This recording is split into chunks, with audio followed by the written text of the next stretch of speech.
morning, everyone. Ladies and gentlemen, a very good morning to all of you present over here. And it's my pleasure to welcome you all to the BW Education Future of Management Education Conclave. My name is Anupam Anand, and I'm glad to be your host for the day. And this is the most prestigious event which is exclusively designed for heads of business schools. The event shall it will be covering the critical topics in leading and educating both its faculty and the future leader of business. With more than 100 business schools, heads, and thought leaders expected to attend the conclave, shall provide a knowledge disseminating and networking forum for connecting the participants to each other. Discussing today's challenges and opportunities and shaping the future of business education in India.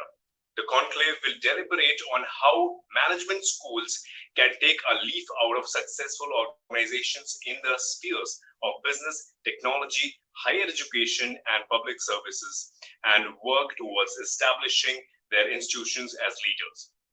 BW Businessworld, led by Dr. Anurag Batra, Chairman and Editor-in-Chief, BW Businessworld and Exchange for Media Group, is the fastest growing business media house in India. With a network spanning across 15 niche business communities and 8 magazines, BW Businessworld is proud to be entrenched in various verticals in the domestic as well as global business ecosystem. With over 40 years of legacy, BW enjoys a strong reputation for providing unbiased, independent, and diverse viewpoints. I hope I'm audible and clear enough to all of you. Continuing with my terms and talks over here and I was talking about BW Businessworld. With over 40 years of legacy, BW enjoys a strong reputation for providing unbiased, independent, and diverse viewpoints. With changing times, BW now has massive readership in the digital space as well.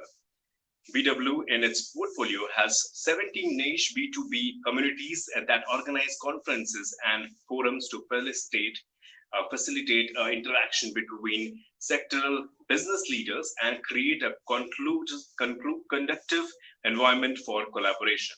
Can we please have the BWAV for our audience to showcase its growth journey? Can you please play the AV? Thank you. BW Businessworld presents a rich legacy of curated events that enable conversations on policy issues in India. Because of the state of our cities, we have no option but to build smart and resilient cities. Digital India is more for the poor, underprivileged, and the deprived. Covering a range of topics, BW Businessworld events look to create a strong narrative around smart cities, digital India, healthcare, Swachh Bharat, human resource issues, education, banking, and finance, among others. The world is fast changing. Best practices are available now on the net.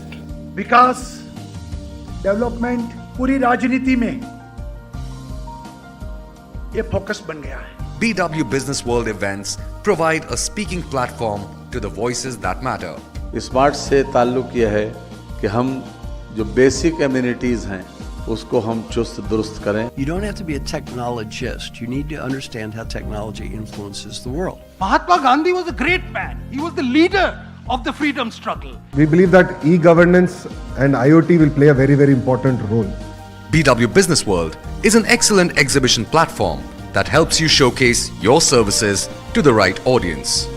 To be a part of our legacy, write into us at partner@businessworld.in.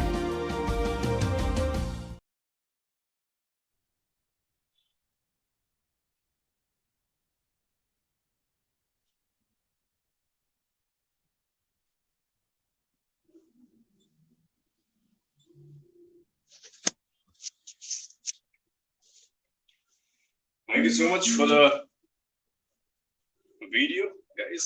And moving on, we will be starting the summit in a very short while from now. And just give me 1 second, I'll be live.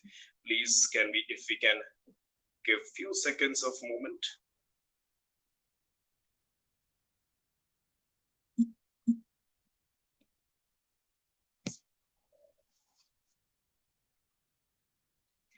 All right, now thank you so much for waiting, and that was, of course, a good visual for everyone to see and have a look about Business World.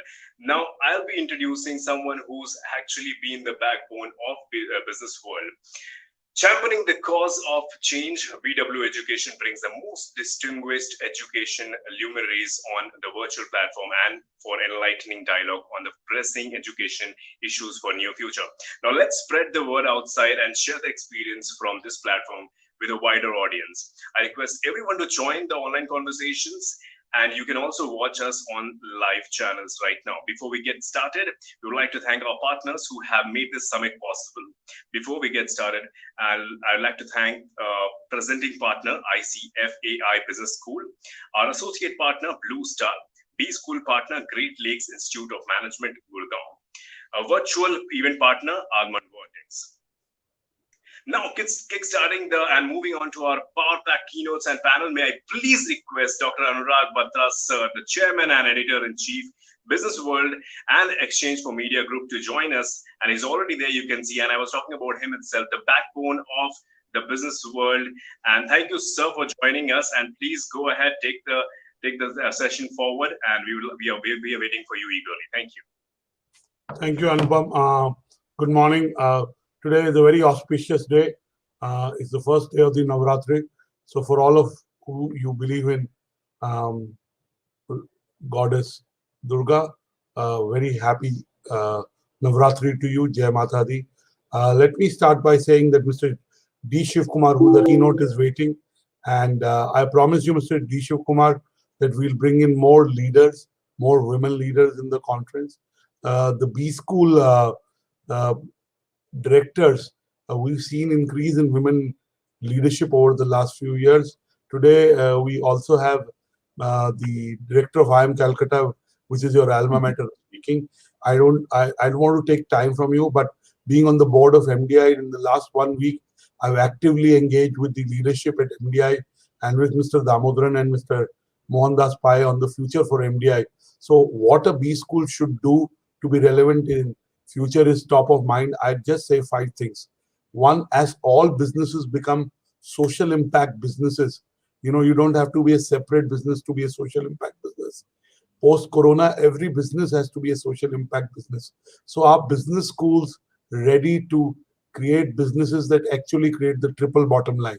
So adding courses on sustainability, on personal growth, on mindfulness, on business continuity planning, on softer things that sometimes are not taught at B schools. Second, the new education policy came in a couple of weeks back.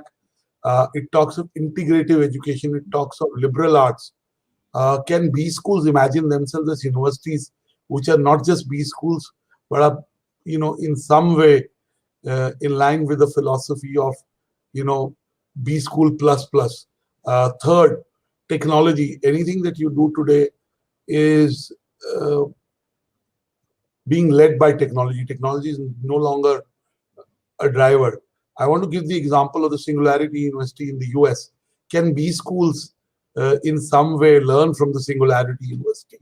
Fourth point I want to make, B schools are not just in the education of undergrads. B schools have to become finally the incubators of ideas that kind of drive the digital economy. And most importantly, B schools work with corporations where learning cycles will be shortened. So how can they make themselves more integrated with industry? And last but not the least, if B schools have to take these leaps, then the directors of B schools, the faculties at B schools have to practice what they preach. If they just followed what they preach in top B schools, and some of them do follow. So really, these are the 5 top points I want to make. I don't want to take away from Mr. D. Shiv Kumar's session, and I'm really looking forward to it. I enjoyed it 2 years back when he spoke, and it was the best session. So over to you, Mr. Anand, so that you can formally introduce Mr. D. Shiv Kumar, though he doesn't really need an introduction. And I'm looking forward to his session. And Mr. Shiv Kumar, we will be able to bring in more women leaders as part of all our juries, all our conferences. We try to bring 40 to 50% women leaders, but we'll keep in mind in everything else, we do, and especially the B School conference, we'll bring in more women leaders. Back to you, Anupam, so that you can quickly introduce Mr. I don't need introduction, Anurag. I can start directly. Yes, Mr. Shiv Kumar, please go ahead. Yeah. So will you put my slide up, please, so that we'll save some time? Yes. Yeah. Okay. Good morning, Anurag. Good morning, everybody on the web listening into this. Thank you, Anurag, for inviting me back after 2 years. I remember doing this at the Taj last time for you. So I'm going to cover over the next 15 minutes or so the future of management education. I think the context is very important in discussing the future of management education. Next slide, please. So if you look at the context of where we are today, there are about 12,000 business schools in the world, and about a third are in India. Okay, 4,000. If you look at the 20 odd IIMs, they have 5,000 seats. Okay. Now the CAT applications in 2020, after 1 week of extension, came in at 2.3 lakhs, which is the lowest number in the last 5 years. Now Ansley, who is the dean of the Rochester Business School, said that of the top 100 business schools in America, 10 to 20% will die soon, shortly. And if you look at the data today, only 19% of graduating MBAs are really fit, according to the industry, for a role in the industry. So my point is that to all the directors who are great friends of mine and very good colleagues in many boards, I think the B School and MBA degree has been challenged for some time. And I think it's high time we took notice of that and changed it and did something about it. Next slide, please. So I have 10 thoughts for you on this in terms of what I believe needs to be done with the B School, what's currently happening, and what can change at every aspect, in every aspect of the B School. Next slide, please. So the first thing is the MBA degree is dying slowly. There's no doubt about it. And with it, the business school. So if you are running a business school and offering a product called the MBA, then you need to seriously think about it. The number of programs that a business school is offering itself is undergoing dramatic change. There's a 2-year course, there's a 1-year course, there's a management program, all kinds of things are out there right now. So you really need to think about it a lot more, carefully. So next slide, please.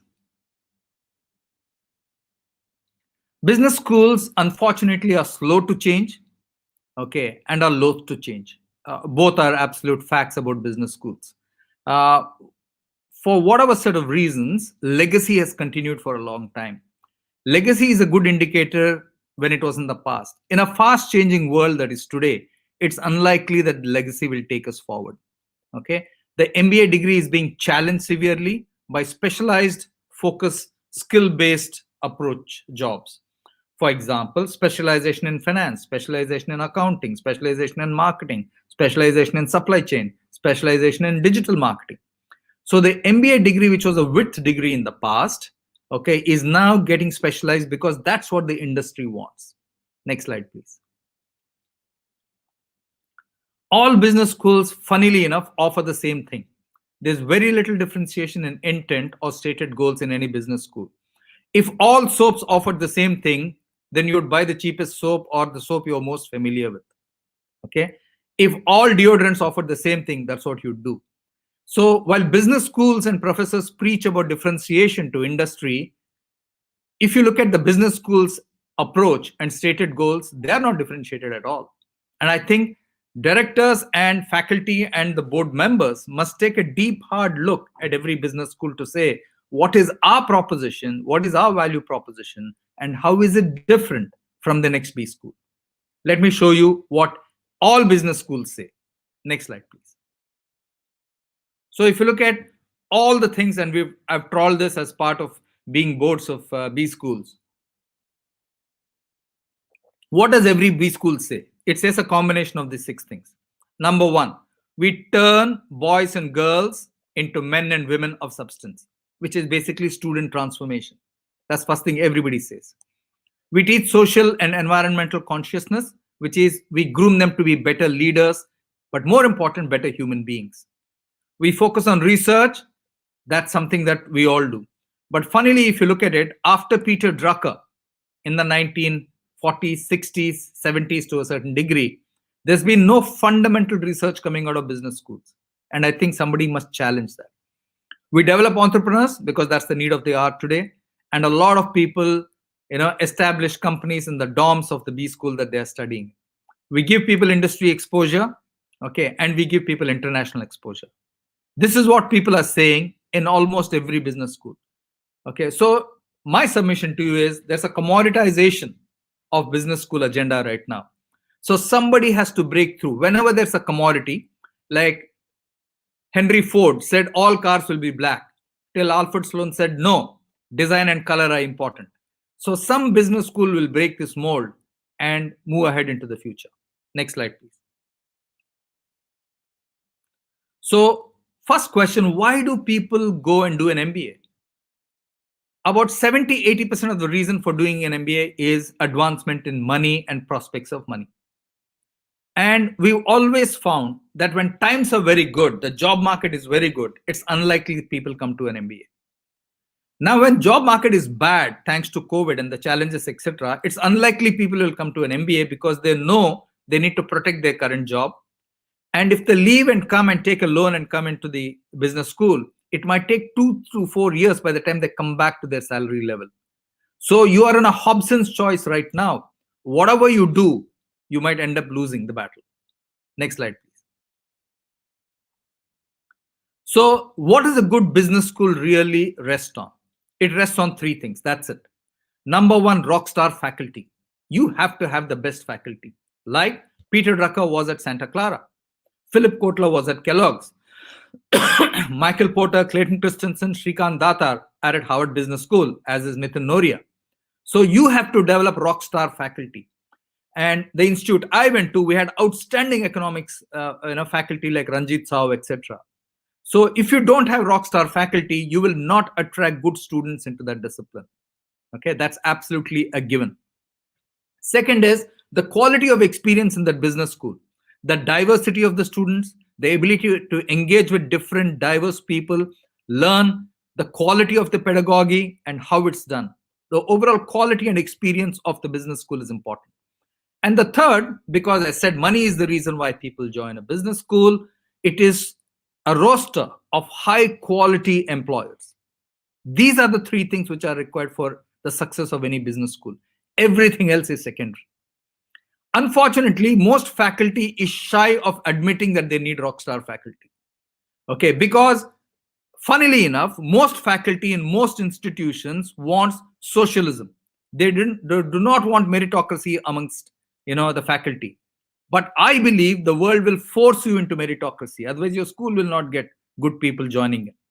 Of course, at the heart of it is the ability to attract very good students. The top institutes invariably attract good students. But now I'm seeing that there's a challenge, even in school number 10 onwards in terms of getting good students. Next slide, please. Question, what should faculty do? So I personally believe they must be, and I think Anurag mentioned this, they must be less theoretical and more practical. I've seen very few practical industry-oriented faculty, I must admit that. Be industry-linked, okay? Lead new concept work. Ask yourself, in the last 5 years, what new concepts have come out of Indian faculty in MBA schools? I can't think of many. No, you can't rejig the same thing and put it out as something new, old wine in new bottle. Fundamental new thinking, is that coming? It's coming from industry, it's not coming from faculty. Okay. Next, you need to be evaluated much more strongly by students, and you must accept that. Okay, you cannot be handheld, is my point. And I think students will be even more challenging in the future. That's the world. That's the world. They are challenging at work. They'll also be challenging in college. And hence you must get used to that rather than saying, I'm the teacher, you're the student, and okay, you will listen to what I have to say. I think you should invite more industry people into the course you teach. Invite a lot more guest faculty. Okay, you don't need to be threatened by them. It's like you are the cake, the guest faculty will be the icing on the cake. And that's the way you must think about it. If you don't think about it like that, your students will not have the experience of the course or the pedagogy that they really want. Okay. Next, research. Research the area which you are most interested in, and really do some fundamentally good work there. Okay, it's not about just collecting 10 different pieces of paper together or giving the research to a research assistant or a bunch of students. You must be involved in it and you must drive it. Okay, and finally, I would say work for the institute. One of the problems with educational institutions globally is that professors of a department or a function tend to think of that function. If the person is a finance professor, he thinks to think of the finance community as his community. No institution can be great if every single faculty member does not think of the institute and he's committed to it. Committing to your department is actually a lose-lose game. Committing to the institute and building the institute is a win-win game. Next slide, please. What do students need to do? I think first, focus a lot more on the course. Why do I say that? I say that because there are so many distractions today on every campus. The first example I'll give you is, look at the number of clubs which are there in every campus. There are 25 clubs. From marketing club to accounting club to bird watching club to pub hopping club, all kinds of clubs. Now, many colleges, you have 1 year, you have 2 years. These number of clubs just suck up your time and you're not able to focus. And I think whatever work you do, focus on the industry aspect of your projects. In a typical 2-year program, you might have, let's take 20 projects that you run. In every project you run, please ensure that you have an industry angle and an industry sponsor and really address real world issues. Next, stay up to date on business developments. Okay, read regularly, be up to date what's happening. Okay, work in teams. That's one of the things that industry wants today. We need to work far more collaboratively. We cannot be lone wolves. And that is something you can practice at business school if you're a student, and directors must force that. And finally, what I say, get out of the what I call word inflation, thought recession mindset, which is the ability to string a bunch of sentences with a lot of jargon, but saying nothing. So think deeply. The reason a business school was set up was for critical thinking skills. That doesn't go away in any form or shape right through its existence. So you must continue to think critically, not talk loosely. Next slide, please. So what's changing? If you look at the left-hand side, what's on the left-hand side is virtually, the past, which is a functional curriculum, okay, a width degree, okay, case study method, completely offline, okay, and employers were by and large traditional companies, okay, and it was a very theoretical course. On the right-hand side now, diversity and inclusion is very big. Colicode has got to 52% women, okay, out of the total batch right now. Most institutes are aiming for 30 and 40. That's absolutely the need of the hour, okay.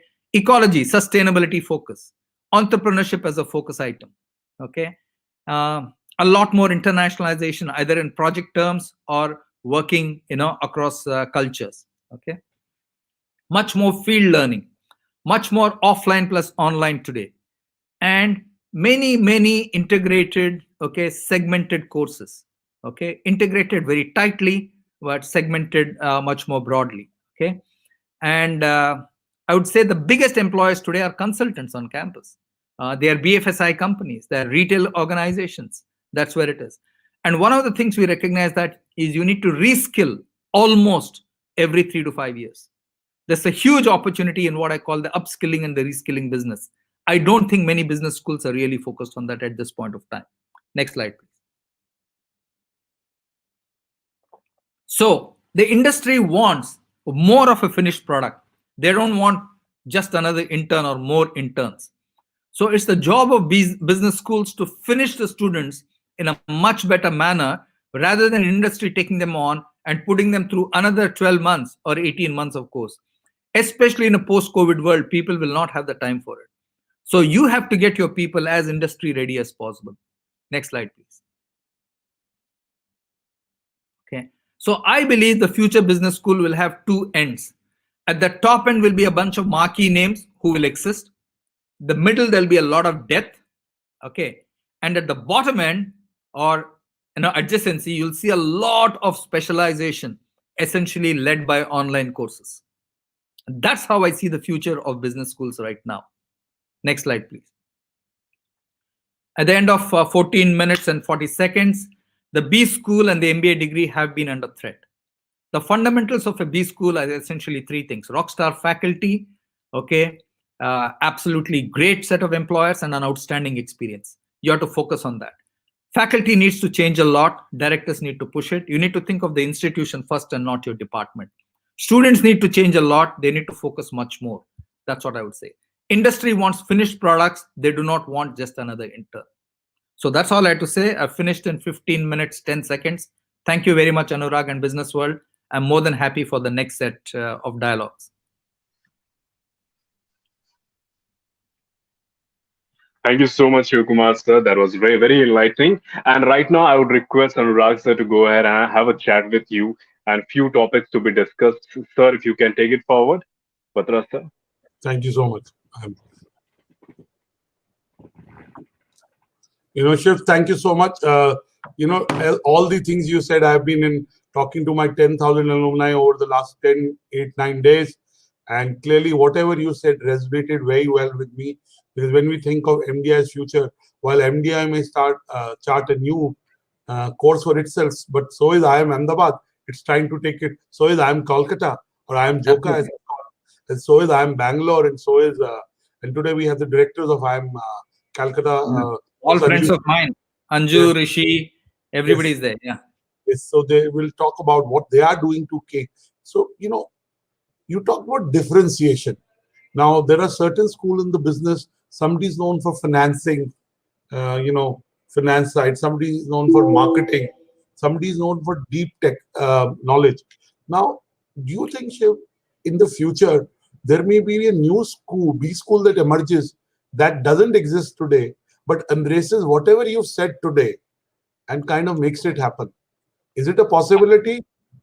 Absolutely. I think one of the things which will be common across the board is digital. I think a digital business school is an idea which nobody has thought of as yet. It will happen. Somebody will do it. Okay. Because today you can access faculty, you can access the best industry people, the best faculty, and get them onto it. That's one way.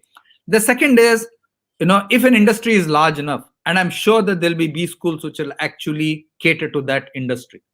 Okay, I think that's something which is worthwhile. Somebody will start it, because many internal programs are there in those companies. Somebody will outsource that to a B school. Thank you. Second is, this focus from students and placements and CTCs is good. But what about partnering with the corporates? What about becoming their L&D department, so to say? And the learning cycles in corporates will shorten post-COVID. We would go for an EDP 1 year, once a year, but now learning will become even more, regular, if I may use the word. The cycles will shorten.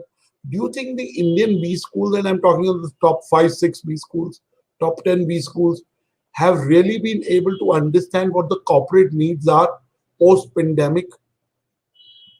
So I would say no, Anurag, basically because, say, if you look at in the past, okay, B schools and professors of B school led a lot of thinking. Now I'm talking of a past which is 30, 50 years ago. So if you look at the concept of an HR department, the first HR department in India was Larsen and Toubro, okay? And it was set up by T.V. Rao and faculty of IIM Ahmedabad, Mr. and Mrs. Parikh, etc. Okay, that's how it started. Okay, so industry looked at business schools and said, you teach us what's the next gradient or next slope. Today, unfortunately, that doesn't happen. The basic reason being, today the faculty of business schools is not integrated with industry. I have made this offer to many people to say, come and work with us, do projects with our marketing team, do projects with our HR, etc. But people are not willing. So till the faculty themselves are willing to learn practical experience, it will not change. The more they continue to rely on outdated textbooks, they will lose. Very simply, there is a new management concept every 14 months to 16 months. So 2 years is all it takes for you to be 2 concepts behind. So today, industry is leading concepts. Business schools are not. Look at the very simple thing. We've been talking about digital for a long time. Very few business schools have digital prefix to their courses. They don't teach it that way. So I think business schools need to, drink their own Kool-Aid and change. Otherwise, they will not exist. Again, Shiv, you talked about entrepreneurship in your slide number 9. Courses on entrepreneurship. Now, B schools have not been the best incubators of entrepreneurship. The courses on entrepreneurship are missing. There is a ceremonial center for entrepreneurship everywhere, which organizes one conference a year, brings some thought leaders, and that's what it does. It doesn't incubate projects. Tell us how corporates in B schools can partner deeply to become part of the entrepreneurial ecosystem and bring entrepreneurial skill education in B schools. That's a great question. I give it to you in 2 parts. I teach across all the business schools across the world. Okay. When I teach in America at a Harvard or a Wharton or wherever, at the end of my session, people invariably will come to me and say, I have this idea. Do you think this idea has merit in turning into a great product and a great service? And can I build a company on this? That's, I would say 60% of the questions to me after my session are that. When I finish speaking in any Indian business school, people come to me and say, which company should I join? Okay. Should I join company X, industry Y? How do I do that? There's a very fundamental, difference there. Having said that, however, one of the things I notice is the IITs are doing a lot more in terms of entrepreneurship than business schools. I think in IITs, because they're so much more product centric, they're technology centric. Okay. I think the business schools are concept centric. We need to start thinking about what products and services can we offer with technology. If we answer that question in a business school and put like-minded people together, like like-minded industry, etc., I think we'll get a better response. I think we are at the conceptual stage. We are not solving or serving a need, Anurag. Thank you so much for saying that. I mean, it's something that's very close to my heart. Now, let me take you to a conversation. You've been the chairman of a B school, prominent B school. You've been on the boards of B school. You've taught. Now, I was talking, and I'll take names. I was talking to Mr. Ashish Nanda, who used to be director of IIM Ahmedabad for a long time, and in my view, he was outstanding. But just he told me one day about 4 years back when I was chatting with him, or 5 years back, that he can't attract good faculty to even IIM Ahmedabad because what they pay at IIM Ahmedabad is so less. And IIM Ahmedabad has a corpus of 4,000 crores. Last year it raised 300 crores to set up 5 new centers and a center for public policy. So tell us, if we have to really attract the best talent, if somebody in the corporate needs to come, B schools need to look after. How do we attract better faculty? That's the question. Money is one part, but what else can we do? That's a very good question. I think Ashish was a fantastic guy. I was on the board then, and I was really sad to see him go back to Harvard. But anyway, that's an old story. The first thing is, do we value teachers? I think we still have a long way to go. Okay, I think America values its teachers, especially B school teachers, much more than Indians do. Now, I think we are in a tough spot because we want equality in educational institutions at the faculty level. Faculty are very loath to accept that somebody can be better than them. Now, we talk of meritocracy in companies. When you get into an organization, it doesn't matter whether you're from an IIM or Harvard or Wharton, etc. You need to produce results. Okay. And so faculty themselves need to think of themselves as a meritocratic structure. Okay. Now, once you get into professorship, nobody can take you out. Okay. So that's the first thing. Second is, I think you need to remunerate faculty differently. To say, give them a larger share of the research work which is done by the business school. There's nothing wrong. Today we still have archaic systems where 75% of the money should go to the institute, 20% only here, etc. Make it 50-50, make it 75 to him, encourage him. Now the worry of the business school is he will only do research. But if he does research and becomes a better faculty and teaches better, it's good for you. There's nothing wrong in that. Okay, I think that's the second thing I would say. Third, I would say is invite industry people to come as faculty. For example, IIM Udaipur, for instance, has nearly 30 or 40% of the courses being taken by industry people. When you have industry people coming in, automatically the bar moves up. Okay, so I think there are various ways, but we must celebrate our teachers. But the teachers must have the self-confidence to say, I'm willing to change and I want to set a new benchmark. Because the biggest benefit in a digital world is to rockstar teachers. They will be the most sought after people. And that is something every director must encourage. This degree of socialism and trying to ensure that everybody is within a narrow band of performance is not good for the B school, because that's exactly the opposite of what industry is doing. So if you say you're going to match industry or mirror industry or think like industry, then you have to have that system yourself. Thank you so much. I think what you're saying is very implementable. I want to ask, you talk about students. Right up front, you said in your first or second slide that, MBA is on a slippery slope. You sounded the death knell for B schools, so to say. Now tell us, with NEP, universities are becoming, multidisciplinary. They will possibly incorporate B school curriculum. So how do B schools become multidisciplinary? Will they lose their character of being narrow? How does one deal with this choice? Yeah, I think all the IITs already offer a business degree. IIT Madras does, IIT Delhi does, IIT Bombay does, etc. Now, go back to that triangle which I told you. What is important? Rockstar faculty in the department. They are not able to get that. That's why they're not being able to, go after the business schools of India. If they had a bunch of 30, 40 outstanding faculty, okay, then they would give a run for the money. That's absolutely number one. Second is the experience. The practical student experience is very, very important. And third is outstanding employment. All three are linked. Okay, so that's how you need to compete finally. Because if I am entering a business school, 75% of the time I'm taking a loan. The average fees of a business school in India is between 4 lakhs to 25 lakhs. So let's assume I am going to a business school with an average of 15 to 20 lakhs, fees. I'm taking 10 to 12 lakhs. And hence, what do? I'm looking for the best job, which is what is called salary to fees paid ratio. The salary to fees paid ratio is very important. Average salary to average fees paid ratio. Okay. It's only in the top 20 business schools in India that the starting salary to fees paid is higher than 1. For the balance, 3,980, it's less than 1. So you have to improve all three. They're all linked together. If you have rockstar faculty, you have a great experience, then people will come to your campus to recruit. So they all work in tandem till you get that equation right. And it takes time. It's not overnight. But the B school, the director and the faculty must have the mindset to change. We will change. Because they serve, 3 types of people, a B school. It serves society, it serves the students it recruits, and it serves the industry that it, sends its students to.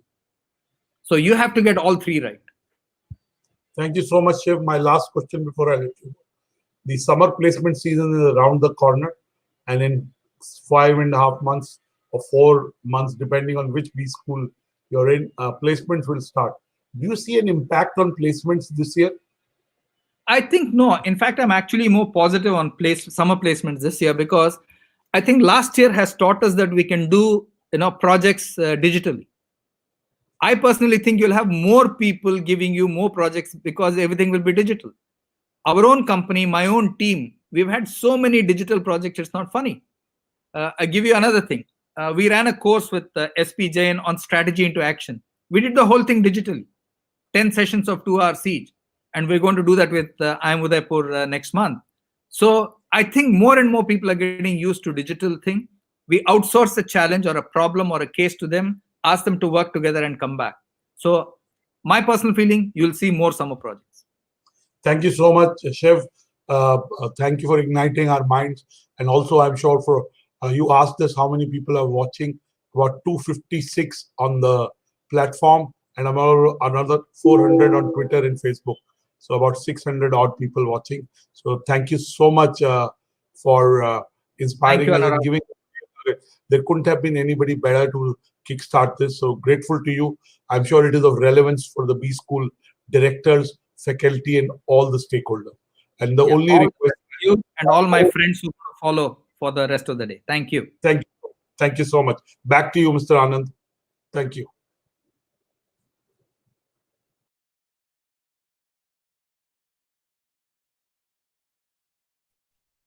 Thank you so much, sir, Shivkumar sir and Anurag sir, both of you, and coming together and having such a wonderful discussion and such a productive discussion at the beginning of the day.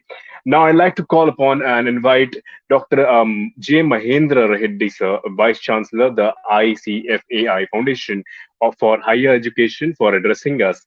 And he would be talking about the challenge of management education, the case of ICFAI Business School, Hyderabad. Sir, over to you. Thank you. Thank you. At the outset, I'd like to congratulate both Mr. Anurag Batra and Dr. Shivkumar for excellent presentations. Sir, I have enjoyed them. And this is going to be a little sometimes elaboration of what Dr. Shivkumar has just now mentioned. First of all, I would like to say the genesis. I hope everybody is able to see the screen. First of all, I would like to say the genesis of the business school. It started way back in 1995 and became a university, deemed to be university in the year 2008. And the deemed to status is given because of some innovation by any institution. In this case, we have developed the business school, the quality of the business school, the case approach it adopted. We got the deemed to be university status in the year 2008, and we got accreditation by NAC, MIRF ranking, SACS, and most recently AACSB, the Association to Advanced Collegiate Schools of Business in Tampa, Florida. We got accreditation for BBA, MBA, and PhD. It's extremely beneficial. It ensures assurance of learning. Now, Mr. Shivkumar has said how much we are teaching, how much the students are learning, and that is shown through a series like how much the student has understood conceptual knowledge, communication skills, critical thinking, ethical awareness, leadership skills. These are there. But through tests, etc., we ensure that the students learn these concepts. Similarly, AACSB also assures that faculty have reached a certain levels, and we need to maintain the proportions between scholarly academics, etc. So that is number one. Number two, second point I want to say is faculty. Mr. Shivkumar has rightly pointed out the greatest emphasis on faculty. This is the most important thing. Ever since I joined the university, I was focusing on this. Now, hiring and development. You see, hiring itself is a big job because you advertise, you don't get good quality. So what do? Then you advertise. You advertise, then you don't get good quality applicants.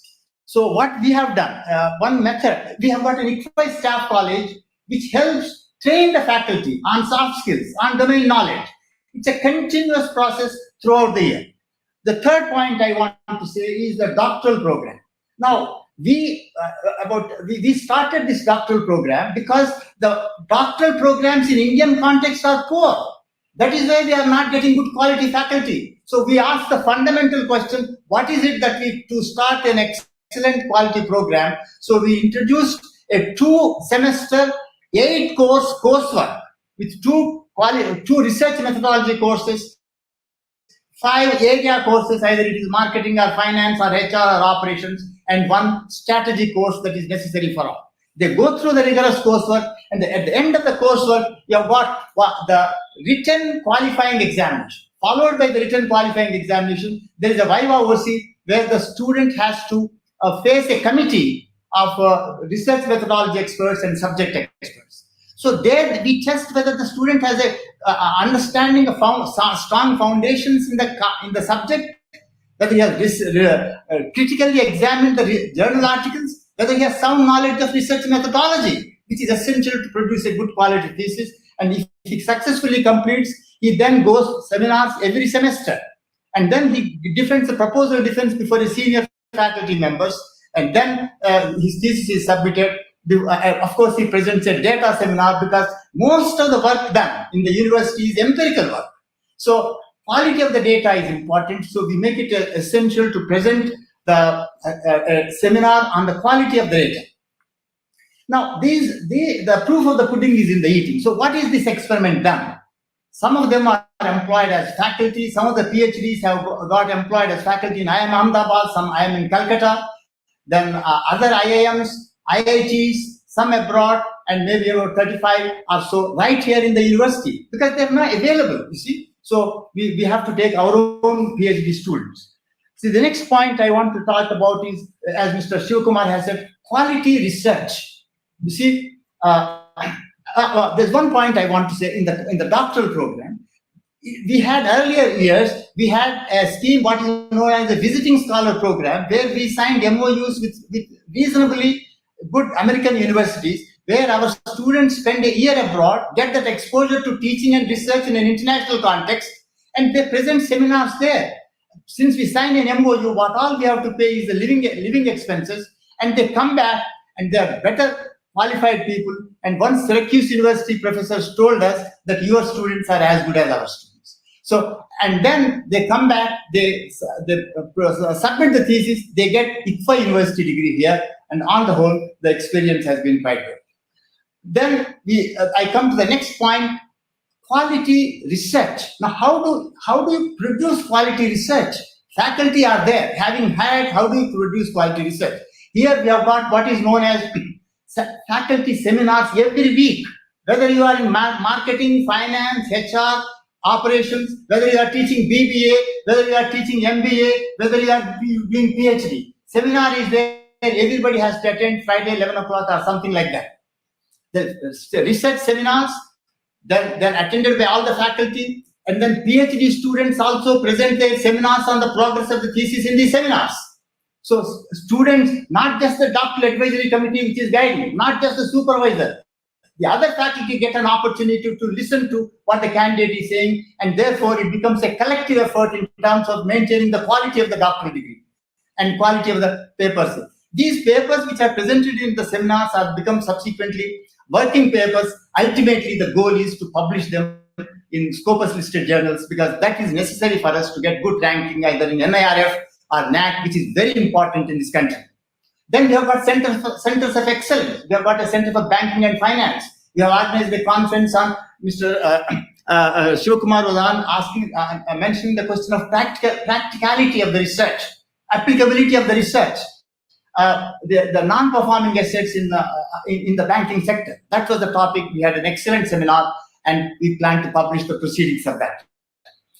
Then there's the seed money. The university gives seed money, which is available to all the faculty.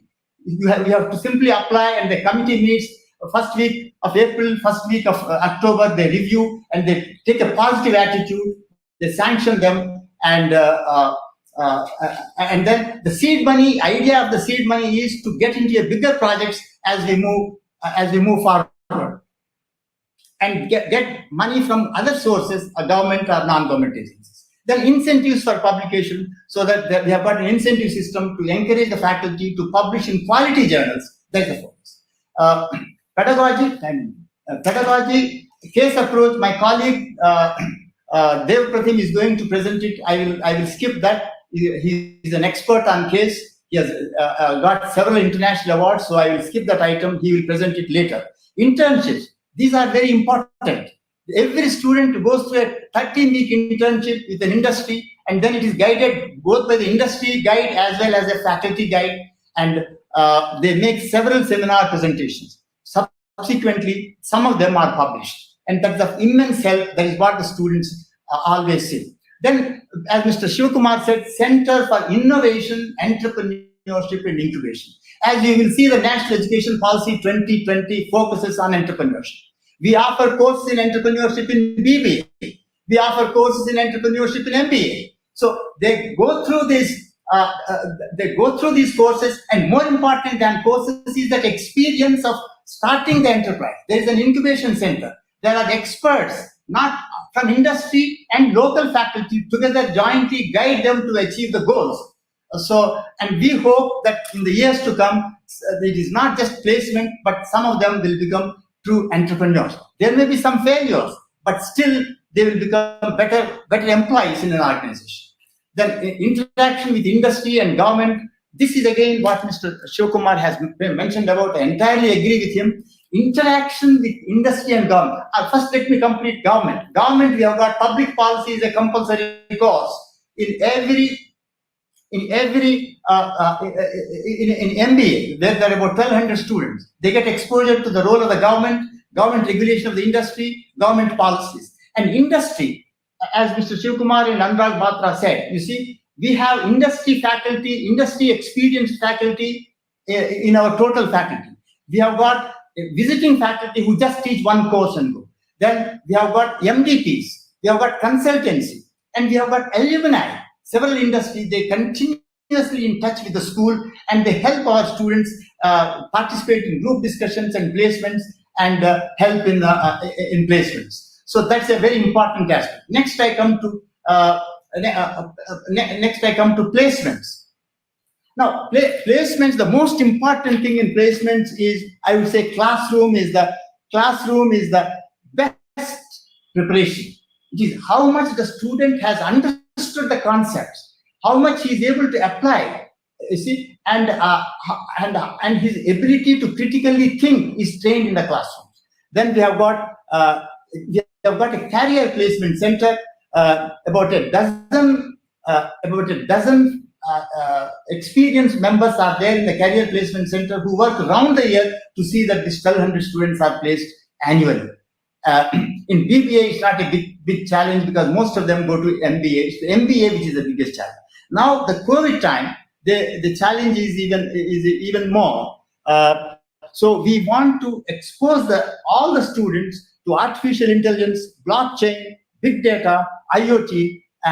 So we have divided some core components, and we have divided some applications one. So a core is taught to all the 1,200 students, but fintech, such courses are taught especially to the finance students, especially in the 4th semester. So all the students are exposed to digitization and these new technologies. So they stand a better chance of placement, and we are hopeful that we will be able to place all the students. Thank you very much for that. Thank you.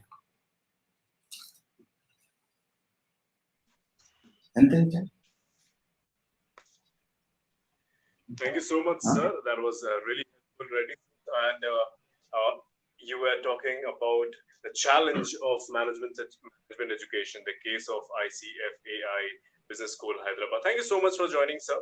And that was really helpful. And I would like to call upon and invite Professor Anju Seth now, Director, IIM, Calcutta, for presenting the keynote address on how are we building the B School of Future. Over to you, ma'am, and welcome.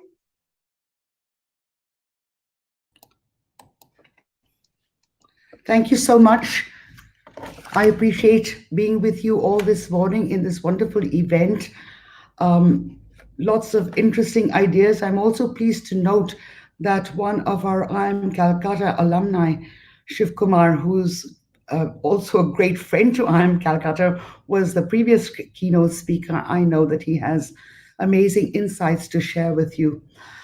Before I proceed much further as to how exactly we at IIM Calcutta are working to position ourselves for the future, let me spend a minute on explaining how we see ourselves in this environment. So IIM Calcutta, we perceive ourselves as a national asset with a really important responsibility to contribute to the progress of the state, of the nation, and of the world, and all of our activities with regard to learning of our students, the research capabilities of our faculty members, the doctoral education that we impart, the outreach activities that we engage in. We expect to orient them to this larger vision of being a national asset and contributing to the state, the nation, and the world. Clearly, the COVID pandemic has created numerous challenges for us, for the world, and we are trying to position ourselves to cope with the new normal. Let me spend a minute further to think about what are these changes and how how do we expect to address them?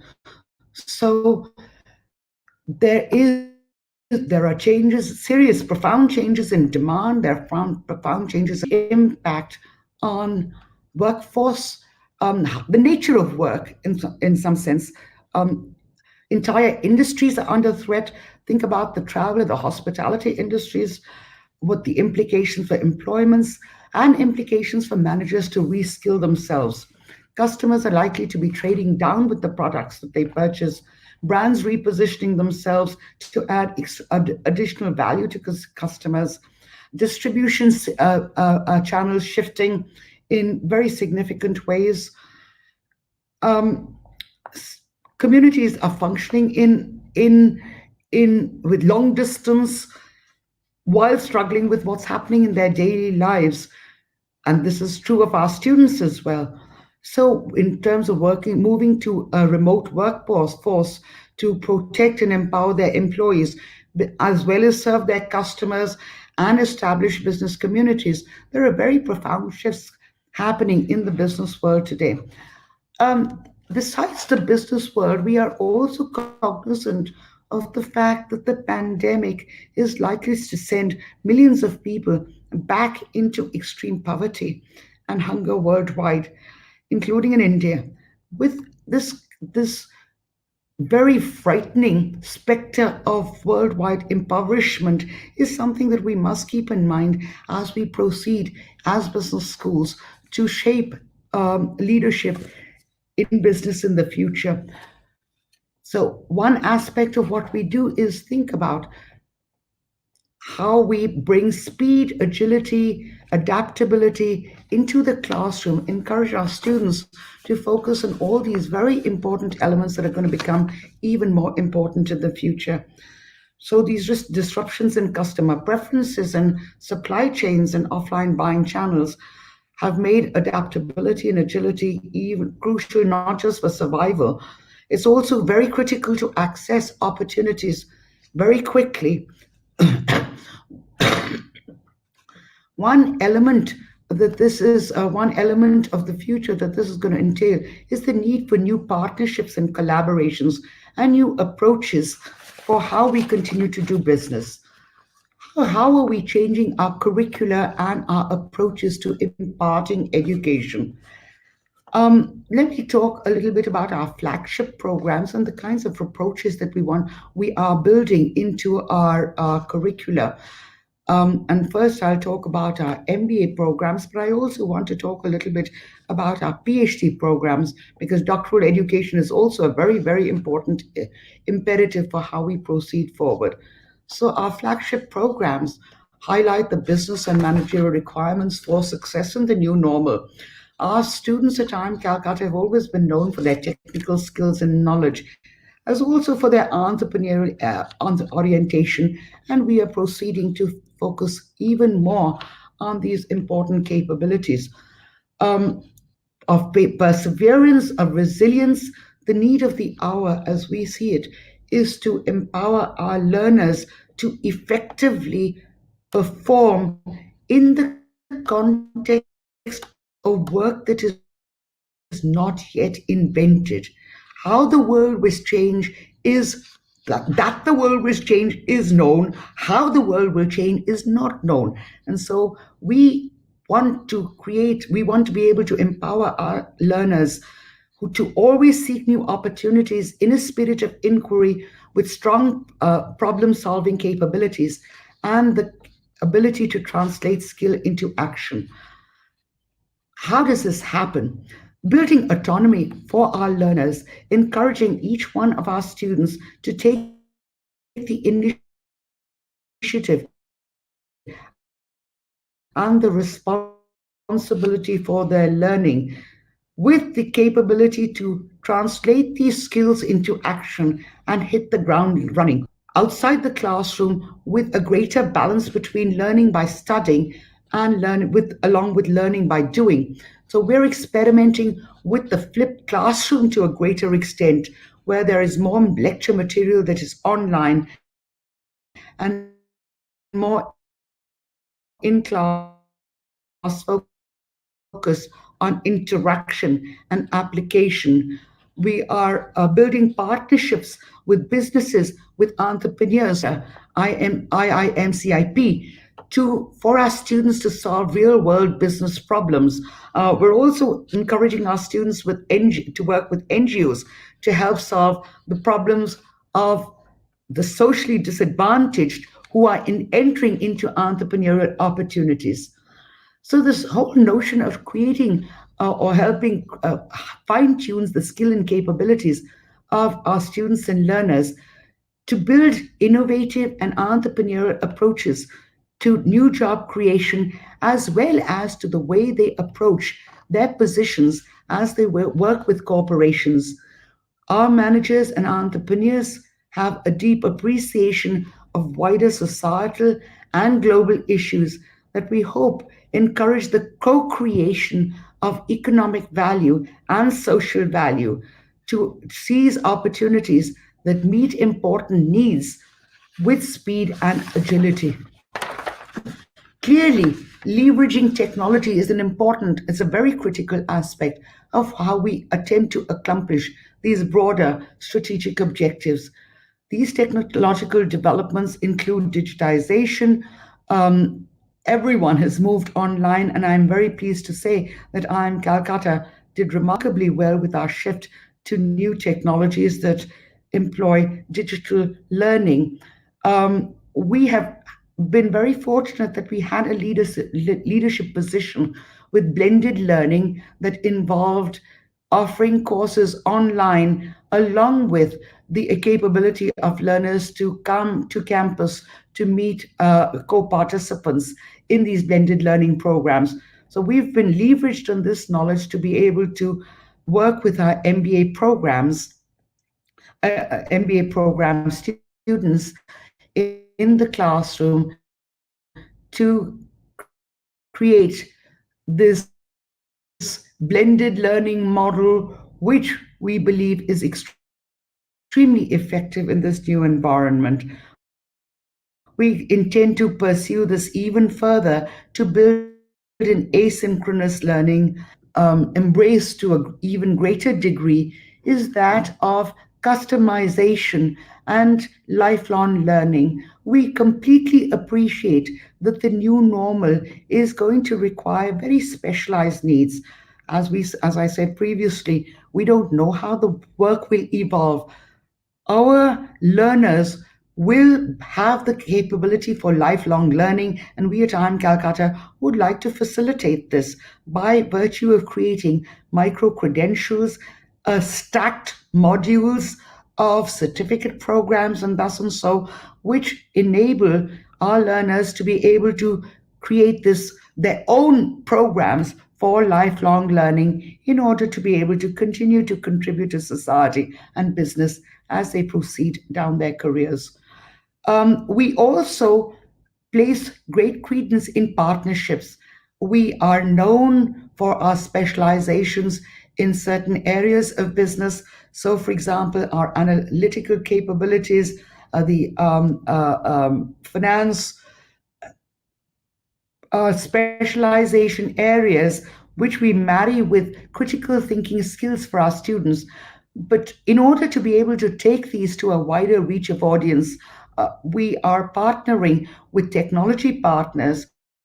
So recently we have been working with Coursera to launch certificate programs that we expect to enable worldwide learners to take advantage of. Which leads me to another very important aspect of how we think about education for the future. And the notion of globalization in education is increasingly becoming important. In one fashion, globalization has been interfered with by the COVID pandemic, in that students and learners cannot move easily between countries across continents in order to undertake education in campuses around the world. But in another sense, there is this wonderful capability for us to be able to leverage technology to reach learners worldwide. So this aspect of globalization, taking our programs will leverage very significantly going forward. We don't think that the campus experience is going to go away. We believe that the campus experience will be back. We intend to continue to leverage this. And going back to globalization, I would like to now link this to the new education policy, which I happen to be a great fan of. The idea that India is not just self-sufficient in taking learning opportunities of all kinds to learners around in every corner of the nation, but also to become a learning hub for the world is one that at IIM Calcutta we hope to be able to leverage in the future. We have recently worked very seriously at creating a plan for new infrastructure at IIM Calcutta. So we have new classroom buildings and new hostel buildings that we intend to create. The initial impetus for this was the EWS policy, of the very valuable EWS policy, I should say, of the government of India to take education to all classes, again, and research. All great universities around the world marry the capability for learning of our students with the capability to develop new knowledge, which is the essential task of research. We fully anticipate that we will continue to leverage this capability on the part of both our faculty, but also with regard to doctoral education. The need of the hour is to be able to assist and build an even stronger cadre of faculty, larger numbers of capable faculty, to be able to meet the needs of research and staffing educational institutions in India in the context of the NEP. So we not just think in terms of how deepening our skills in terms of how we teach, but in very practical matters, in a very practical manner. We also are attempting to globalize this. So, for example, last week we had this wonderful experience of conducting a research conference in partnership with NYU Stern School of Business, which has been a long-standing partner. We conducted this partner online. It went on for 3 days with different kinds of activities, including an address by a Nobel laureate, but also the capability for some of our distinguished alums who hold positions in universities worldwide to interact with scholars in India, to provide their experiences, to be able to mentor our students and our faculty. So I think that we strongly believe that connectivity is so crucial to be able to make progress in this new environment, using technology with partnerships, with goodwill, with a strong commitment to contribute to the nation and the state and to the world. So we think of the COVID crisis as creating remarkable opportunities that we hope to leverage in the future. Let me stop there. Thank you again for the opportunity to contribute to this amazing conference and conclave.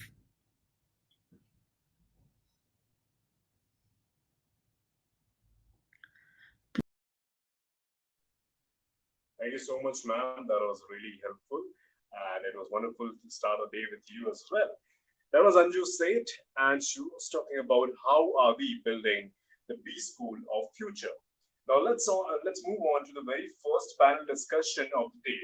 And the topic is landscaping the management education beyond frontiers, how to be industry ready. Now here we have the list of panelists, and I would like to call upon first Bhima Raya Maitri, Director of IIM Nagpur, welcome. Bharat Bhaskar, Director IIM Raipur, welcome sir.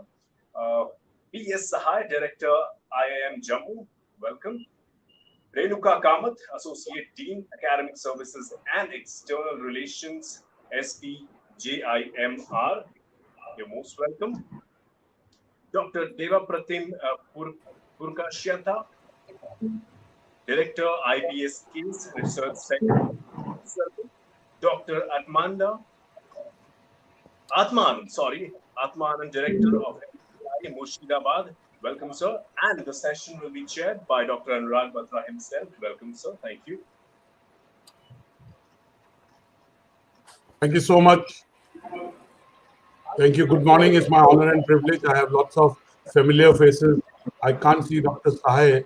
Dr. Sahay, are you here?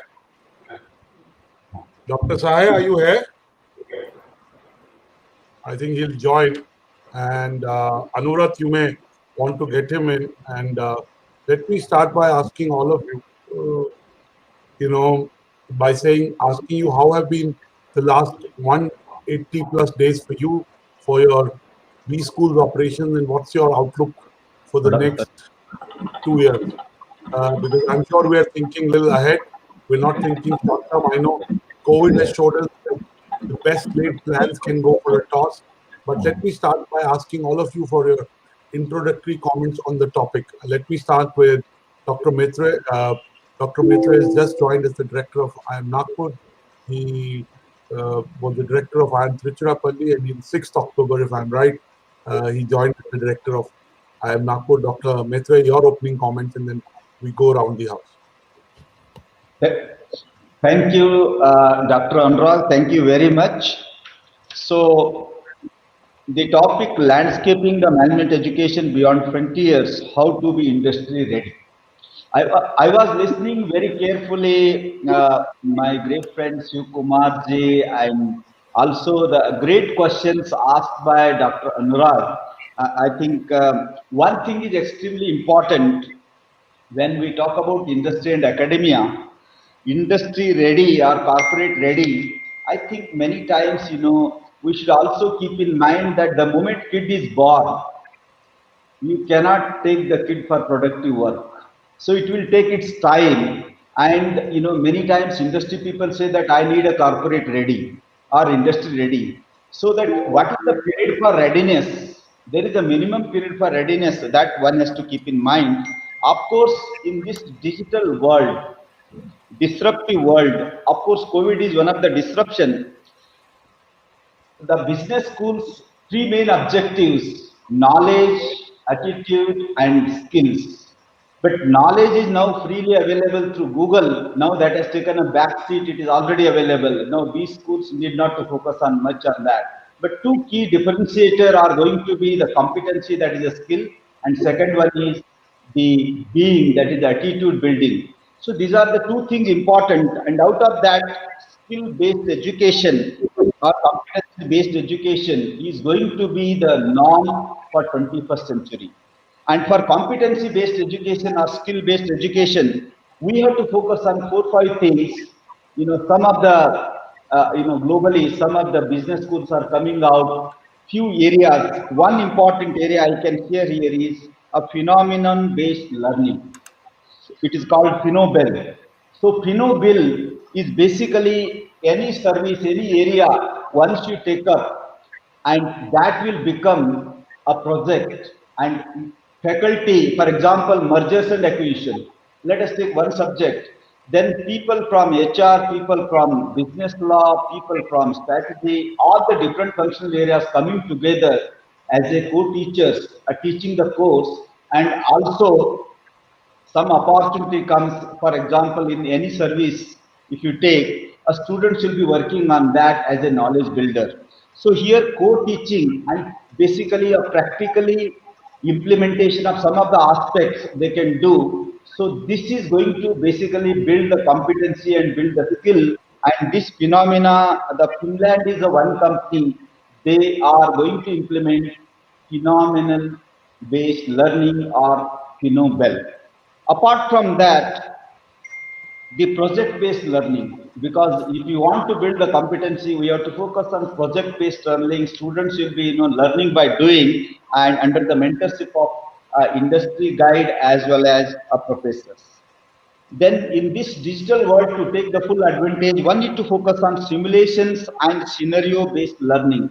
So simulation games, online again the greatest advantage. Students can actually live with and engage and involved, not only enhancing the attention span, but they learn a lot because of their involvement and engagement. The third and most important, I think, Dr. Anurag as well as Shiv Kumarji focused was entrepreneurship in education.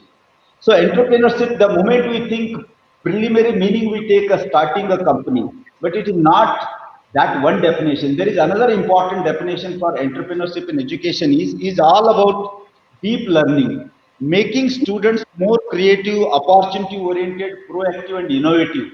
So that entrepreneurship is extremely important. They may start their own company or they may work for the company, but they have to be a creative mindset, basically ability to create a value, willingness to create a value. That will come out of the entrepreneurship, and that course has to be focused basically to build the competency. And apart from that, another two important things, interdisciplinary curriculum, because co-teaching, team teaching, and a good mix of professionally qualified faculty and academically qualified faculty. This balance is extremely important. PQ, AQ. Professionally qualified faculty, as Sri Kumar ji said, 30% of the faculty members should be teaching the practitioner-oriented courses. And some of the courses academicians do well, and practitioners maybe a course on advertisement, course on banking, course on some of the strategy courses, or consumer behavior courses, sales and marketing courses. These courses are taught by the professional qualified faculty. Students can learn from horse's mouth. These are all important. And one more thing, and last thing is T-learning. I think specialization is one thing. T-learning in the sense, the vertical part of the T talks about the specialization. Every student has to specialize one area, but they have to also learn many subjects, many areas. That is a vertical bar of the horizontal bar of the T, that is learning other areas, but one area specialized in many areas they will be knowing. And that is what new national education policy talked about, multidisciplinary approach. A best example in business school, multidisciplinary approach is Singapore Management University. There is a school of accounting and finance. There is a school of humanities and social sciences. There is a school of decision science, a school of marketing. So these are all going to be one specialized in many areas. So that e-learning, and these are all the few of the approach if we use, probably we can reduce the corporate ready, but there will be some period to be ready, but we can bring down tremendously 50-60%, students, the moment they graduate, within no time, they will be ready for what industry wants, or we can equip our students the way industry wants, we can align. So that is possible. These are few of the initial thoughts, and rest I will take up later on. Thank you, Anurag. And I will go back to my student days. You cannot take MDI out of me. And I know three of us, Dr. Maitre, Dr. BSI, and Dr. Atmanand, have deep ties to MDI. But I remember the marketing course was taught to us by Dr. S.R. Singhvi. But the sales and distribution management course was taught in those days, in '95, by Mr. Udyan Dravid, who was then the head of sales and marketing at Apollo Tires. And again, the services marketing course was taught by another practitioner called Mr. Vinod Gupta, who was at Xerox, and he would teach us services marketing. So a lot of business schools, I'm sure, are practicing bringing more industry to the campus. But industry people are good at certain things, as you rightly said. Professors are good at some things, so you can't replace each other. Both have a value. And there I say the industry interaction and industry participation in courses has to be a top-up. It can't be the main stake. It has to be a top-up. Let me bring in Dr. Sahai. Dr. Sahai, you were the director of MDI, then you built another IIM, and now you are building a very young IIM in IIM Jammu. Tell us, how do we make all these schools industry ready and really integrated with the industry? Dr. Sahai, you'll have to unmute yourself, Dr. Sahai. Yes, yeah. Thank you, Anurag. It's really pleasure again interacting with you and all my colleagues here. Like say for last 16 years, I'm doing the same thing. But life has really changed after pandemic. I must tell you that. Life has really changed. what pandemic has taught us in last 8 months, probably we didn't learn that in last 30 years or maybe 38 years. Unprecedented environment, unprecedented situation, and this classical thing is not really going to work. These are gone. That faculty member comes with transparencies, put there and show it, and then discuss and lead the class. Right now, the problem is that say what is happening is that there is a digital divide. Let me tell you right now what is happening. I am located in Jammu, where this 2G network is there. Of course, in office we have this 4G and everything is there. But think of that, the students are spread all over the country. And like say top schools, whether it is IIMs or MDI or any such schools, the students are coming from far-flung places. Poorest of the poor can take admission in these institutions. The beauty of IIM is, again, I take pride in saying this thing, that poorest of the poor can come. They are staying in far-flung places. There is no connectivity. And, like say, I did a practice that, like quite constantly interacting with the students, that what is happening, interacting with the faculty members. So there is a digital divide which country must bridge. Just talking is not going to help us. We must bridge that thing. And that is possible only when this government, institutions, individuals, everybody come together and see it as a challenge, an opportunity. I consider pandemic as an opportunity, COVID as an opportunity. Now, like say, my previous speaker, Matthew, was talking about, like different pedagogy. And you cited example of MDI. In MDI, this online thing exam, because Atmanand is here and he knows that 20 years back, we started online teaching. We started 20 years back, online quiz, everything we tried to do this thing. But that time, acceptability of online was very, very minimal as compared to what's happening today. Because today there is no choice. So when there is no choice, there is a compulsion, you have to do it. So I feel that this is an opportunity. What India has learned in last 8 months, probably we may not have been able to achieve in last maybe 30 years or 40 years like that. You talk of anybody, everybody is not tech savvy. Now coming back to this thing, that first thing I would like to say, there is no replacement of face-to-face teaching. It's a foregone conclusion. We may talk a lot of things, technology, everything.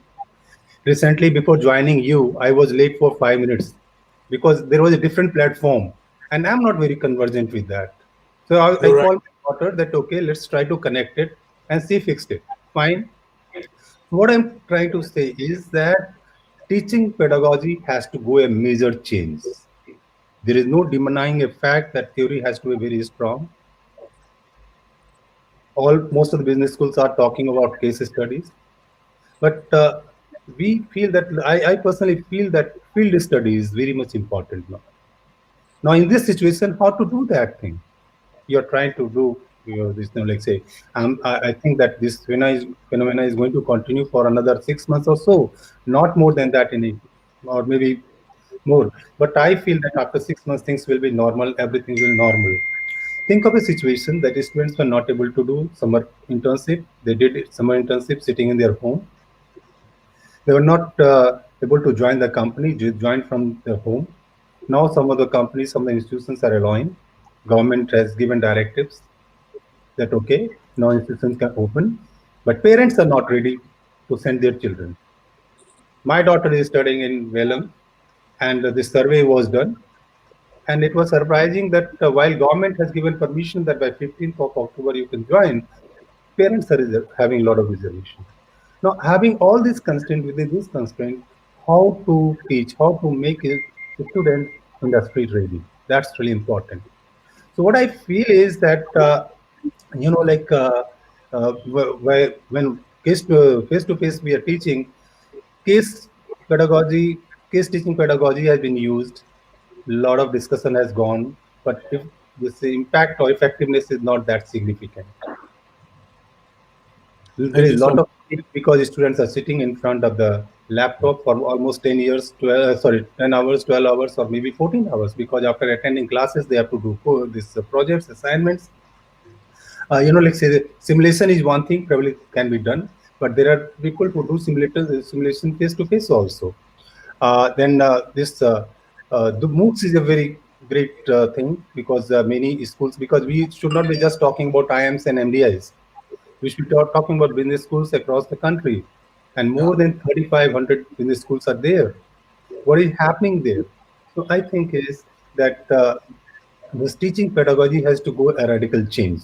No, like say I was just trying to see this thing, that what are the courses which are required to be taught, because see, when we say industry ready, so one thing we have understood that okay, tech savvy is very much important. Everybody is tech savvy now, so that's really very much important. Now, what are the courses which should be taught? Like say many business schools have started teaching this some of the courses, and those courses are like say cloud computing,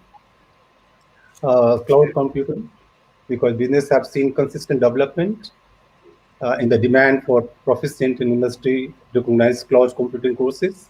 Dr. Sai, you covered the screen with a sheet of paper. Okay, Yeah. okay, fine. So second is that risk management, that how much a student can take risk. Absolutely. And about the environment. Risk management is also about COVID is part of risk management. Third is I would like to say that, let's say, because people are playing with a lot of data, so it's a data analytics. Fourth is that I feel is that business analytics, because let's say this like marketing now, even this everybody is talking of digital marketing. Everything is done marketing. If you see the ads coming in the newspaper, that has reduced drastically. And then there are some other courses like machine learning, artificial intelligence. So these are the courses probably industry would like to bridge the skill gap, because once they go back to office and once they find that okay, things have really changed. So how to make this thing effective? Because say it's very nice that industry, because we have experts in industry, we have practitioners, and we should be taking full advantage of that. And some of the schools are doing in a traditional way that, okay, 20% of the classes should be taken by the industry expert. But now time has come when probably even course curricula or course outline can be developed jointly with industry. And rightly said by the previous speaker, that, their expertise should be encased. They are expert in a particular domain. Like, see, if I'm talking of banking management, a person from banking can probably do full justice, better justice with that course than any other thing. So, thank you, Dr. What is important? Yeah. So I think these are things only we have to say. Yeah. So that then we can do a discussion. So okay, fine. Yeah. Thank you. But I agree with most of you what you said. I just want to say that we would earlier say that a B school has a locational advantage. I think that has gone away. And even from an industry interface, it doesn't matter where you are. You can get anybody from anywhere. So I think the industry interface for B schools that were not necessarily in locations that were very close to centers of business has opened up. And, that's a big advantage. It doesn't matter where you are today. And there I say, if you look at SPJIMR, under Ranjan Banerjee, they've done a lot of industry interaction. They've brought in a lot of practitioners to teach. Big Five Business School in terms of case studies have done great work traditionally. So let me bring in Dr. Bharat Bhaskar. I know Dr. Sai, before you joined, you were at IIM Raipur, and I was lucky enough to visit IIM Raipur while you were there. So Dr. Bharat Bhaskar, how can we make sure that industry readiness of these school graduates and these schools goes up? Because these schools are not just about management education for students, they're also like the L&D center for the industry. All right. Thank you, Anurag. Picking up from my predecessors, they have already talked about, Dr. Maitri and Dr. Sahai covered a whole bit of things. I thought I'll focus further on it, or build further on it, by saying that if you look at the management education from the 1940s and 50s, we have been teaching them variety of the management tools. starting from downsizing. As the outsourcing came in, we began to teach them outsourcing, re-engineering, supply chain management, right? And many of such things. And as Dr. Metri said, that we need to add simulation, etc., more things. All these things are the powerful management tools. So we are preparing our students with the powerful management tools, which makes them ready for how to do things. But one fundamental change which has happened in industry, the industry itself, the ground realities are changing. The realities which used to evolve and change slowly, meaning that if you look at the internal combustion engine, it changed the reality of a transportation almost in 80 years. Electricity took about 40 years to bring us from dark ages to the well-lit age, right? But then when the computers came in, it took almost 20 years, but the internet, another 10 years, and these days, OYOs and you name the current internet applications, in less than 2 years, they are changing the ground reality.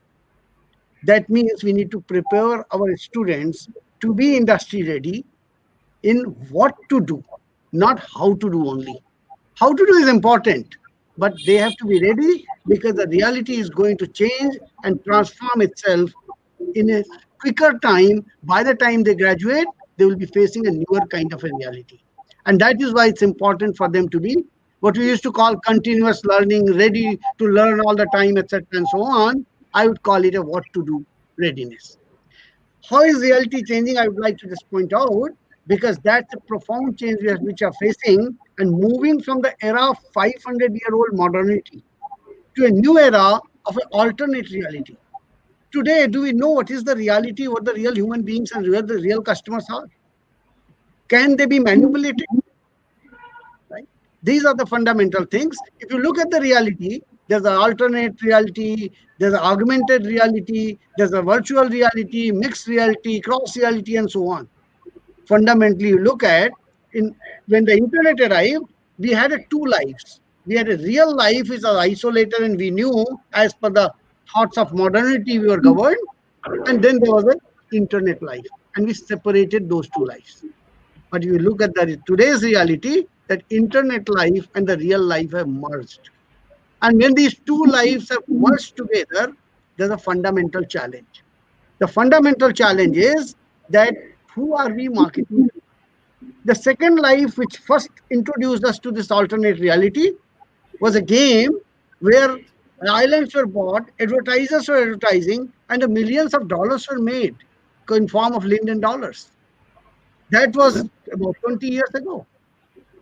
People got avatars there. Avatar gave you opportunity what you wanted to be in where nobody knew you. In the real life, we had a social norm and it blurred the boundary, but we lived two lives and made our money, our business was beginning to happen. Today, those boundaries gone. There are multiple social media platforms where we have a lives of multiple reality. The reality is nothing but the internet reality and the real life reality not only has merged, but it has given rise to multiple realities. For same person exhibits different personas on different platforms. Now, this has given opportunity to social media companies. And that's where the business is happening and the whole marketplace is getting altered. And we need to prepare our students for that. How it's altering? If you look at the Google and Facebook only and many other social media giants, they're collecting our consumer behavior. Whatever we do on the net life, it's all in form of bits.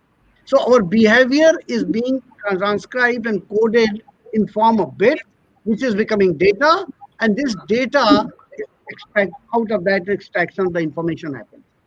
Of course, that part we all know, and we have begun to teach in our digital marketing and variety of courses that extract that information, you know the real human behavior rather than a survey and perceived human behavior, and make use of matching your product to that human behavior. And marketing in the modern form has been that understand the human behavior, design the product to that human behavior or human character, and match the product, and you'll be selling well. But then it has given newer dimension to our whole life, because that behavior is bits, data extracted into information, and those can be manipulated. So rather than learning from the information, Now information can be manipulated and fed back to us. And that is what exactly is happening. If you look at all the reality around us, we are now, the behavioral loop is closed.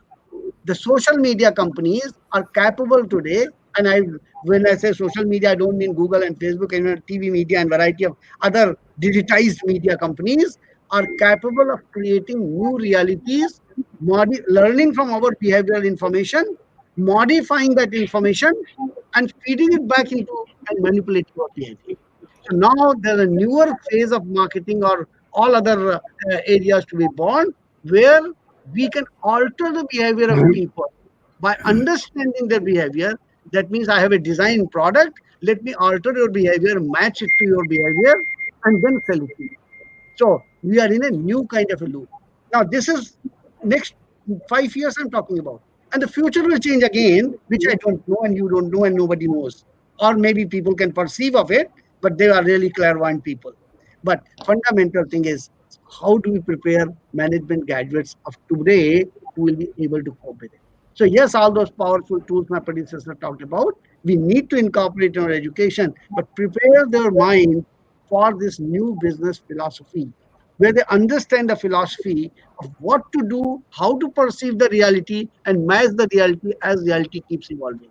Because reality evolution is not going to give us time of 15 years, 20 years. It'll be in years and 2 years and so on.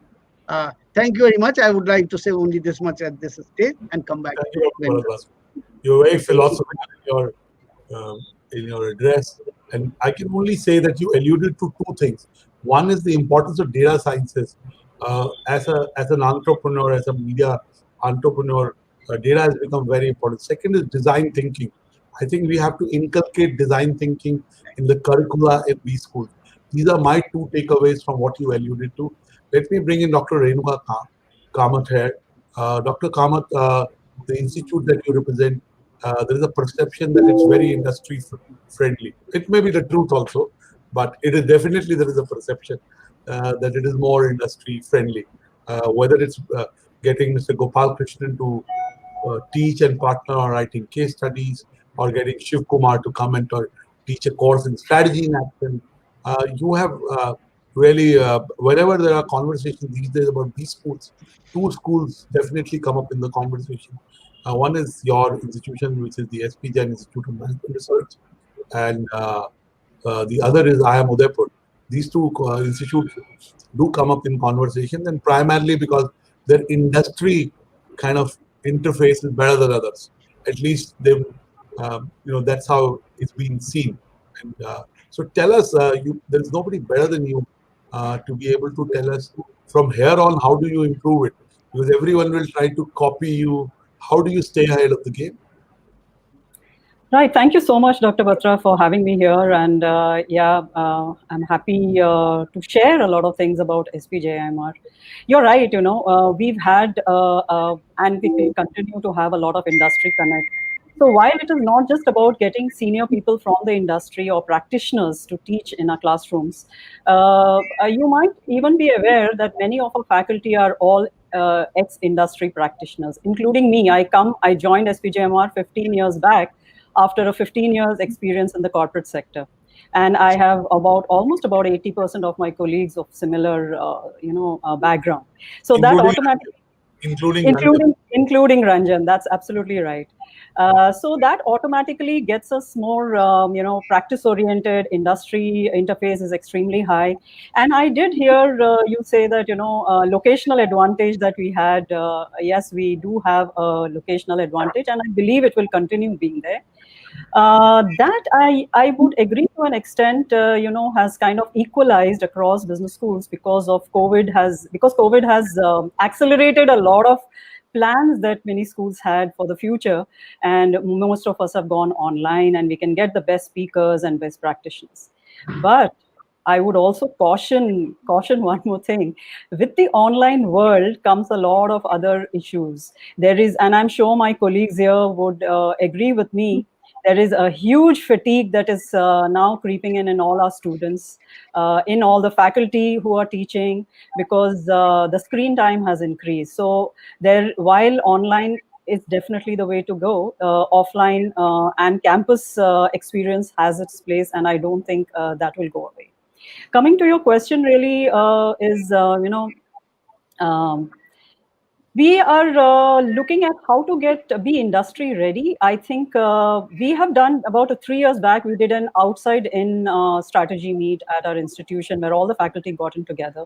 We asked the industry what they would like and what is it that the schools can give them better. And as a result, we came out with some courses, and one of 2-3 key courses that came out, and one of them which is we are very proud of is liberal arts. We were one of the first business schools to actually introduce liberal arts in our management and liberal arts in our curriculum in the 2-year program. And that has slowly started giving us yield. But, Dr. Batra, one of the things that I would, as a instructor, as a faculty, and also as an administrator in a B school, I think one of the key things we have to give to our students going ahead is the entire concept of lifelong learning. And how does one keep ahead of the game? Because whatever all said and done, we can only anticipate how the industry is going to change today.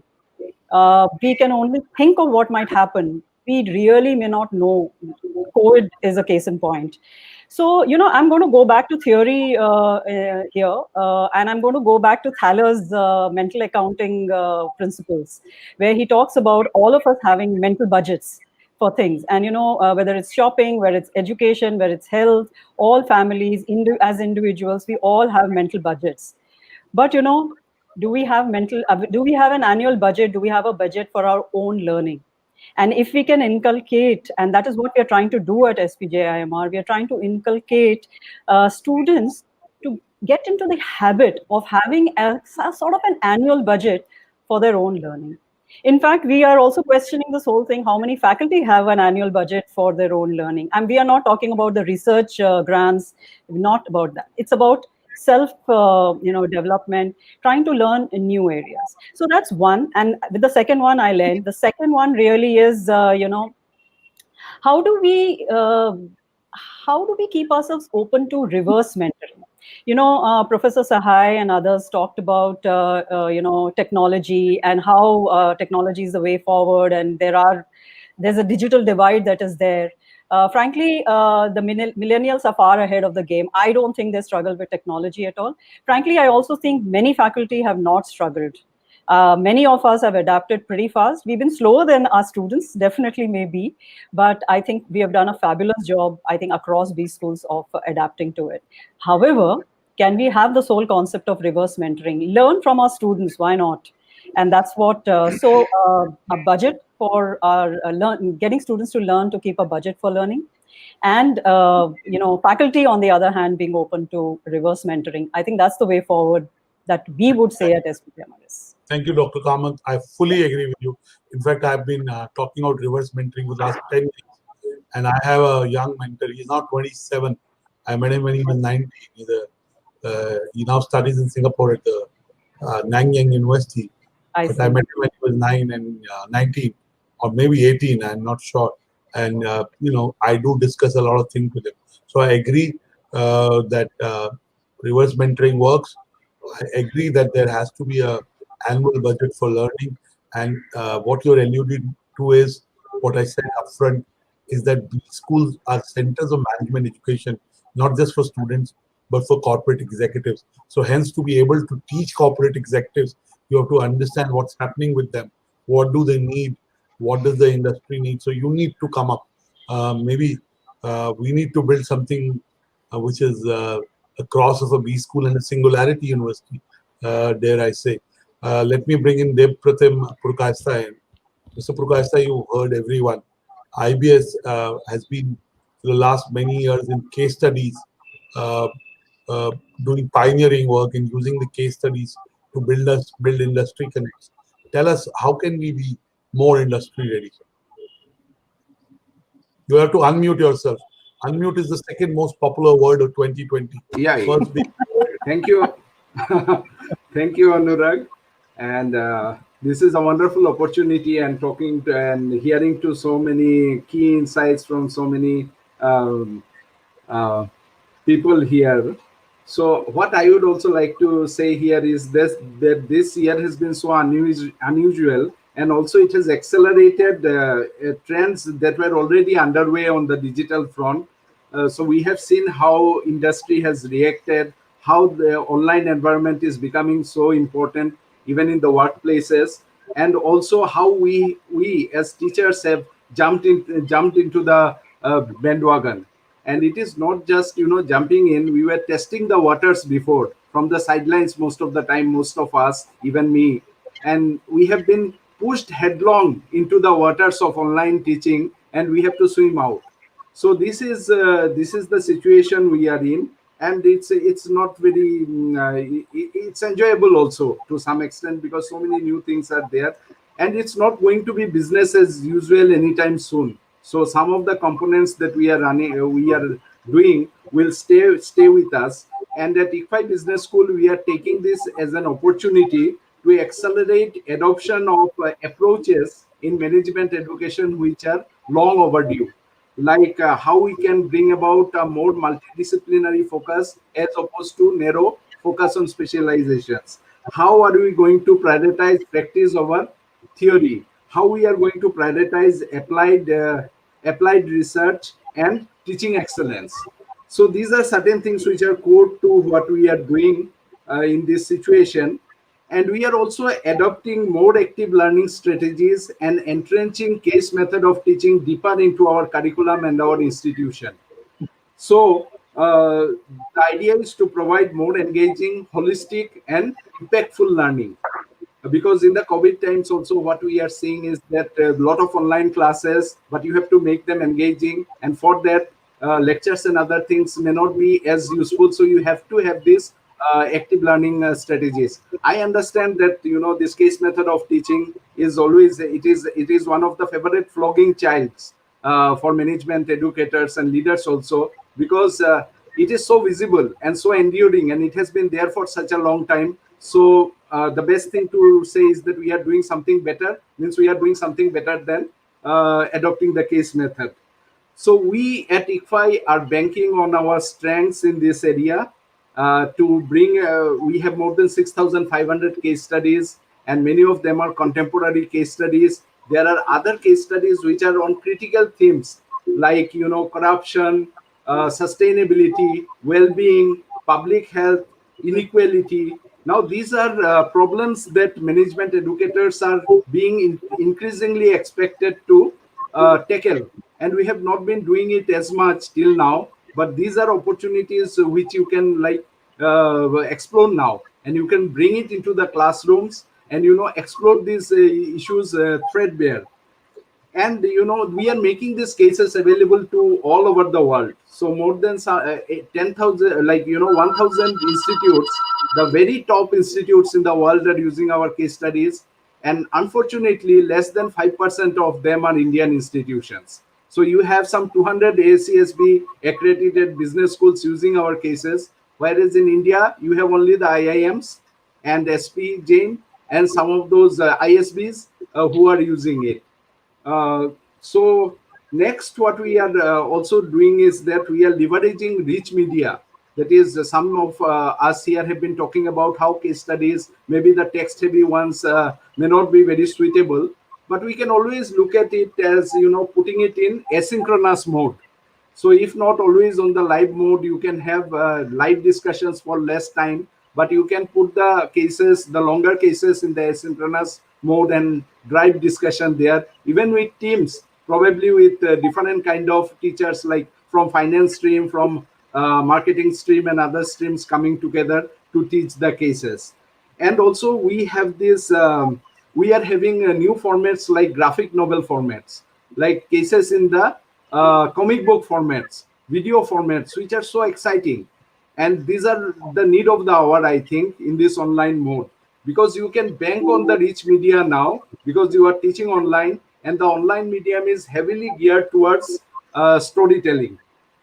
And we are also doing it in a multidisciplinary way, in the sense that we are not only looking at finance, marketing, and all, we are also looking at how we can bring in the engineering perspectives, perspectives from law and other areas, because technology is so ubiquitous in these times. Also, when we are looking at cases, we are also looking at other experiential things like, our student clubs. I am continuously amazed by how these students are running these student clubs in the online mode now. So that is very much there, and the development of vital skills are there, like preparing them for the gig economy, which is going to be more ubiquitous now. So there will be more gigs now, and Yeah. yeah, and Yeah, and also I want to also do a discussion after yeah, Dr. Asban has made his comments. Yes. sure.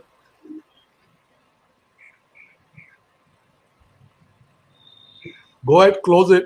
Go Yeah, ahead. yeah. So we are preparing our students for the post-pandemic world, not only in terms of the curriculum that many of you are talking about, but also in areas like online, how to prepare online for selections, how to prepare online for the for interviews, online interviews, and work from home environment, how to adapt to the work from home environment that they are going to be there. So uh, probably I can come back again once we have this discussion.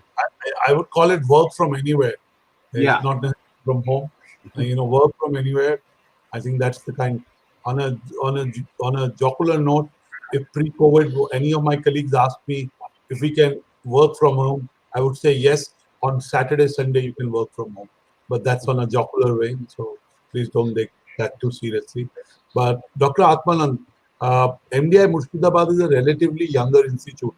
It also is a, whenever you have a second campus, a second offshoot of a school, I would say I would take the ISB example.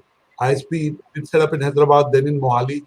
But when you talk to an ISB graduate, I don't think you can make out that the graduate is from Hyderabad or Mohali. My question to you: how do you ensure that a graduate that comes out of Murshidabad, MDI Murshidabad, and a graduate that comes out from MDI Gurgaon have the same kind of, acceptance in the industry? Of course, your overall comments on how to improve industry linkages and industry preparedness. Very much, very warm welcome and good morning to all my esteemed speakers and old colleagues. And thank you very much, Anuragji, for giving me this wonderful opportunity to share my viewpoints with my esteemed speakers and the directors from esteemed great business learnings of the country. Thank you very much.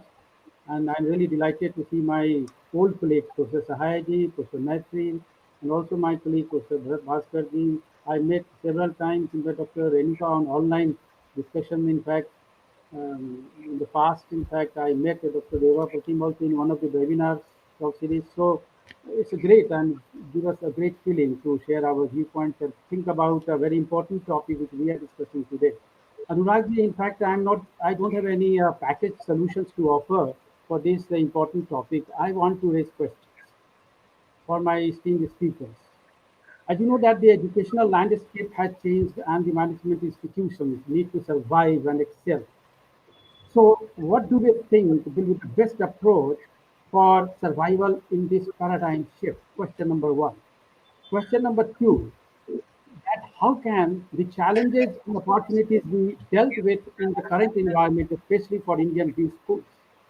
Question number three, how can the skill set gap, which all of us are now talking about, skill set gap between the workforce and industry requirement be plugged? Question number four, many studies have predicted about the creation of millions of jobs in new specialized areas with a different set of skills. What would be the role of Indian B schools to prepare for future generations to thrive in a changing landscape? Question number five, to what extent online education can positively impact learning environment in the campus?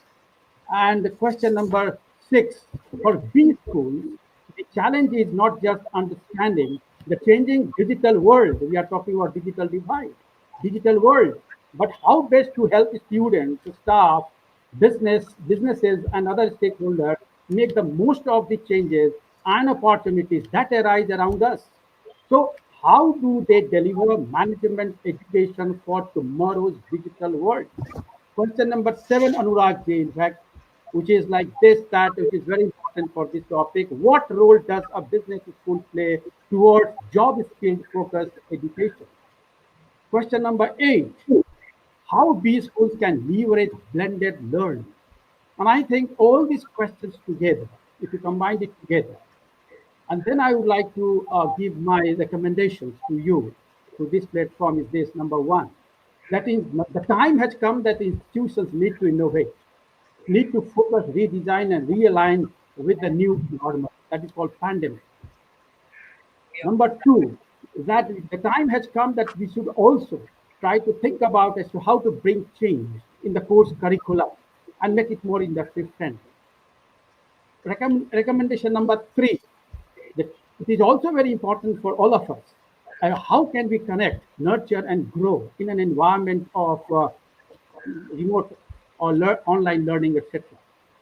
Recommendation number 3, that we must emphasize about the future role of the blended learning, that is called hybrid mode of learning, synchronous learning, as a culture, education culture, which is going to be developed by all the B schools. But then we need to develop a best pedagogy method for delivery of the courses so that the students can collaborate, integrate, and discuss about various important issues prevailing in the industry, prevailing in the economy, prevailing in the businesses, etc. So that approach should lead to how to connect with the businesses so that business can realign themselves with the B schools and the students. And therefore, here I would like to recommend for job skilled courses, which is called entrepreneurial type of education. We should think about it, which can create more jobs than creating more job creators. And also, I would like to say here that not only about technology, yes, technology is a very important tool in our hands, and we developed this technology, I agree with Professor Sahai, in MDI Gurgaon. And I have seen personally that how we have grown with technology in MDI Gurgaon. And therefore, technology today has become a very important tool for us to connect with the world outside, to connect with the students, and to nurture them, and also to provide them an opportunity for networking. And I call it CNNG: connect, network, nurture, and grow.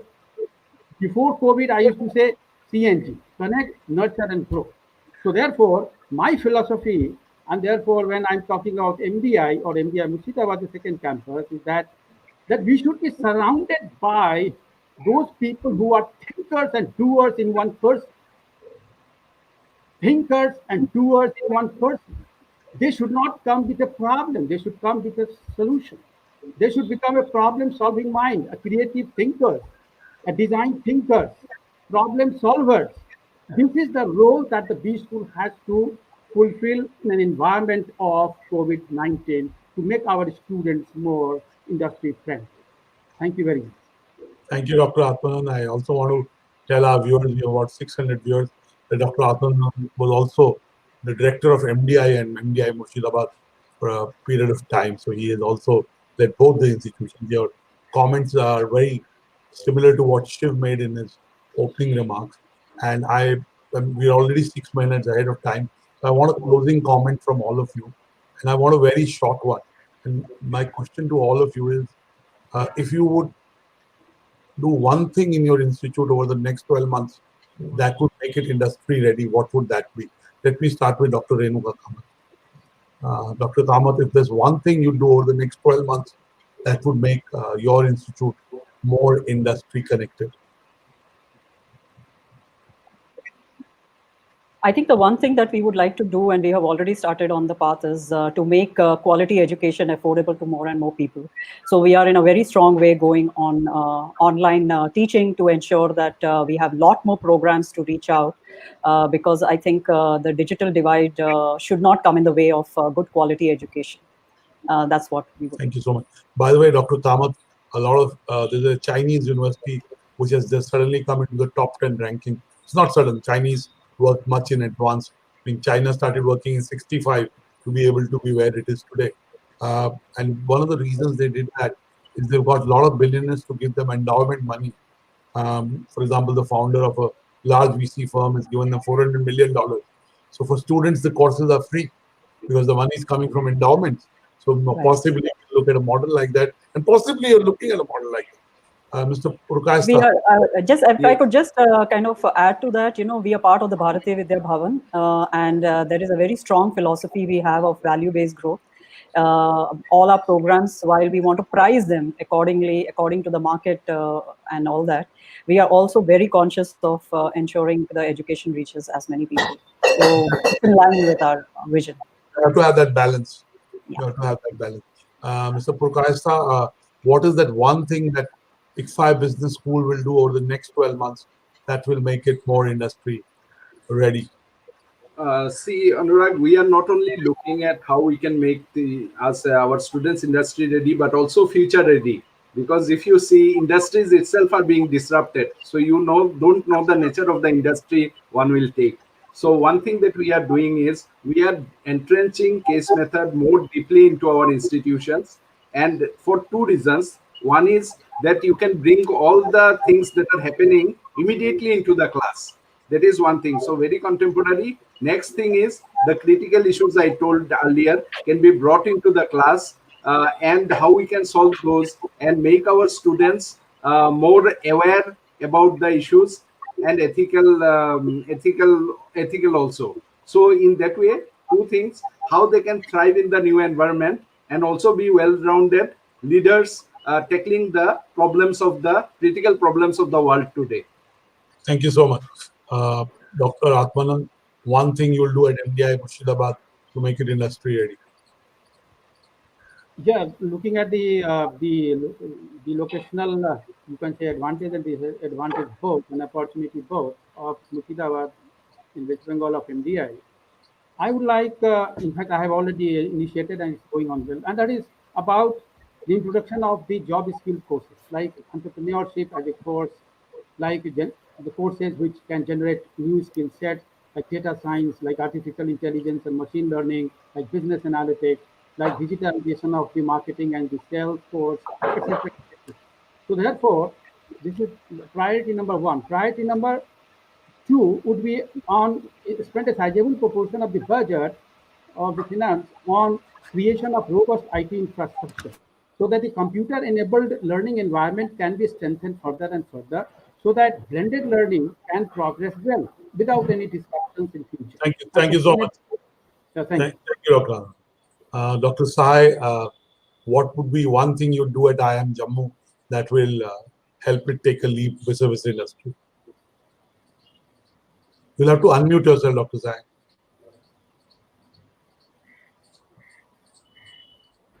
You rightly said that on unmute and mute, that's the, like say one thing which is was, in my opinion, is most important is that entrepreneurial skill. All the time we are talking of industry ready.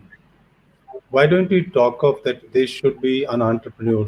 They should start their own venture. We know very well that okay, it's a difficult time. Getting job is not that easy. So that entrepreneurial mindset is very much important. That whatever things are coming on the way, they must take it up. So one is that. Second is that soft skill. Besides, I've already Soft talked skills, about technology. that's something that's very important. All of you alluded to how grooming, finishing, communication is so important. Dr. Mitre, one thing you'll do at IIM Nagpur, which will make it more industry ready over the next 12 months. So thank you, Anurag. I think all of you know that IIM Nagpur is located. Nagpur is a central point of India, and IIM Nagpur is located in a multi-product special economic zone. And within 3 months, we are going to move the new campus partially, and this is surrounded by 80 and odd companies. As you have rightly said, location, so it is equidistant from any point of India, whether Delhi, Chennai, Calcutta, Mumbai. So that advantage we are going to take. And second one is we are surrounded by diverse companies, 80 and odd companies, and students should learn from horse's mouth, and you should be known by your company, as Professor Atmanand rightly said, new generation skills and ample amount of opportunity our students will get to learn from industry is located in and around, because we are located in the heart of industry, and they will project these courses we will introduce, so that competency and skill part can be enhanced out of the objectives of MBA education. Thank you very much. Thank you, Dr. Maitre. I learned a new word, learning, phenomena-based learning, and essentially to me it means catching on with the trend and keeping pace with them. That's how it came across to me. Final word, Dr. Bharat Bhaskar. What would you do at IIM Raipur to make it more industry ready? All right. Our firm belief is the future is digital economy, and digital superstructure is going to envelop all the analog structures of today. And consequently, we are preparing our student to be digital transformation ready, prepared for the new emerging digital economy, and for those new kind of jobs, for creating them as well as working in them. The second part we are doing is making the industry managers ready with the digital transformation. So also going out to the industry and increasing our footprint through the newfound online education mechanism. So our focus is on digital, Thank you so digital much. and digital. My gratitude to all of you Thank for you. your time, for your contributions. And when you build the B School, you build the careers of lots of individuals, you help families, and most importantly, you help the nation. Thank you so much for being the leaders that you are, and we wish you luck in your endeavor of building your institutions and being future ready. Thank you so much. Thank you very much. Thank you. Have a great day. Thank you so much. Back to you, Mr. Anand. Everyone. Thank you. BW Businessworld presents Back to you, Mr. BW Businessworld presents a rich legacy of curated events that enable conversations on policy issues in India. Because of the state of our cities, we have no option but to build smart and resilient cities. Digital India is more for the poor, underprivileged, and the deprived. Covering a range of topics, BW Businessworld events look to create a strong narrative around smart cities, digital India, healthcare, Swachh Bharat, human resource issues, education, banking, and finance, among others. The world is fast changing. Best practices are available now on the net. Vikas development पूरी राजनीति में ये focus बन गया है. BW Businessworld events provide a speaking platform to the voices that matter. Smart से ताल्लुक यह है कि हम जो बेसिक एम्यूनिटीज हैं उसको हम चुस्त दुरुस्त करें. You don't have to be a technologist. You need to understand how technology influences the world. Mahatma Gandhi was a great man. He was the leader of the freedom struggle. We believe that e-governance and IoT will play a very, very important role. BW Businessworld is an excellent exhibition platform that helps you showcase your services to the right audience. To be a part of our legacy, write into us at partner@businessworld.in.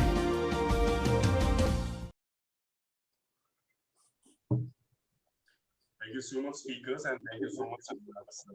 And I believe the students and the future generation is not just going to be industry ready. I'm pretty sure they're also going to be some pandemic ready as well, henceforth, because not anything can happen. We can expect anything henceforth now.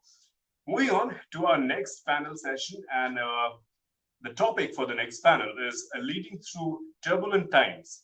Role of management institutions. Can these schools create leaders for post-pandemic world, and how? That's what I was talking about. And we are making people ready for industry, but now are we making people ready for post-pandemic world? What structural changes are needed? And the session will be moderated by Ruhail Amin, editorial lead, Businessworld. Now I'll request to join Dr. Madhu Chitkara, Pro-Chancellor, Chitkara University, along with Madhu Veeraraghavan, Director, TA Pai Management Institute, Dr. Monica Khanna, Director, KJ Somaiya Institute of Management Studies and Research, Professor Anup K. Singh, Director, Nirma University, and as well Ruhail Amin. So handing it over to Ruhail Amin. Thank you so much. Thanks, and great to meet all my panelists here. It's a pleasure to have them, and we are discussing something which is so pertinent, so relevant in these times, wherein the traditional classrooms are on hold, there is no definite time where this pandemic would end, where this vaccine would come up. So I think we have a lot of challenges before us. So I want to start right away with Dr. Singh. Mr. Singh, with you, my first question with you is that how do you see this pandemic shaping our new mindset as far as nurturing new leaders in these schools is concerned? Has it made us forced to rethink at what we were cultivating in terms of leaders? Has it forced us to rethink? That's my question to you. Well, I don't know whether we are rethinking or not, but after any pandemic, two things happen. One is that there is a loss of lives and loss of livelihoods. So that is something which is very, very negative, and we are experiencing that. But the good news is that if you see the history, after every pandemic, lot of new innovations take place, and there is prosperity. So the same thing I think is going to follow. Right now we are facing the loss of lives as well as the loss of livelihood. Our economy is in difficulty, our politics is in difficulty, internationals are in difficulty, and organizationals are in difficulty.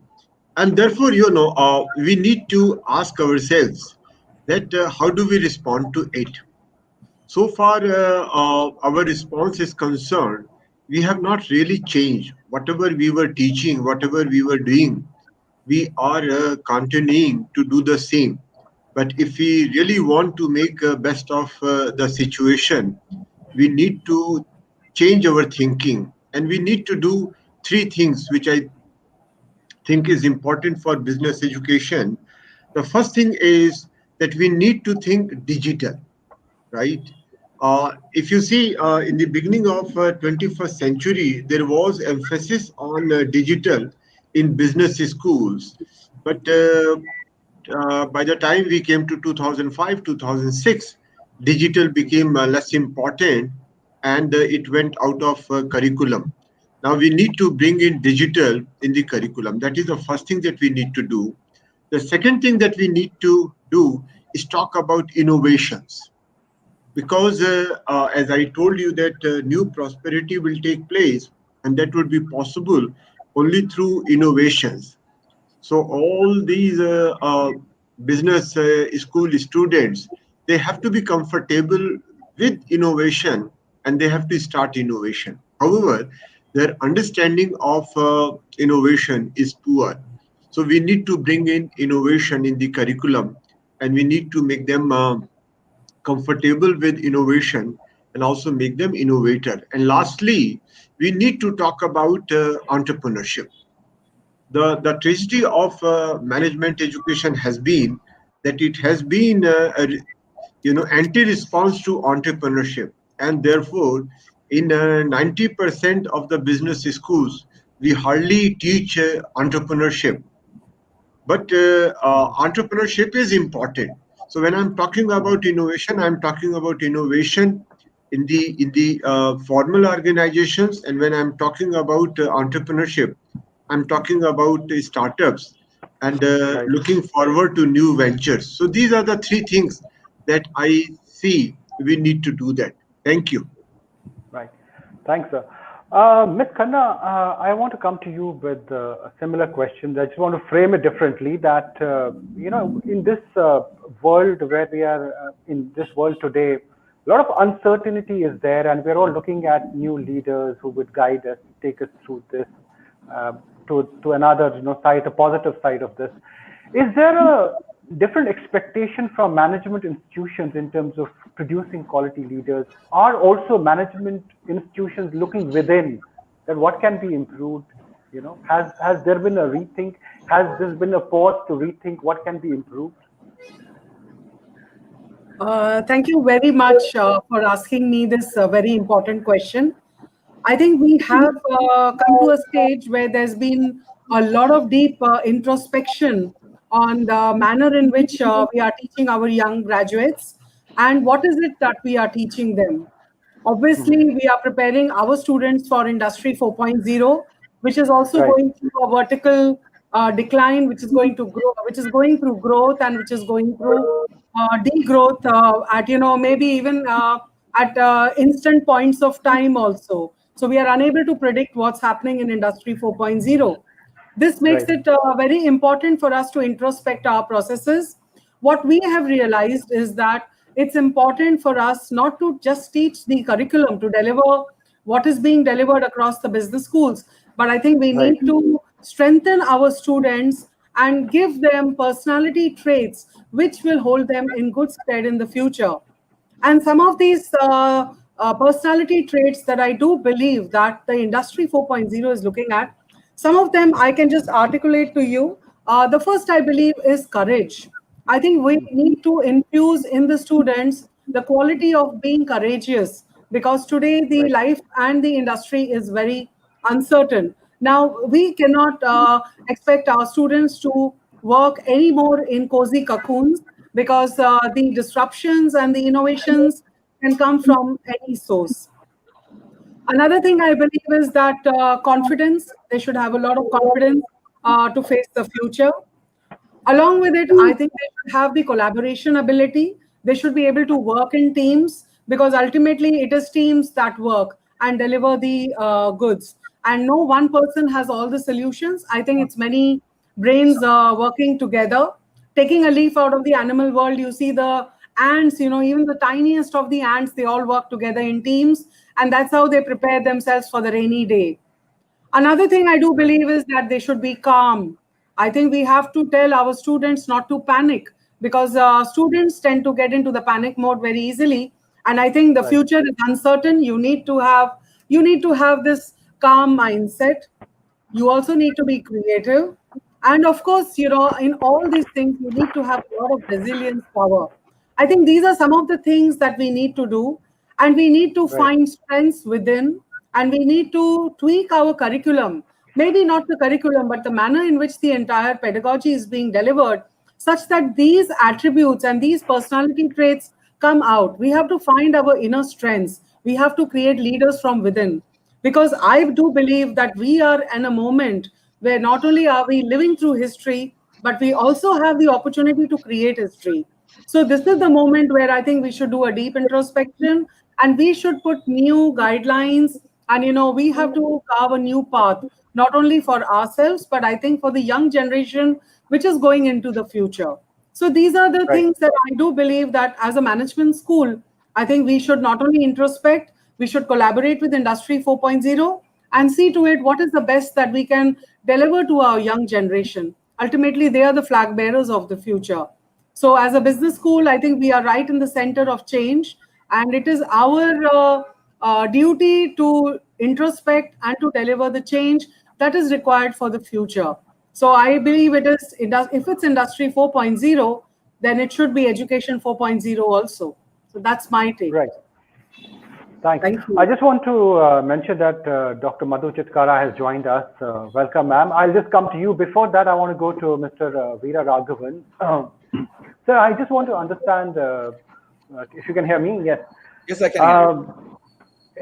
Tell me, the last 6 months, has it been a pause where management institutions are also thinking of what could be improved?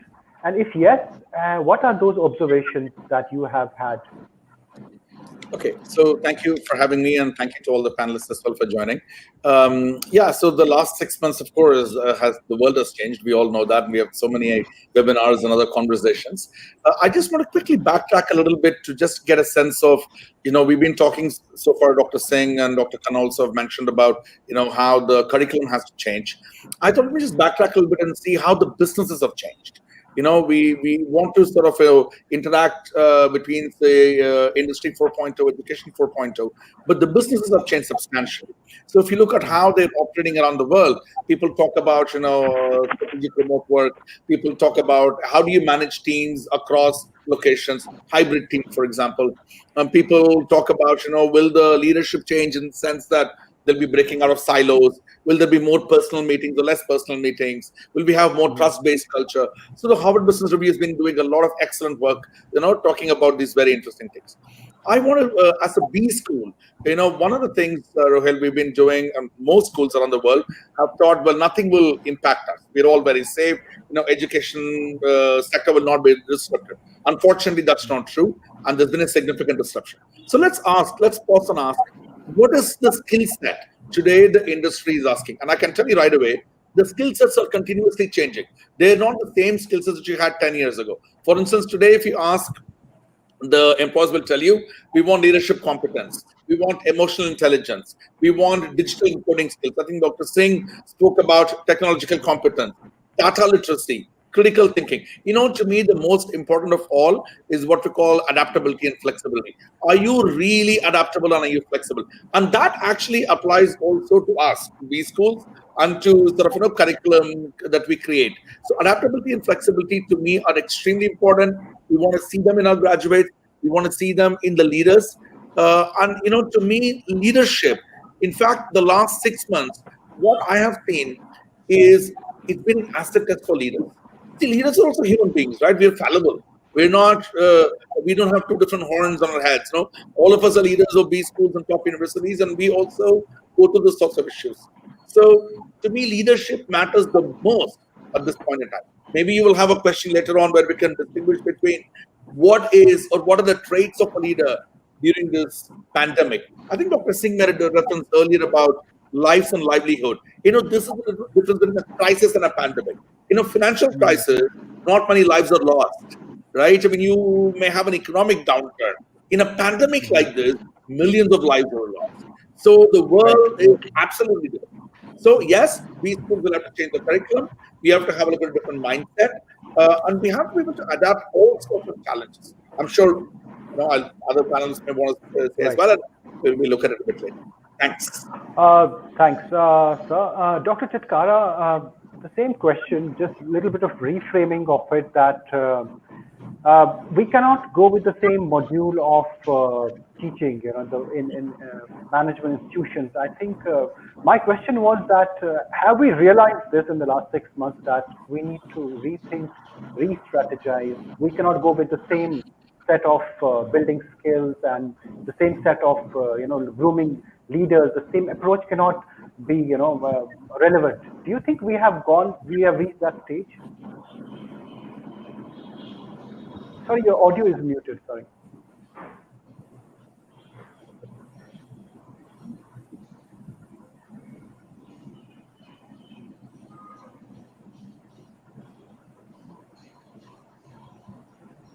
There must be a one.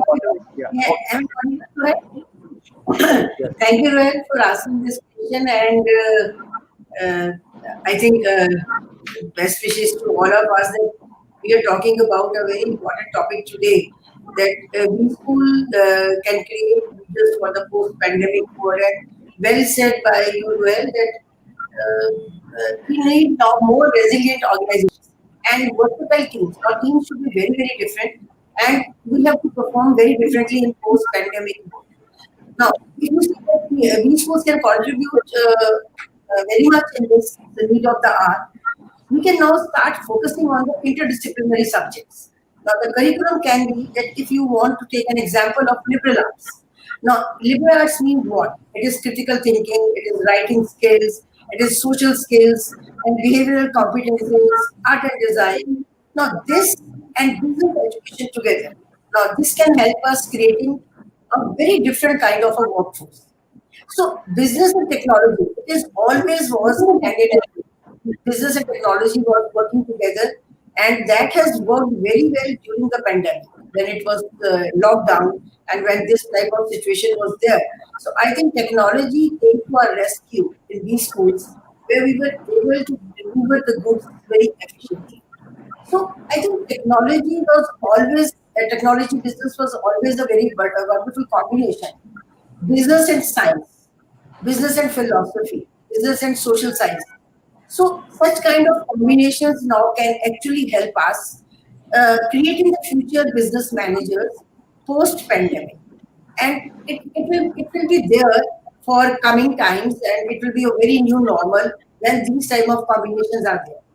Now, remote working. Now, you see that everybody has started working from work from home and that online courses. So I think this is now has become new normal, and it will be same, I think, for at least 2-3 years more to come.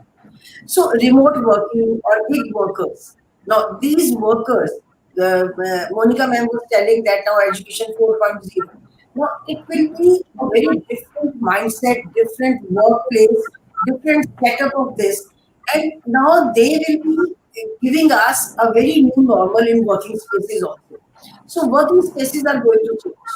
Now, as usual, which we were doing it, now it will be all change scenario where the setup of working will always be changed. So this one has to be ready for it. That what are the new changes and how we should make ourselves ready for the new normal. I think that is a challenge for all of us sitting here. That how the new these schools will be there and how they will look like. Right, right. Dr. Singh, I want to ask you that there is also a certain mindset needed, because this was unforeseen. We never imagined. We are going with a certain way of teaching and learning, and suddenly we are out of blue comes this pandemic. So are we also at a certain stage of the mindset level between both of the teachers as well as the students, where they are, as Dr. Veera Raghavan said, that, adaptability, having that emotional intelligence. Do you think 6 months is enough time to get transformed and get receptive to that kind of module of education? Do you think it's going to be challenging for us right now, especially for the management institutions, to navigate this gap of what is demanded and where we are right now? Well, right now we are in a reaction mode.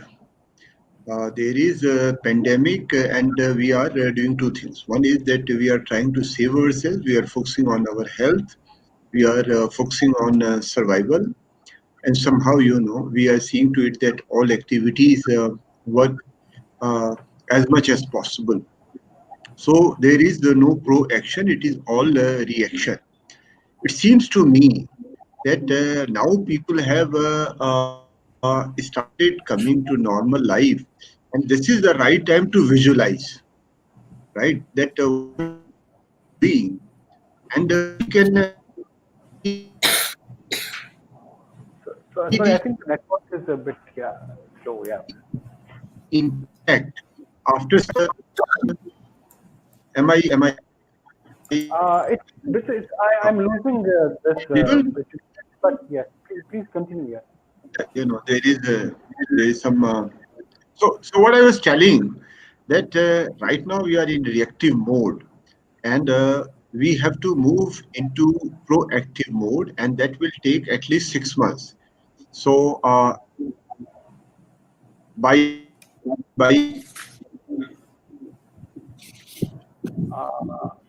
I'm sorry, I think the network is bad. March, April, all the business schools would be. So I think there's some issue with the network.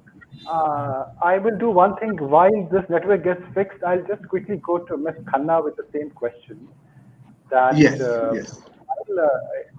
I'll just go to Mr. Khanna. My question is the same. That we need. Are we kind of have we reached a stage wherein the mindset is ready for the new kind of learning?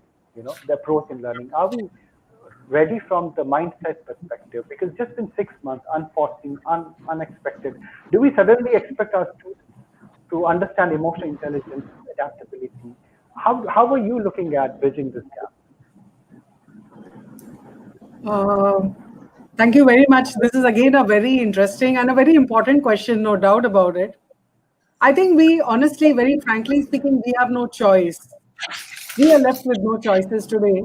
Either you survive, you move forward, or you have to suffer the consequences.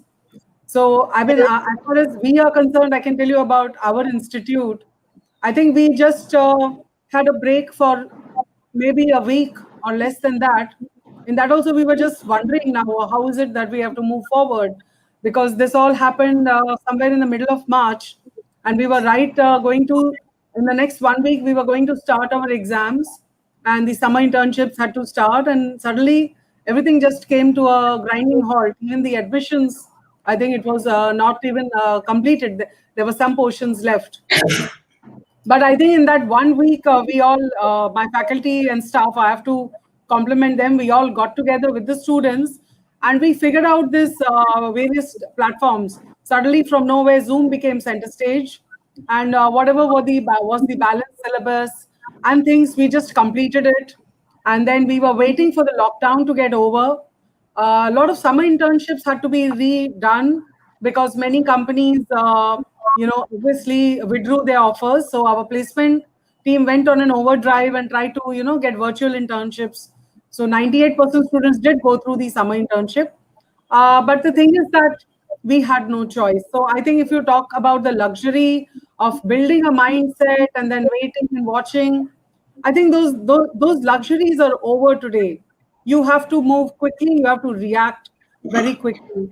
And I do believe, if I just take an analogy again from the animal world, I think somewhere we have to be like the amoeba or the octopus to move in any direction today. I mean, things are just hitting us from anywhere and at any point in time. I suppose the mandate for everybody is, or the writing on the wall is, there is no time to grieve or to look back or to think. You have to just move forward. I do believe that the way this pandemic has thrown its open its challenges for our students, this concept, which is just earlier used to be a theoretical concept of adaptability, agility, resilience, emotional maturity, and quotient. I think they have experienced it live firsthand, because they also realized that none of us had a choice. So I do believe I do believe they are better prepared for the new industry and for their career, because they have actually seen us. We have all gone through this whole thing together.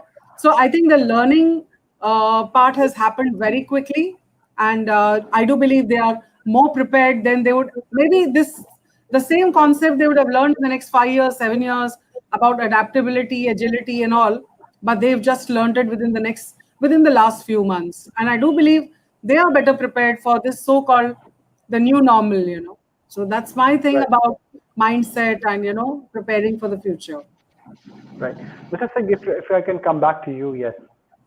We can resume. There was some tech error. So we try to interact with our students and faculty, and I found a very interesting trend that 1/3 of them are very enthusiastic and they are thinking proactively. 1/3 are waiting and watching, and 1/3 are depressed. So we have to evolve our strategy in such a fashion. So those people who are proactive and enthusiastic, they create positive vibes around, and they are able to become much group. But we also need to provide support to 1/3 of the students who are depressed, who are anxious, who are hopeless. Right. So I see a significant chunk of both faculty and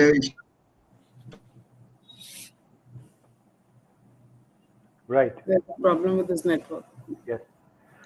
I think that's one of the challenges while we were thinking of about what changes we need. I think infrastructure-wise also. Yeah, sorry. Yeah.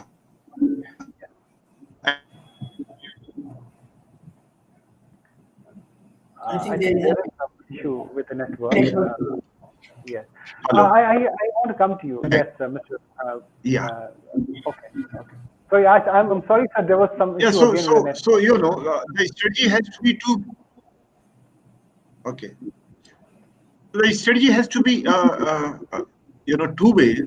One is that we come out with positive steps and move forward, but we have to also take care of those people who are not able to respond, who are facing problem with flexibility and adaptability. Yeah. Right. Perfect. Mr.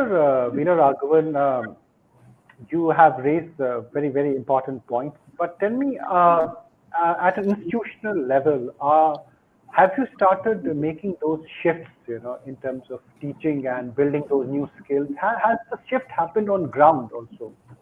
Yeah, absolutely. So, Rohel, some things, we had to do for the first time, but, we've been actually practicing many of these things in the last decade or so. For example, just the last 3 years, what we did was we made sure that every Tapian, being a top 20 school, we want to make sure we spend a lot of resources on students. So one of the very interesting things we did was we provided individual Coursera licenses for every student, every Tapian, right, at our cost. And we have access to roughly 3,000 courses around the world. And we told them, in addition to what we are going to offer in the PGDM program, we will highlight some courses and we want you to take them. Just as an example, our courses are not just management. The reason is, I certainly want all of my students to have absolutely cross-disciplinary, multidisciplinary exposure. So we've given them courses on, for example, what can I learn from a Holocaust? What can I learn? We have a course by Imperial College on the science of COVID. Right? We are giving them a course on how do you model forest fire. We are giving them courses on public health. The reason is we live in a diverse society. We don't live in a single society which can be easily organized, right? We live in a completely different world. So I want every student of mine to be able to expose to multiple disciplines, learn from public health, learn from history, learn from modern art, learn from languages and linguistics, learn actually from the science of COVID, learn from how do you model a pandemic. I mean, who is to say, that we will not have another pandemic in 10 years? Who will say we can't have another, COVID-21 or whatever that happens to be the next? So it's impossible. We cannot. Therefore, what we have done, and this happened not just this year, we looked at it even a couple of years ago and we implemented it. So several things, we have been a very, very innovative school. And that's one of the amazing things I love doing in my job.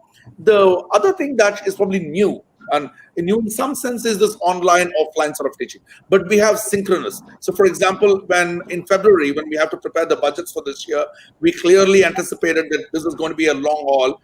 And we had the entire campus, completely ready with almost 14 different interactive classrooms with 86-inch monitors, and we made sure that we have unlimited cloud space. We record every lecture. Every lecture is live recording happens and then it's put up on the cloud. Students can download the lectures. So it's all synchronous mode, right? And then we share everything in advance with them, all the notes, materials. So obviously you can't replicate a campus experience. That is not going to happen. But in terms of mindset, what we have told them is, listen, placement, for example, is now happening online. I mean, the recruiters are ringing you and doing internship interviews on placement. And this is going on to 2 o'clock in the morning. You have to still wear a tie. One of the interesting courses we've introduced this year is how has communication changed in the last 6 months? You know why? Because in the last 6 months, it's a virtual. Now we're talking to each other in a virtual mode, right? This communication is very different to what you have done 6 months ago. So we have a course in Michigan where we tell them communication in a virtual age, because the world of Skype, Messenger, WhatsApp, these communication, webinar, for example, this is a very different communication. So there are etiquettes for virtual communication too, and we want them to learn. So we have got a course on how do you do complex analysis. For example, how do you manage creativity? How do you do, this COVID world, pandemic modeling? All of these different courses, which is never in a PGP program. And that's why your first question is curriculum. The crisis has certainly changed the curriculum, and it's changed for the better. I think business schools have been very uncomfortable, to not change curriculum. And that's a real big problem for universities, particularly Indian universities. They just don't like changing things. But it's a very wrong approach. You have to be ahead of the curve. So for us in TAPME, we started the change 2 years ago. We are continuing to change. And we actually also, one final point, we have ensured that every TAPian also has ground reality of what is happening on the ground. So we do a course called SAVA, Society, Environment, Values and Attitude. It's a course where we want to bring humility in leaders. Today, if you ask me what is one trait that separates a leader from a manager, there are multiple. Many people will give you 20 different reasons. And I say to you, if you have humility and if you have empathy, that is the most critical thing at this point in time, specifically in the post-pandemic period. You want to see a leader who has an organization that is alive and versus dead. What would have happened in between is empathy and humility. So to me, yes, we have changed. Yes, we are learning. And we should learn, right? But business school professors should also be learning. And these are amazing challenges for me. To me, there is nothing more exciting than a great challenge like this. So thank you. I think I was just taking from what you said is I think this pandemic has brought in a policy shift, which might not have happened maybe in a longest time. I think it has got that policy shift where everybody is looking within. Dr. Chitkara, my question is to you is that on at the academic level, in the classroom level right now, are there any signs of visible shift in terms of the teaching, the way you are teaching and grooming the management students this year versus the last year? Is there a real change on ground as well? I think it is a well said question, Lohel, because it is need of the art to change ourselves very drastically in our teaching learning processes. Because if you see now that they are still online, still in an online mode, and they are not started coming to the campuses. And B School immediately shifted to the new normal mode of teaching and learning.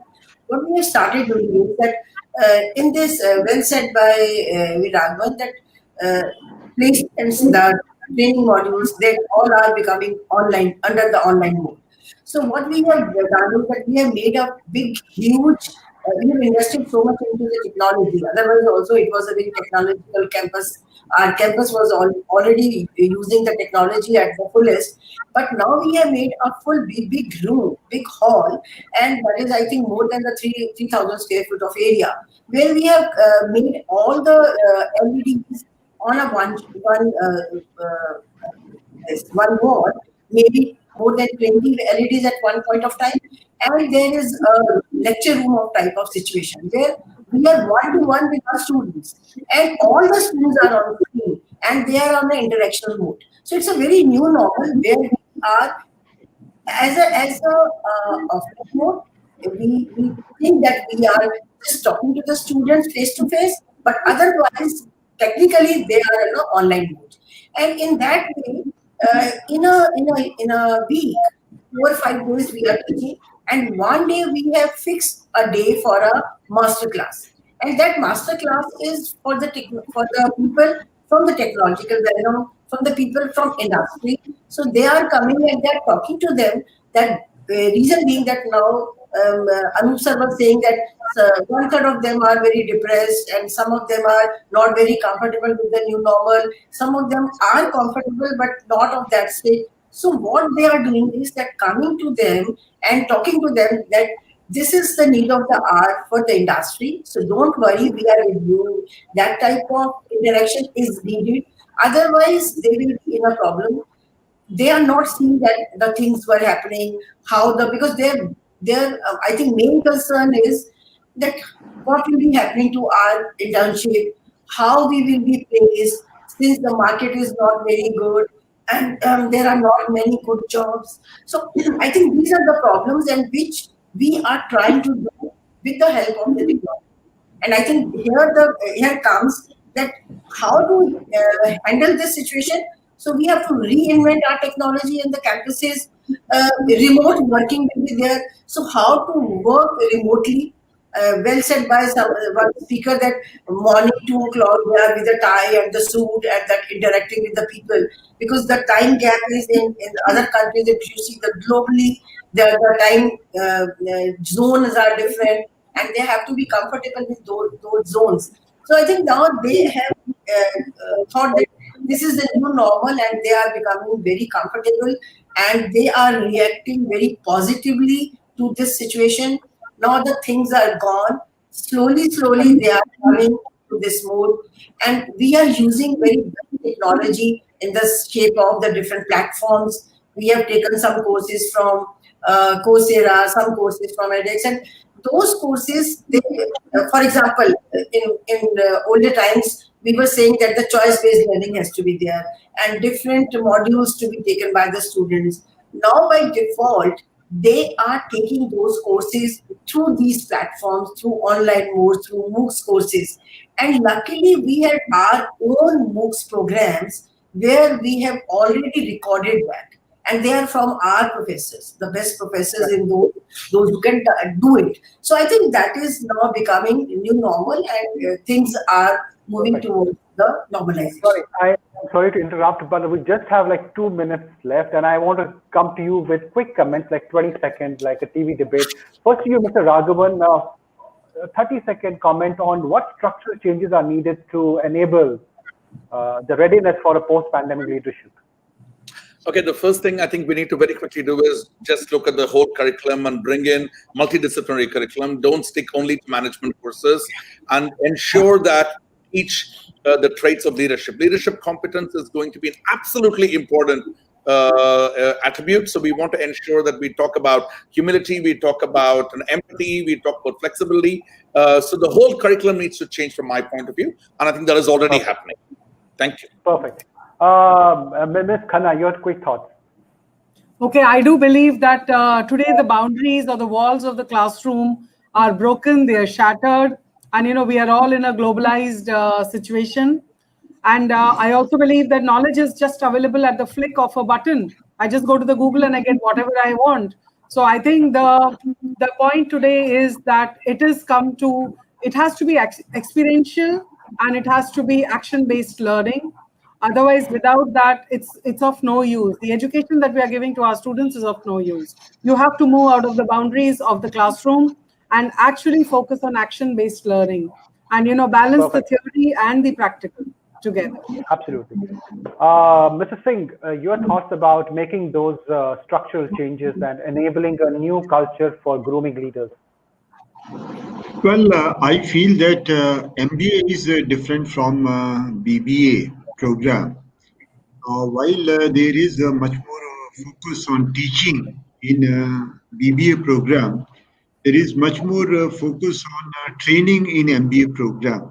So we need to conduct a MBA as a training and not as a regular teaching. That is the first thing that I'd like to submit. Second thing is that besides acquiring functional knowledge, there has to be much more emphasis on personal development of students.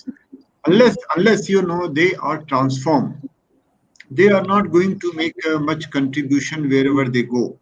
So along with the functional knowledge, there has to be emphasis on developing their personality.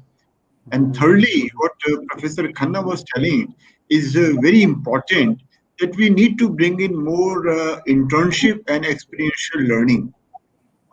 Somehow, AICT earlier dictated that we should teach our students for 1400 hours, and then there was a lot of struggle. It was reduced to about 1050 hours. Still, it is too much. If we really want to do justice with the MBA, we need to teach not for more than 800 hours, and rest time should be devoted for internship and experiential learning. Perfect. And last words, Dr. Chitkara, from you. So sorry, I'm out of time. In one sentence, I can say that now in B school we need people who can work with more transparency, strong emotional quotient, empathetic, and who can assess or manage the future demand of the business world. I think that is a need of that. Thank you. Perfect. Thank you so much for this insightful panel, a very broad-based topic, and so much to communicate actually on this. Thank you once again for joining us, and over to you, Anupam. Thank you, everybody. Thank you, everybody. Thank you. Thank you. In the world of business, when you think business, you think BW Businessworld, spanning across platforms from print to the fast-growing digital space, from custom events to insightful industry books. BW Businessworld continues to capture a critical market space. Enjoying over 1.2 million engaged reader base, we have replicated this success in digital, with a 6-fold growth in the past 1 year. So who is the BW audience? Our magazine readers are the cream of the crop business professionals spread across industries and niche communities. BW Digital engages with a much larger audience, hailing majorly from India and US. We also reach diverse markets including UK and Saudi Arabia. The BW Print universe comprises of BW Businessworld, BW Smart Cities, BW Hotelier, BW Applause, BW Education, and BW People, each profiling industry leaders and niche sectoral stories.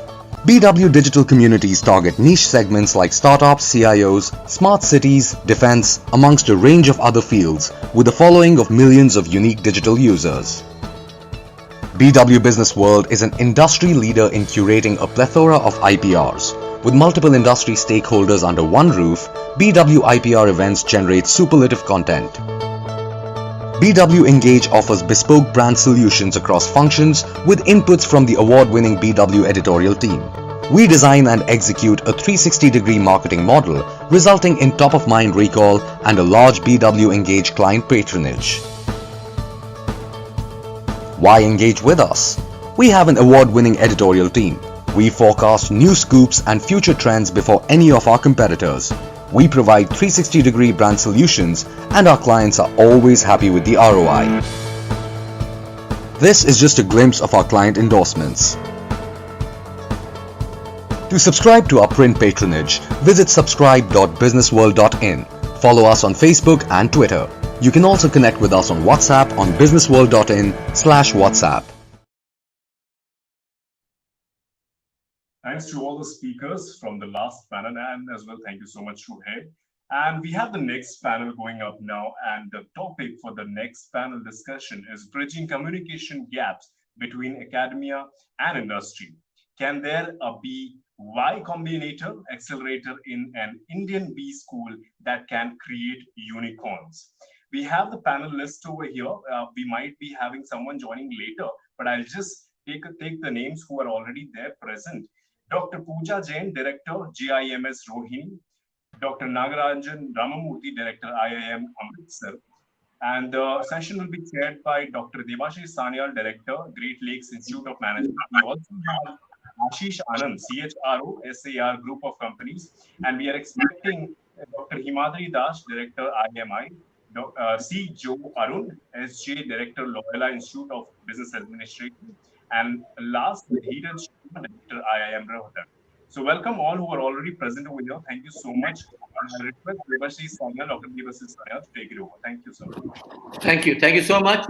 Thank you, Business World. Thank you, Dr. Anurag, for this opportunity. I think the topic is very interesting and important. We have been speaking about and discussing this communication gap between academia and industry for the last 2 decades or so. But there is a twist in this topic. Can we have a Y Combinator accelerator in an Indian B school that can create unicorn? So here comes the twist. Now, we all know what is Y Combinator, that is YC we call in short. It's nothing but it is a seed money startup accelerator. It was sometime in March 2005 or 2005, I'm sure. It was launched in US and has helped to curate and develop more than 2,000 organizations across the world, in US especially, but across the world. Some of the companies which has benefited from such funding includes AIRBNB, it includes Dropbox, Switch, Ribbit, and so forth and so on. So here, the question is, can Indian business school partner with industry and do funding, which can, startup funding, which can generate what's called revenue, or generate a business model as such, which can help in creating successful business. For the time being, let us park the unicorn part of it, because if you get success, then unicorn may come as we go. But before I go to the topic and I give my initial remark, I would like to request the other learned panelists over here, that because we have given about a 50 minutes time, and I see Dr. Himadri also have joined, we have got about 50 minutes time. So let us initially restrict our comment to 5 to 7 minutes. And if we have time, then we may go further and discuss some important point. And if there is some question coming on from the audience, we can take up those points. And one more thing, that while I'm requesting panelists, I'll go by alphabetical order. Only exception I'll make is Ashish, Mr. Ashish, because he's the only panelist from the industry. Maybe he will give his comment after all academicians gives their view. I think it works fine with everyone. Without further ado, let me tell you, if you ask me whether it's possible, yes, it's possible. Why do industry come to business school? Why do they come? There are a few basic stuff actually. One, historically placement. I'm not going to talk on that much. Another is consulting.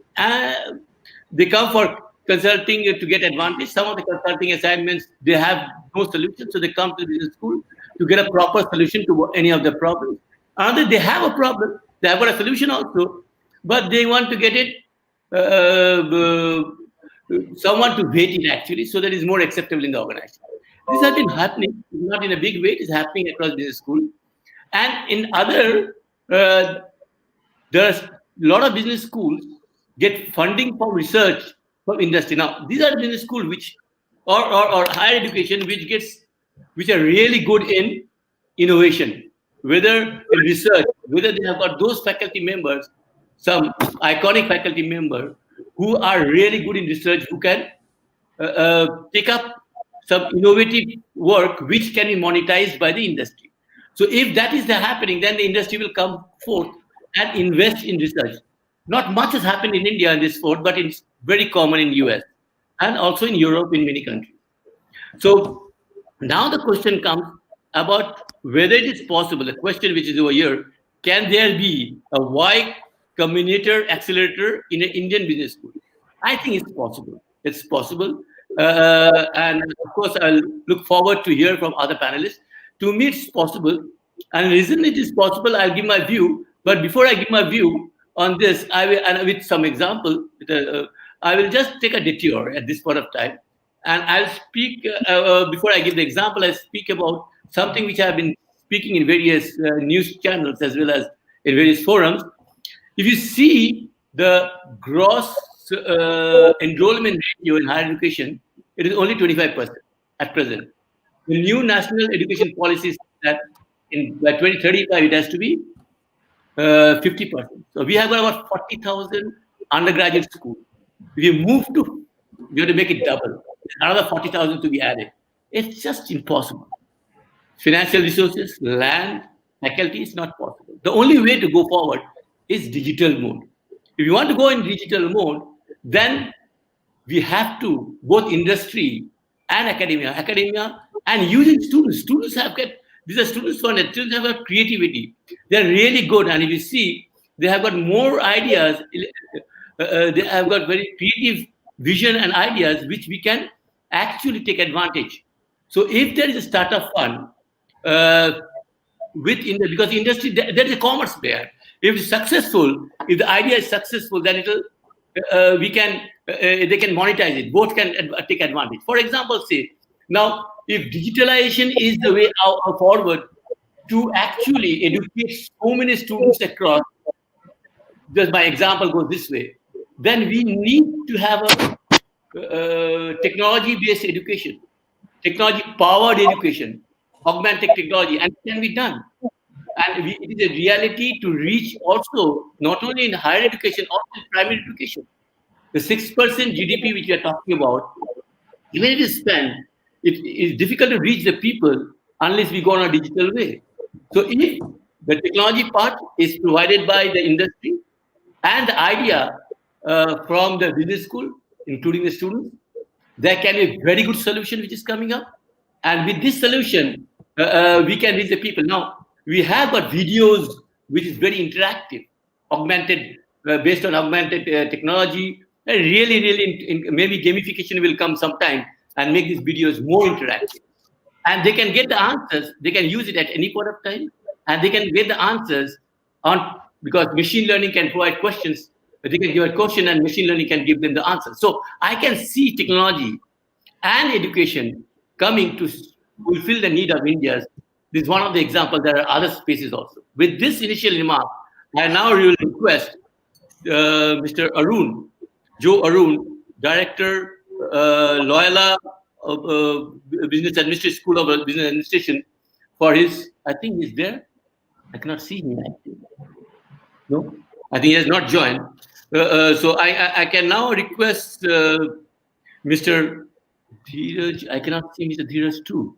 So can I ask Mr. Dr. Himadri to kindly give his comments? Dr. Himadri, please. Thank you, Devashish.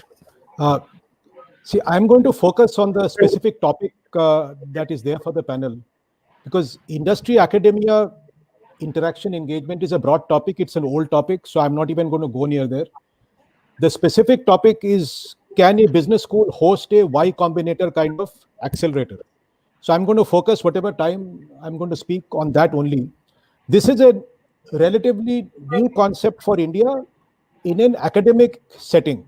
In fact, there are business schools and there are technology institutes in India which have incubators, but nobody has an accelerator.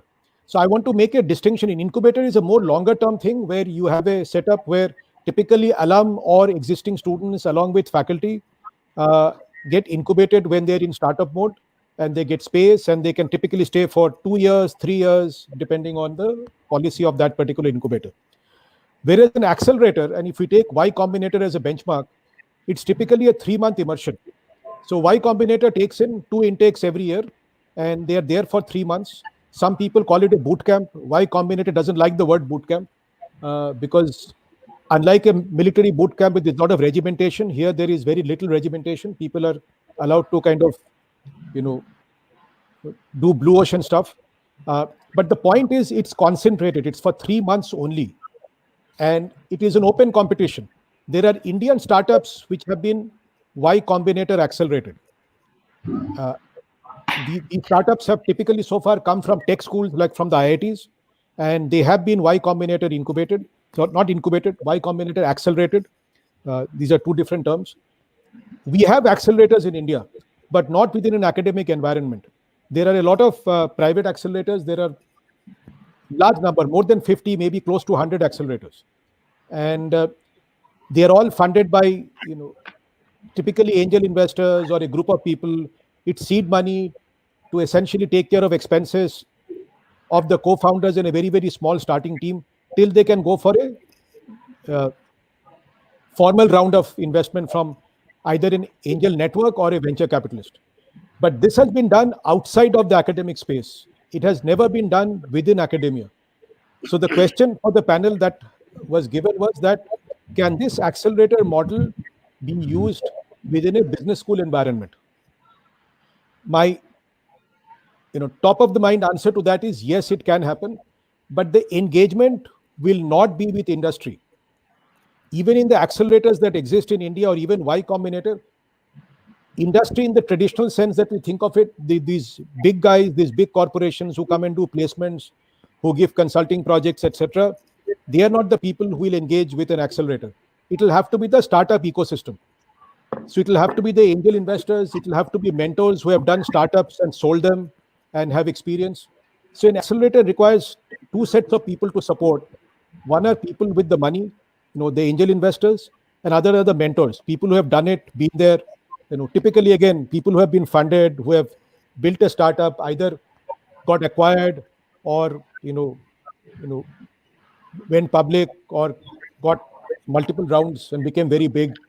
So that is the kind of support that is required in a accelerator, which could be set up in, say, an Indian B school. And again, the key is to not let this thing drag. It has to be very concentrated 3-month things. So I think a way to start is you do a once a year 3-month thing, maybe during the summer when there is capacity on campuses, when dorms are less under pressure, hostels are less under pressure.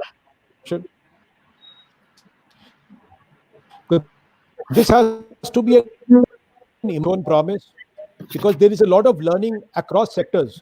The reason Y Combinator works is because at a given time in the cohort, they'll have a very large number of startups and their co-founders sitting there, and completely unrelated businesses, but they do best of class benchmarking among themselves. They learn from each other. So that peer learning is also very valuable in addition to mentor support and the money. In fact, Y Combinator claims the money part is the least that they do for these guys.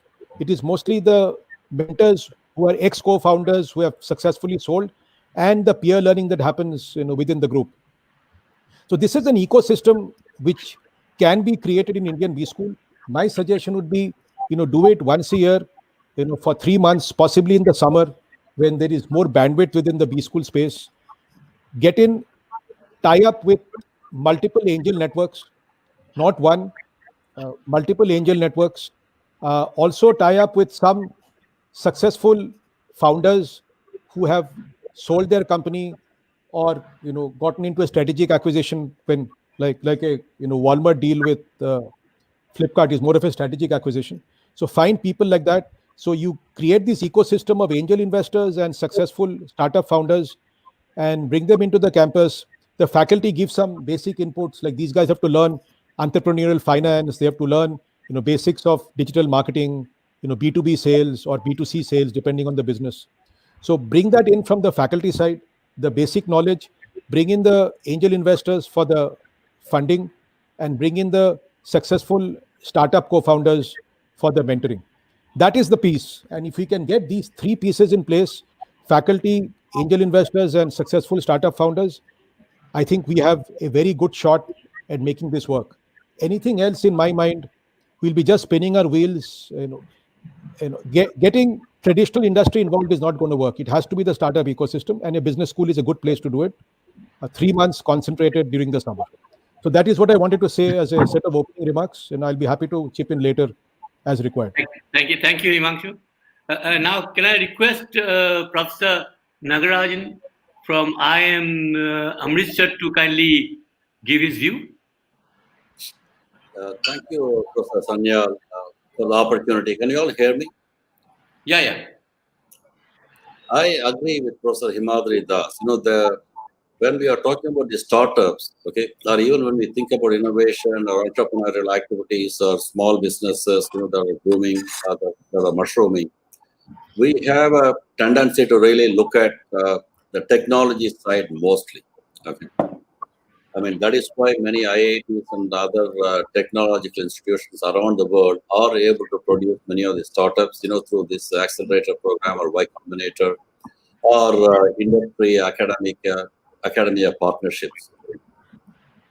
In business school, I'm not going to say that it is impossible, but it is going to be much, much more difficult, if not impossible. The reason I put my caveat is that, like Professor Himadri Das mentioned, we have to do it in a shorter period of 3 months, 4 months time. At the same time, I would see more synergy between industries. Even the US, for example, when companies or these investors or venture capitalists and others invest money or promote this type of, encourage this type of incubators and whatnot, what they are trying to do is, they look at the relevance of what is being done at the institution, right, with what the company's activities are.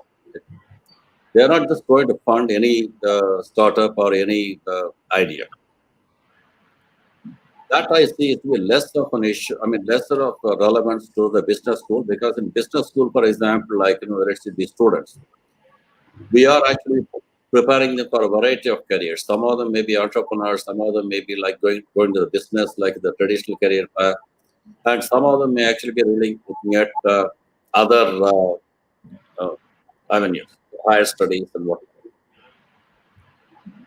If we have to make this type of model really successful, I would like to see greater synergy, right, between the relevance of the research conducted by the business schools, in terms of solving really organizational problems that they are really looking at. Take, for example, if a company is, and nowadays another thing is, I tell you, most of the companies are also trying to shrink, focus on their core competence, and then let the peripheral activity be outsourced. If there are entrepreneurs or small businesses or new ideas, how certain things can be done more efficiently or more effectively, I do see that, even big corporations, for example, like MNCs and large Indian businesses, will most likely support these type of initiatives. Okay. It may not be a large money, maybe 10 lakhs, 15 lakhs, or 20 lakhs, something for people to keep themselves sustaining, right, while developing these ideas. That's what I would call as a network, that these large corporations can really create. But in terms of the what business schools have to really do. Okay, I think in business school, as faculty, as administrators, we also need to change our attitude or mindset in terms of how we can contribute to it. I mean, many of the business schools also, for example, depending on the type of investment, maybe it is 50 lakhs, 60 lakhs, even B schools themselves should be able to fund those type of startups. I know many of the institutions in the US, right, they do have the small fund for this. Even this was like long ago. Now the amount must have gone up. Long ago when I was in Bulgaria, that was about 15 years ago. The university was giving like about $500 to $1,000 per student, right, for this type of incubators and new ideas and startup generation. And then they say this was resulted in some sort of concrete outcome for the institute. So it is doable. We can do it maybe like Dr. Himadri has said, like in the summer, 3 months. And this need not be restricted only to the students or faculty. I think this is more across interdisciplinary approach, that institutions have to take. Thank you. Thank you. Thank you, Professor Nagaraj, for your initial remark. We'll come back to you later on. Can I now request Dr. Pooja Jain? She's the director.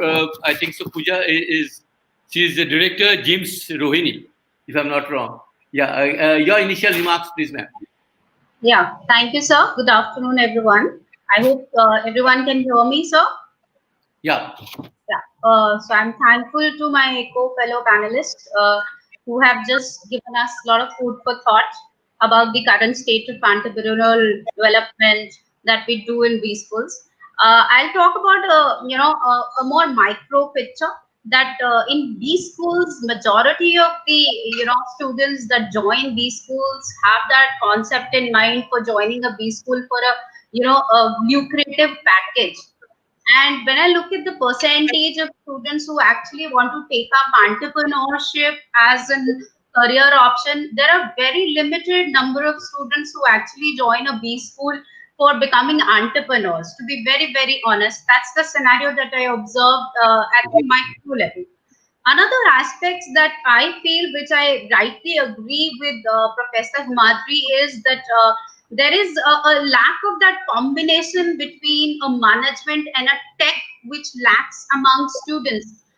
Because if there are technology related courses like BTech programs, where the student is exposed to starting stages of actually developing a business concept, to actually taking it to prototype development, and finally coming on to implementation and commercialization stage, where most of our students, because we follow something like a trimester system, and there are multiple subjects that they have to complete, and that the focus is more placement, so they hardly get that kind of a time to devote on developing a business concept and taking it further to the commercialization stage. But I think it is a good idea to get all the incubators, the investors, as well as faculty coming together and discussing it probably during summers, because that's the time where there is about a 3 months period which is there, where the students can be exposed to these concepts and they get time to develop on these areas. Apart from that, when I look at the faculty, as I agree with the moderator, when you started, you talked about the gross enrollment ratio. Whereas if I look at the number, the gross enrollment ratio has been picking up, and majority of the gross enrollment ratio is coming from undergraduate courses, where the faculty members mostly have very high teaching loads and they hardly get any time for research. So if I have to incorporate these kinds of things together, wherein faculty is also involved, as well as students are also involved in developing certain joint capabilities or smaller ventures coming up, I think there are multi-dimensional efforts that have to be done, rather than just doing a 3 months program. So we need to start very early. So for example, there have to be certain basic courses of entrepreneurship that have to be, initiated in the, the first year itself, or the first trimester itself, to expose the idea of entrepreneurship and how it really works, and involving mentorship, not just faculty mentorship. I think getting startup mentorship, or getting alumni who are already pursuing entrepreneurial careers to come and guide the students to how to take up the projects further. I think it has to be a combined approach to actually get this idea through. If we have to really do it seriously in management schools, because generally otherwise it remains a concept which is backed up by tech institutions, because that they are the ones who get maximum funding, they are the ones who have incubators. And see, in a management schools, the kind of incubators that I see is that you create open spaces wherein students can sit through and develop their ideas, but those ideas are more in paper forms rather than in actual prototype development forms. So we need to do a lot of efforts in order to get this idea through. So that is my first take on this, sir. Thank you so much, Dr. Pooja. I'll move now to Mr. Ashish Anand. Mr. Ashish Anand is CHRO, ACR Group of Companies. Your initial remarks, Mr. Ashish. You are the only one in the panel community here. Yeah, I get it, and I have a very hard task to to keep up the pace with all of you with an academician. So I'm really humbled to be part of the group and sharing the platform with all of you. In my 21 years of my career, 21 years of my career, I have worked in four different industries. I worked in a very large automobile company, a very large Indian house which got into is the largest FMCG company now. Worked a decade in the financial services from an early stage to mid stage growth. And SAR Group is a very uniquely poised group which is in multiple businesses, right from battery, energy storage, consumer appliance, B2B, energy space, electric vehicle, NBFC, and the range of combination from which we have range from early stage to mid stage to late stage, and incubations. Within a venture capital where we incubate companies with our own personal money and group money, and we blossom those organizations. I have and I was a management graduate myself 20 years back, but long way back that time, entrepreneurship and startup was never the buzzword. The idea at that point in time was from a middle class family to just grab a job and secure a monthly income. But things has undergone quite a change in last 10 years, 7 to 10 years, with the kind of valuations companies have started to get largely from the private equity and the venture capital, and that has attracted a lot of things. If you look at the sectors which has been challenged by the startup are all traditional sectors. Financial institutions has got a lot of innovation around that, which is a fintech which has come in. And if you look at food delivery, if you look at car rentals, if you look at any of the industry, now most of the startups have gone ahead and challenged the traditional industry. And if you look at the example of B2C, the way we used to buy things, now it's if you look at most of the ideas, borrowed ideas, in my personal opinion, are the borrowed ideas from the Western world and got superimposed in India. And if you read the profile of a lot of the founders in India who have set up these companies, a lot of people had an overseas background. They looked at those ideas and came and implemented here. Now that gave an impetus to startup ecosystem here. Now, with regard, we incubate a lot of companies, and we have tie-ups with engineering institutions in the country. But if you look at, I have a slight disagreement with here, is that if you look at today, at least the premier B schools, 1995, and we do go to IIM Rohtak, we go to IIM, we have been to IIM Amritsar, we go to a lot of other B schools to recruit, given in a year. If you look at majority of these students are engineers and from a premier B school, from a premier engineering college. Now there are reasons why people go to an MBA college, because the career aspirations, etc. But in my view, B school is very uniquely poised to become an incubator. Unfortunately, the only challenge is that the students' motivation gets changed when they get into that. But the startup, if you look at the people who want to join startup today, is in a far higher degree than what it used to be a 10-year back or a decade back. That's a shift of the recruitment which I have seen. I've been going to campuses for the last 15 years in different campuses. So people have the I think students have the inclination to work in startup, but the ecosystem currently doesn't exist. And I can give you a perspective from a company's point of view. If we have to work on a startup, and we do work on few things around that, and large startup one-to-many is tech-led, and the first information, first impression anyone gets is that let's go to one of the NIITs, and just go and look at it, and that's where people are willing to experiment. In that sense, they have positioned themselves, but institutions of your repute haven't been able to get into that, maybe whatever the reason could be. It's a right combination of finally the startup which are successful has a right management aptitude as the good technical knowledge. That's all the startups who are successful has a combination of that. So it's an opportunity. Industries will collaborate. They will go if they see an initiative from there. Is what my opinion would be. Okay. I think, Mr. Ashish, you touched upon the important thing. One question which is coming into our mind, like this morning I was the keynote speaker, I was hearing him, Mr. Shiv Kumar. He said only 19 to 20% of management graduates are useful in India, as he said. And another important remarks he made was that when he goes to teach in Harvard, the people over there, students after the session, comes up with new idea and ask him how to monetize it, how to take it.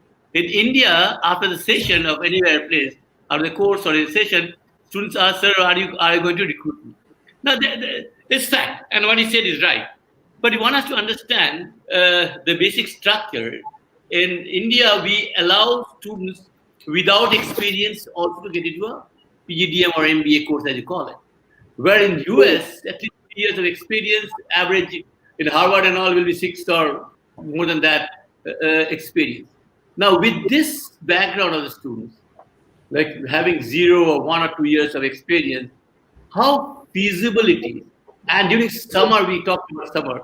The summertime is usually they have to go for internship. How much difficult it will be for B school to accommodate one, whether it is how they can do it. I think it can be done. We have to find out a way. Everything can be done, and we can find out a way to do it. The thing is that I will ask. I'll throw this question to all of you. Mr. Himadri may like to comment first. See, I have a very different view here from what everybody has been saying. The accelerator, a Y Combinator type of accelerator, and again, repeat, not incubator, but accelerator. We're two very different things. The Y Combinator type of accelerator that will be hosted in a B school is not necessarily for the B school students. I think we getting into this discussion of are B school students equipped to do startups? What is the mindset? This, that, do they know the tech? So, we are limiting our scope and canvas if we say the accelerator in a B school is limited to students of that B school. An accelerator would be hosted in a B school during the summer when hostels are available, not necessarily for students of the B school, but for co-founders of startups who have come through a screening process, who have come through a competition, just like the Y Combinator model. It's an open competition. People from all over the world apply. In this case, people from all over India may apply. I don't expect all over the world to apply. And these are people who have already got a business plan, and they will submit their business plan. They might have graduated 2 years ago. They might have graduated 3 years ago. They might be recent graduates. They might be engineering school graduates. They might be business school graduates. So what the B school provides, the reason it makes sense to host this accelerator in the B school, because no matter how good tech you know, yes, most of these startups will have a tech backbone in today's day and age at least. And those are the ones which get funded the most easily because they can scale faster. But these tech guys need B school inputs during that 3 months acceleration. They don't know anything about finance typically. They don't know anything about sales, forget marketing. They may not know enough about basic interpersonal relationships to build a team and how do you work with a team, basic very elementary leadership issues. So this is what a B school is good at. So the B school faculty gives those inputs to these co-founders of startups with a business plan in place who have come through a competition. And then the additional support is given by what I said in the first time I spoke, by a group of mentors who are not B school faculty, who are not faculty from anywhere, who are not from traditional industry, but who are successful startup founders from the recent past, who have built a startup, sold it, made money and moved on to something else, maybe another second startup, or they have become investors, whatever, somebody who has done it. Those are the mentors. And then you get the angel investor community to provide whatever small amount of seed money is required. The money part is not going to be the big part at this stage, because after this 3 months of acceleration, they will have a more advanced business plan with probably some minimum viable product, as they call it, MVP, based on which they can attract more serious funding, maybe pre-series A funding, something like that. So this is what is going to make it work. So it is not for the students of that B school. It is something that will be an open competition from any set of co-founders who have a business plan on paper that goes through a competition and they are brought in. So these are people with ideas already. They will not develop the ideas while they are there in the accelerator. 3 months is too short a time to develop ideas. And this will go through a competition where, yeah, I got it. I think a very relevant point which Dr. Himadri has raised over here, stated over here. When we talk about accelerator, it need not be for the school students. It can be alumni, but anyone who wants to come, it's another wing which is to be promoted by business. Another initiative of the business school, wherein competition may be held year round, and after that, 1 or 2 ideas can be taken, and then you have to get angel investors and mentors from the industry and also faculty members to see the idea is curated and can come to a commercial state. Absolutely well taken. I think I would just like to ask Mr. Ashish, how open are industry to such ideas? How open they will be? I tell you, for my side, I'm not saying that we don't have any, business school didn't have any fault of their own, but industry, will they be very much open to come and partner with such ideas? Ashish. I do think so. I do think so. Industries would be open to ideas. There would be few early adopters to the process. This similar thing also has happened in the engineering colleges in the tech development. See, look, if you look at any company today, even if the traditional industry is trying to pivot their business model, they finally end up going to one of the consulting firm or somebody to take an advice and go and do that. If it is done with the purpose and that, I do think there would be industries, companies interested in it. Okay. May not be all 100, maybe to begin with, five of them will be interested. Okay. So what you are giving a very optimistic and a very motivation stuff is that industry, if you have got good ideas, then you can. There will be people. Actually, money is not important, as Himadri stated.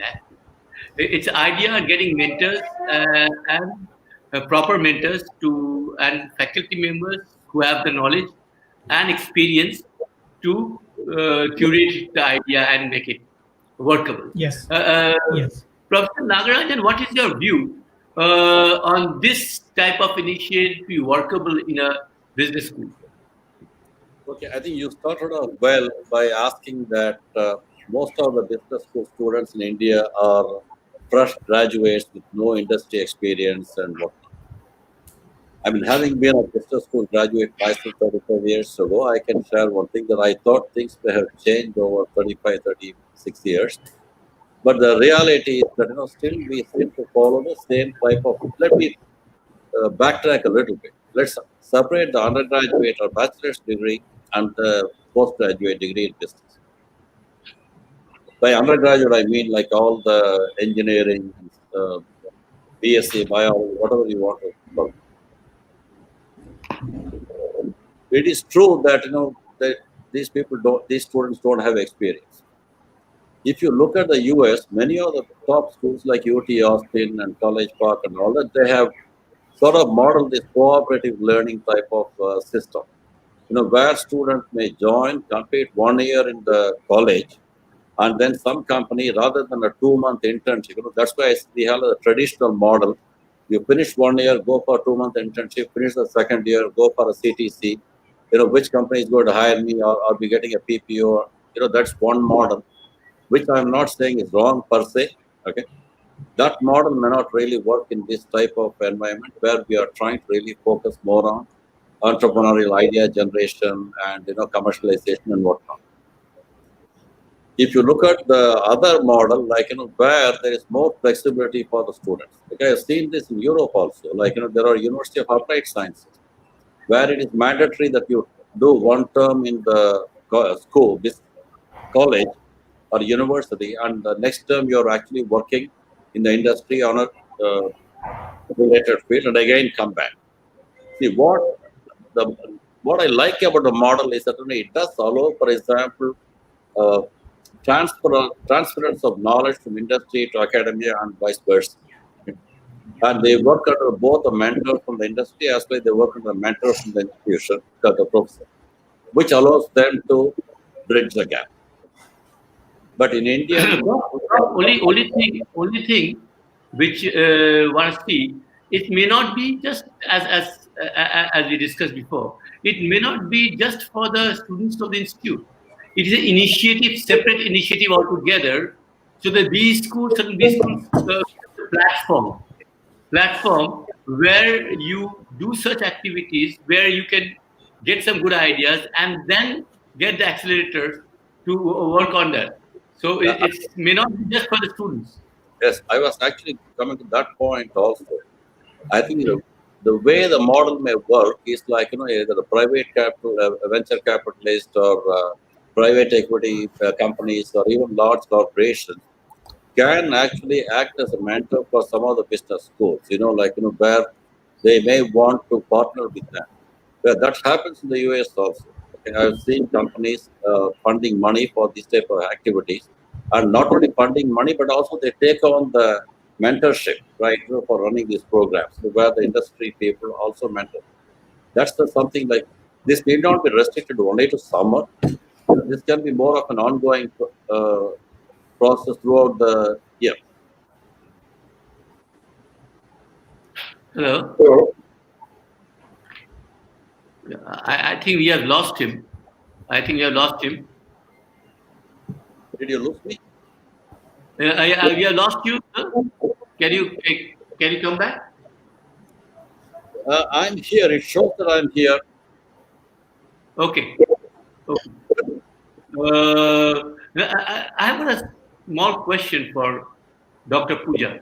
Dr. Pooja, we have seen in India the movement of entrepreneur movement in business has not worked much, hardly any.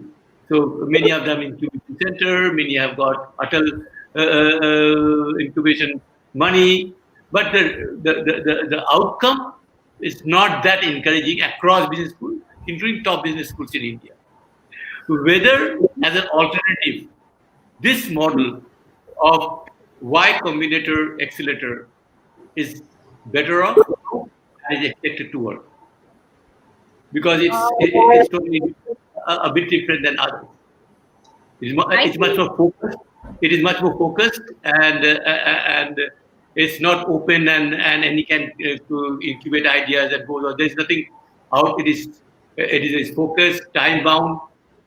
So whether this model can work in India, this school.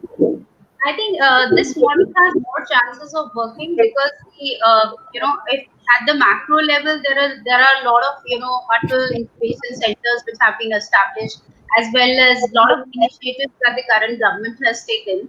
But what I feel is that this model is going to work better because here there is going to be more hand-holding, guiding, mentorship, and actually at different stages of taking up the project further. As rightly said by some of the fellow panelists, that it could be an open platform, not just limited to one campus or one institution, wherein we could have competitions, and they're not developing the business plan there. The business plan is already there, and in fact, it has to be vetted by the angel investors, the incubators, as well as accelerators for further taking up the project. One more thing that I want to add currently, and actually I want to ask Mr. Ashish here, because for few years, management experts have been talking about the VUCA world, but I'm not very sure the world was VUCA before the pandemic or now it is more VUCA.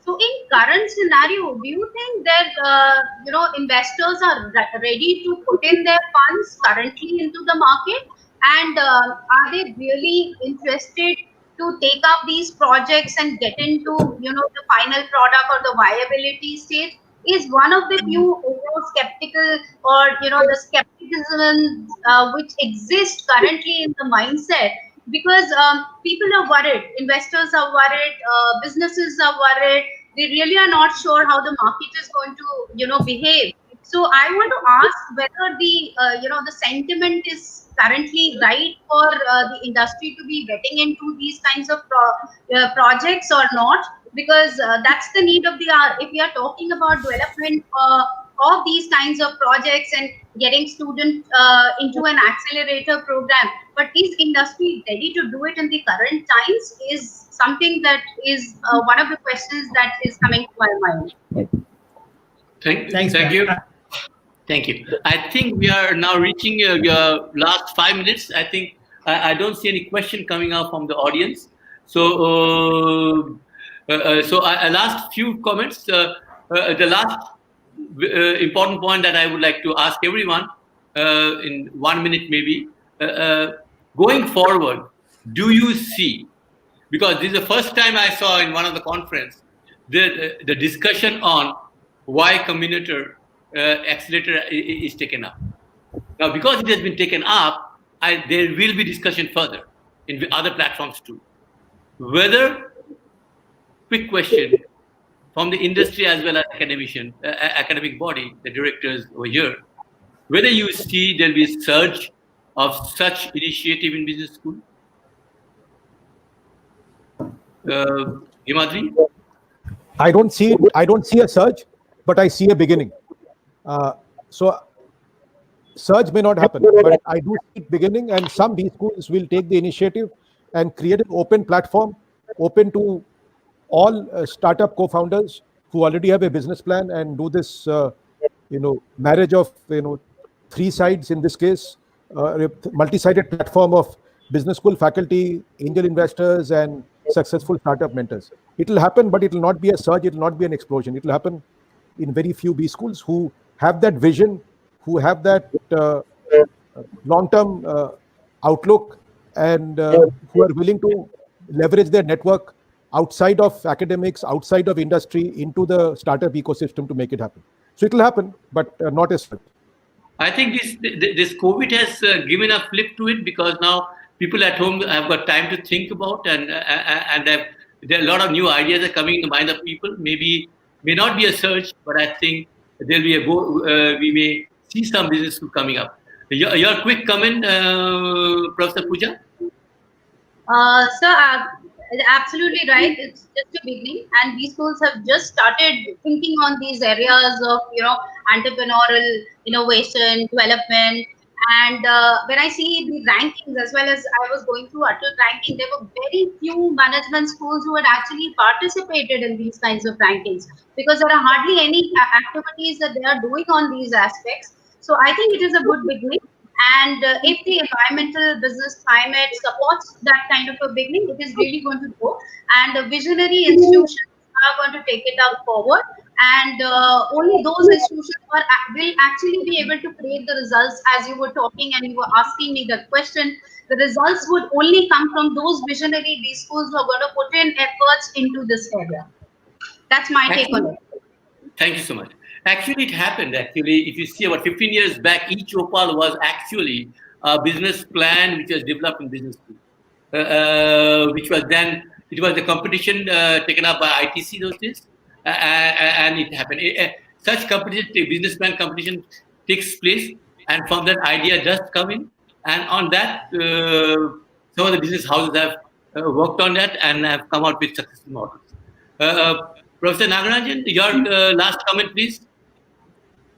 See, it is going to happen. I'm not going to deny it. I think just with Professor Himadri Das and Professor Pooja, it will happen. But some schools may, what you call, take a quicker lead. And I suspect these might be some of the ones that are very old and, long, that have the resources and the internal capabilities to do it. But it's not going to be a huge surge that, so many events are going to take place. It may be a beginning. But maybe after 2 or 3 years, when the program shows success, right, or results, then suddenly there'll be a huge surge on that. Not immediate in the near future. And for all practical purposes, COVID has put a break on some of the initiatives, on the institutions also, B schools also. I don't know about IMI or gyms, but the fact is that we are sort of stretched on resources now, because we are adapting to a different primary, goal of meeting the students and teaching. But it won't be a huge search, but it will take place. And I think in India, it's more likely to take place because, there have been a lot of startups and entrepreneurial ventures that have started over the years. So this may be a good forum, to leverage those type of ecosystem. Thank you. Thank you, sir. Thank you so much for and Mr. Ashish, your last comment on this subject. Do you see business school taking a step in this regard, and do you see industry coming together and helping, both working together to set up such accelerators? I'll put it this way. So, sir, my two cents on quick 2 cents on this. I think it will happen, and in a 10-year time, in a decade time, you will see a huge shift in this Y Accelerator program. And there's one fundamental change. This is B schools are also like the B schools are incubator of the business houses and business ideas. So as the business changes, B schools also changes. There may be a little lag in it.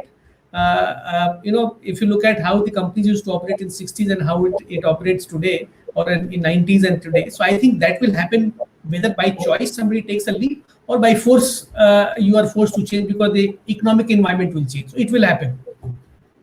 But my sense is that post-COVID it will accelerate. I think so. I also think so. Thank you, everyone. My last comment will be: there is the best part of it is that Businessworld has taken this topic and as beyond just. We have been fed up with industry, academic, it's going on for years. I think this is a good topic which Businessworld has taken up. And it gives a new idea, and I think we will see. And I'm very optimistic. I'm a hardcore optimistic guy also. I see that to happen, and there will be many of the institute to work on that. Thank you, everyone. Thank you all. Thank you very much. I think we have 1 minute. I'll hand over to the anchor, Anupam. Thank you so much, sir. Thank you for being over here, and all the speakers out over here, respected ones. Thank you so much for sharing your views and insights. And can we have the AV, please? Can we log out? Yes, sir. BW Businessworld presents a rich legacy of curated events that enable conversations on policy issues in India. Because of the state of our cities, we have no option but to build smart and resilient cities. Digital India is more for the poor, underprivileged, and the deprived. Covering a range of topics, BW Businessworld events look to create a strong narrative around smart cities, Digital India, healthcare, Swachh Bharat, human resource issues, education, banking and finance, among others. The world is fast changing. Best practices are available now on the net.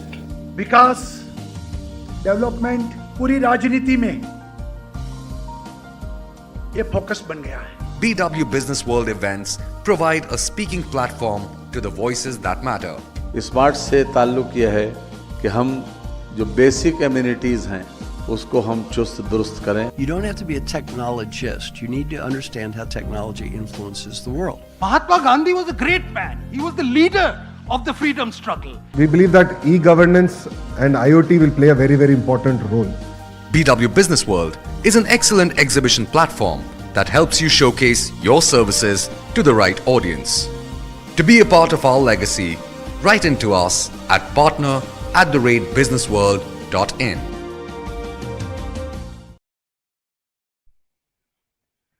Thank you so much. Here we are to the next panel discussion now, and the topic for the next panel discussion is debunking the myth, changing face of management education, what's obvious, what's not. The session will be moderated by Ruhail Amin, editorial lead at BW Businessworld.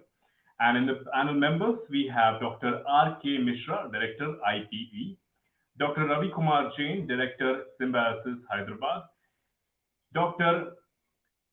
Biplav K.M. Biswal, Director, Kirloskar Institute of Advanced Management Studies, Dr. Professor Sasmita Samanta, Professor Pro-Chancellor, KIPS, Dr. Vandana Sonwani, Director of SIOM Nasik. Ruhail Amin will be the session chair. Thank you so much. And Ruhail, please take it over from here.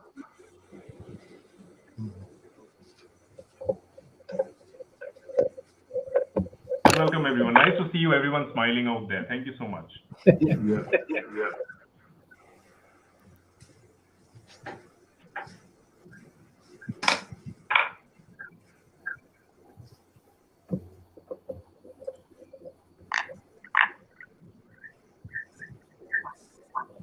Hi everyone.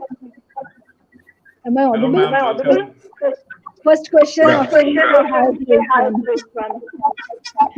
will be no asked question. So I believe Ruhail will be joining in a few minutes. Meanwhile, Ma'am Vandana, Ma'am, you can go ahead, take it forward the session. Okay. Am I supposed to hear this? Anyone can take an initiative right now and start the discussion. And Ruhail will be joining as soon as possible. So how much time do we have? Well, you have till 2:25, 2:30. You have 1 hour. Hi, Dr. Biswal. Hi, ma'am. Hi, Dr. Biswal. Hi, Ravi.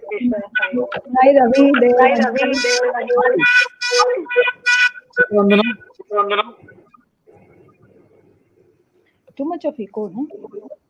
I think somewhere. Anupam, can you check the echo? I mean, it's too loud. I think now it should be all right. Okay. Are we live? Yeah, I think so. All of you are live right now. Everyone is live right now. But we are waiting for the session chair, Ruhail, Mr. Ruhail. I think he's at the other event and he's hosting that event as well. Now, I believe you all know the topic here, and we can start off the discussion with R.K. Mishra sir itself. You have your viewpoints on the topic if you are ready for that. Debunking the myth, changing face of management education, what's obvious and what's not. Sir, if you can take it forward.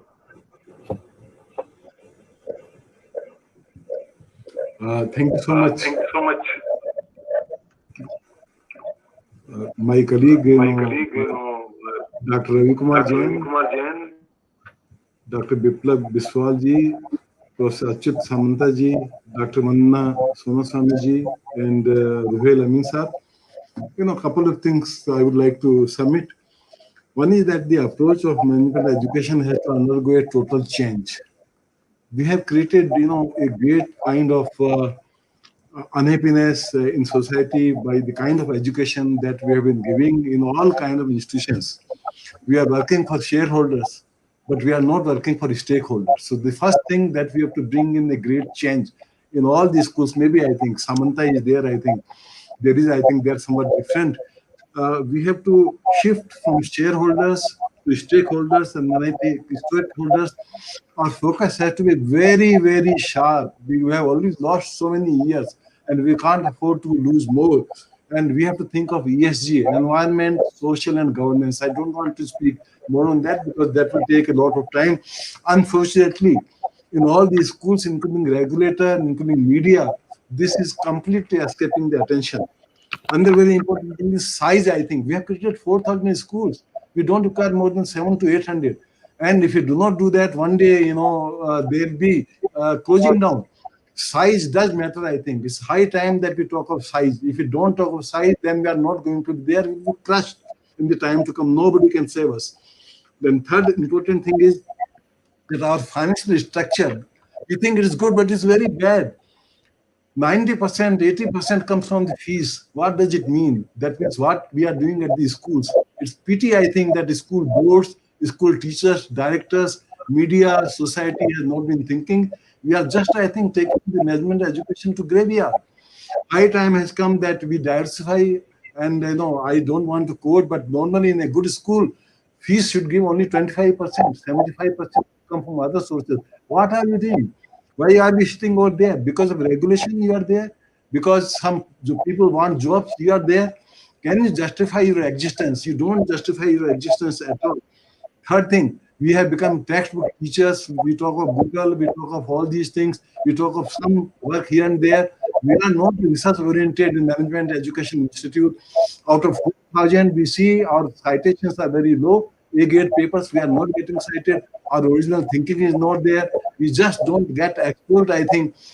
If we have to sustain our management education in the times to come, it has to have research orientation, it has to have consulting orientation, it has to have management development orientation. If it is not there, then we are fooling ourselves, we are fooling society. We are producing graduates, which are of use, I think. They may be sort of problem, I think, to industry. Then another important thing is pedagogy. There's too much, I think, of pedagogy and examinations. I was a part of new education policy. We have written the entire report, and we believe that examination, test, assessment, they are the end of the system. No, they are nothing in this system. I think we have to prepare good students. And what there happens is that classroom teaching should give only 10 to 20%. 70% has to come from elsewhere. 10% maybe come from interaction. It means we are missing out on 80%. What we do in 2 years, we just give 10%. Should we be there? Another very important thing which is looming very large on all management schools, on all IIMs, there is a possibility that this 2-year MBA program will become a 1-year program. Because new education policy, and which we see in many countries abroad, you need not spend 2 years. I have been to NCR, I have been to Paris, I have been to all these places, and there you just spend 1 year.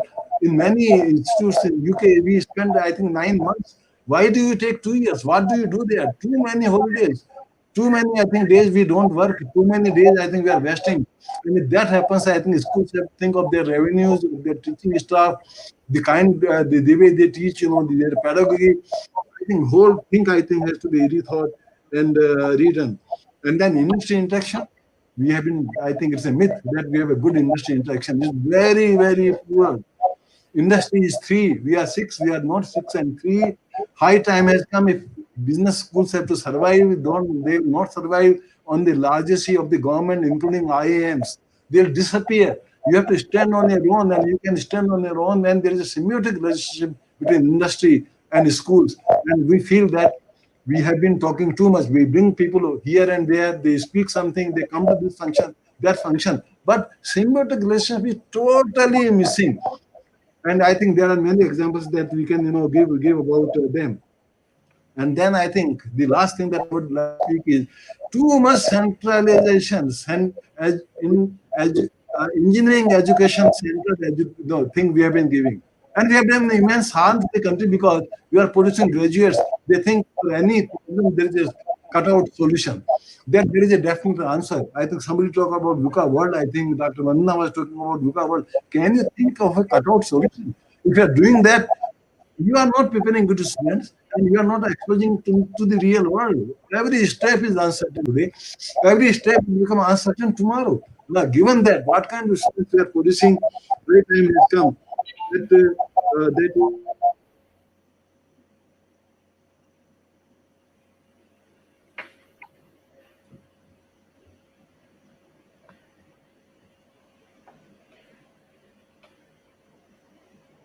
that I think there is a network issue. So, Yeah, I think we've lost him. Anupam, can we move to the next speaker? Yes, I think, I think it's still looking. That's what I have to. Over there. Thank you. Okay. Are you able to hear? You can go ahead. Yes, we can hear you. Okay, from my side it is over. Yeah. Okay. Yeah. Anu, Sir. greetings. Sir, you are the next speaker. Greetings to the fellow panelists, esteemed panelists, Mishraji, my colleague Vandana, Professor Smita, Professor Biswal. A very good afternoon. Very interesting topic. In fact, we have been for the last 7-8 months, we have been talking about every aspect of management education in India and then globally and all. Now, the process of change in management education or this thinking has started long ago, not just now. But yes, as rightly said by many speakers in many forums, that COVID has expedited the change, the process of change, or we have all expedited or moved fast in this journey of adopting to the new things, or digitalizing and so on and so forth. A couple of points I want to draw the attention of the listeners and through the panel is the role of business school itself, as very eloquently discussed by Professor Mr. Shivkumar this morning. Is the role of business school is shifting, but it is not being felt or actually put on ground by many business schools across the world. Some of the top business schools have been keeping pace with the industrial, change in the industrial structure and so on. But essentially, if you look at the management program, which was designed long ago, almost a century ago, was for the industry to cater to the needs of industrial era. Essentially, role of business school still remains today, as highlighted in the keynote talk today, is we need to produce problem solvers. We need to produce people who employ creativity and management tools and all to solve the problems. But are the problems same? The management started to cater to the industrial era where the problems were different, challenges were different. So they were trained on techniques. Now, in the last several decades, the change in management curriculum is not felt. Now we have skipped. In fact, in India, the change or the difference is much more visible. We have skipped the internet era. We have not we have addressed digital era. We are still dealing with the same structure, and we are still trying to address the problems of or trying to produce problem solvers of industrial era.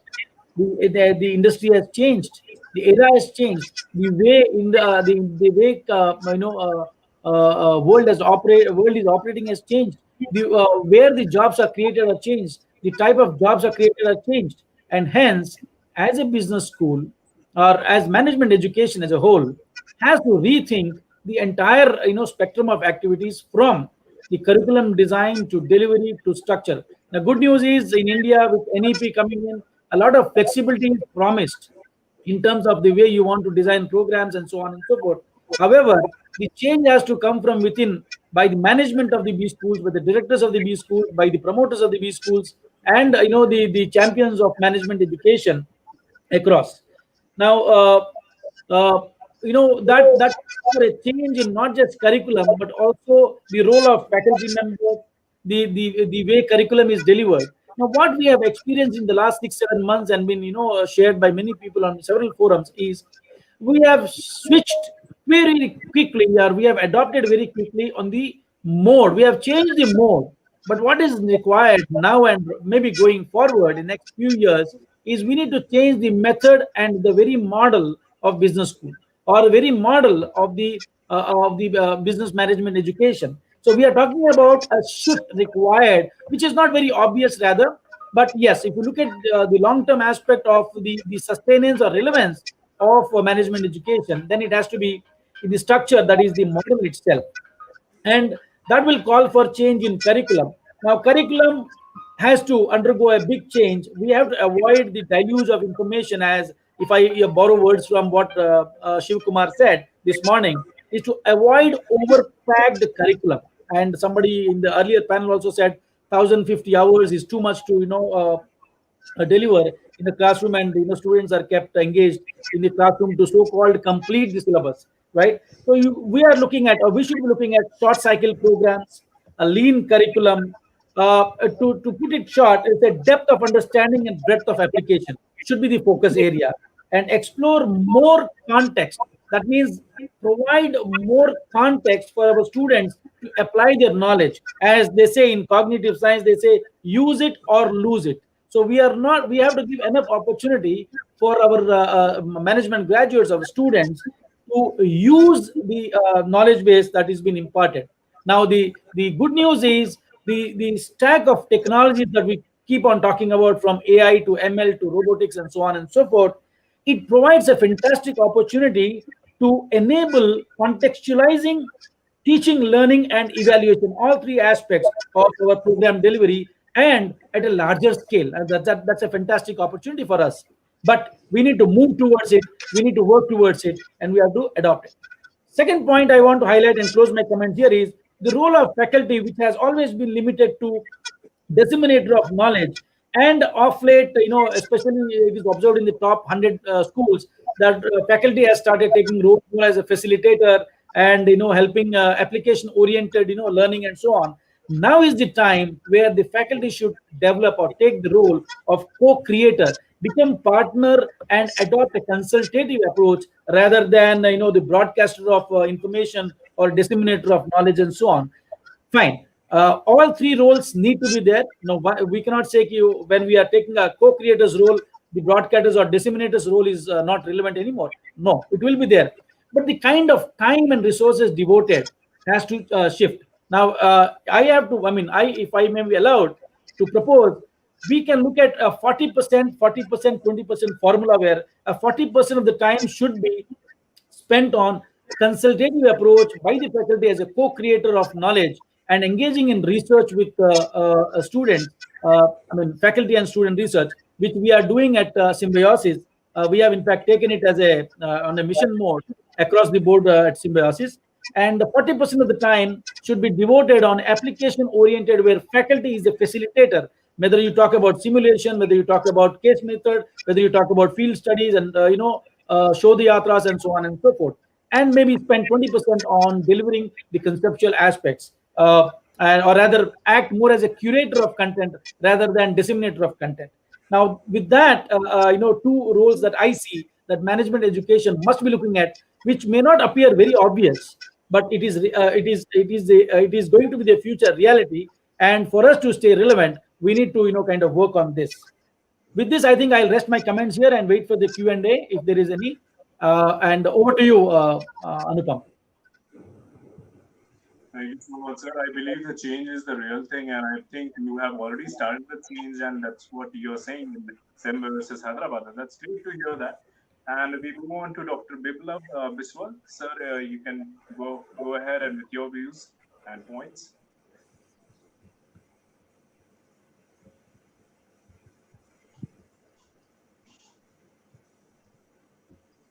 Sir, you'll have to unmute yourself. Oh, yes. Sorry. Greetings to all the panel members. And it's a very interesting topic. Before I start, I should also greet the Pro-Chancellor of the university from where I am alumnus, Madam Samantha. So, the COVID has brought in severe challenges to us. Professor R.K. Misra touched up issues which we have. Actually, we have issues because the B school are now, if you ask me, you can correct me if I'm wrong, has been set a false narrative. The good B school, the benchmark is the average salary. So we are basically trying to create dignified clerks rather than managers, if you ask me, in the present system. Because the moment you talk about salary, entrepreneurship takes a back seat. I don't want to take names, but I have heard senior professors from Indian Institute even saying that when you talk about entrepreneurship in a forum we were discussing, saying we are a singing school, why should we bother if the guy is dancing or not? If he knows to dance, he will dance on himself. Why should we tell him how to dance? So that was the approach, because at one point, maybe last couple of decades, we thought we have to create followers. We have to create people who will work for others and take a fat package, and their average salary will decide the standard of our B school. And that is how the ROI concept come in, return on investment. Now, being a common student, I will say that calculating a ROI on a course is against the basic accounting principle, because it is against the business entity concept, where the investor and the investment has to be two different entities. So these kind of myths are that is the first one, myth has to be debunked. Next is whether it is the so-called premium B school or average B school or a 3-tier B school, how many businesses these B schools have created, how many business leaders these B schools have created, how much solutions these B schools have provided to the industry. That should be the basic benchmark, because management education is not to create rocket science and send a rocket to Mars. Management education is about solving the day-to-day problem which industry is facing. So the management education to survive in the future has to be industry oriented. Today, Harvard's Business School is what it is because of the industry collaboration. If Kellogg's is what it is because of industry collaboration. And I completely, agree with Professor Mishra when he says that if industry is, if you're surviving on your fee of your student, then better chop. All right. So that's not how a B school should run. That is one of the parameters. How much consulting a faculty is doing. How many of your faculty are on the board of business houses as directors? Are they consulting business? If they are not there on the field, if I don't know how to fight, how will I learn? How do I teach my student that how to go to the war front? So I should be a warrior myself before I go into the class and teach them how to fight. So this is where the future is changing. The future is not degree oriented. The future is solution oriented. How much solution we can provide to the industry. Now, here, if you ask me, with my 25 years of experience with both academics and industry, there is a lacuna from industry side also. You don't find in India industry being so proactive in getting involved with a B school. Now, we are an exception because we are promoted directly by a business house. So, luckily, Professor Misra will like me because 70% of my funding is from industry. I hardly get rest of the 30% from my students. Now, that is by chance. That is not by design. I should also say that. That is by chance because we are promoted by a big group. So, we are not surviving on the, the fees of the student, but we are surviving from the CSR influx or other consulting assignments and the life project assignments we are getting from our companies. Now, but if you ask me, I'm not happy because most of my engagement with K group companies only. Apart from that, we are only with JSW or Birla's, which is just behind my college, 2 or 3 more. Now, management education has reached a stage where you have to think global and act local. Because we are now talking about creating jobs and creating entrepreneurs in and around every area. We are talking about uniform development. Why a youth of a small town has to visit to a metro city for a job? For example, why somebody from Bhubaneswar has to travel to Delhi or Bangalore for a job? Why he or she cannot have a job there itself, where there are ample scope? So the management education can serve as a backbone and a driver to this process. Next is another disturbing thing I see nowadays. The tools are sometimes being misjudged as vehicles. Like nowadays, if you talk about, everybody talks about analytics, artificial intelligence and all. Now, giving a new nomenclature to statistics doesn't change that it is statistics, it is not statistics, or it is something else. Now, if you talk about this, and nowadays, if you talk to any student, that what do you want to do? No, I want to go into analytics, so-called analytics. What is this analytics is all about? In the traditional setup of research, you never had an access to the universal set of data. So you used to decide a sample size and do apply your hypothesis there and give results. Now, thanks to Google, thanks to Amazon, the universal set of data is available. So you can use the entire data. They are a statistical tool. So it is just advanced applied statistics. You change the nomenclature and tell that it is the new god or the new kid in the block, and people start running after it. So this will lead to the same situation what happened to programmer. 15, 20 years back, you need an engineer to write a code. Today, a 10th class student will write a code. And Microsoft is creating that workforce by this Code a Future program. So if you are a management teacher or you are a management school, you have to see the future through rather than creating these small blocks and small, hypes of then the student. It makes the student more incompetent than competent, because when you start selling wrong concept, a tool is a tool. A tool cannot be a vehicle. It will take you from point A to point B. A tool can just help you to fix the problem then and there and move ahead. But these things are happening. The B school has to develop a collaborative mode and from a competitive mode. See, the industry is very smart. They know what quality you are producing, and they have packaged you, they have benchmarked you, whether you like it or not. Right. So the same company will give a different salary to a student and different salary to some other B school student and different salary to IIM student, because they know their worth. Now, why they know their worth? Because they observe you closely. They want to get engaged. Now, to get them engaged, the B school fraternity itself has to come to a collaborative mode, not the competitive mode. अरे उसका हुआ मेरा नहीं, मेरा हुआ उसका नहीं. We have to develop knowledge jointly. We have to develop projects jointly.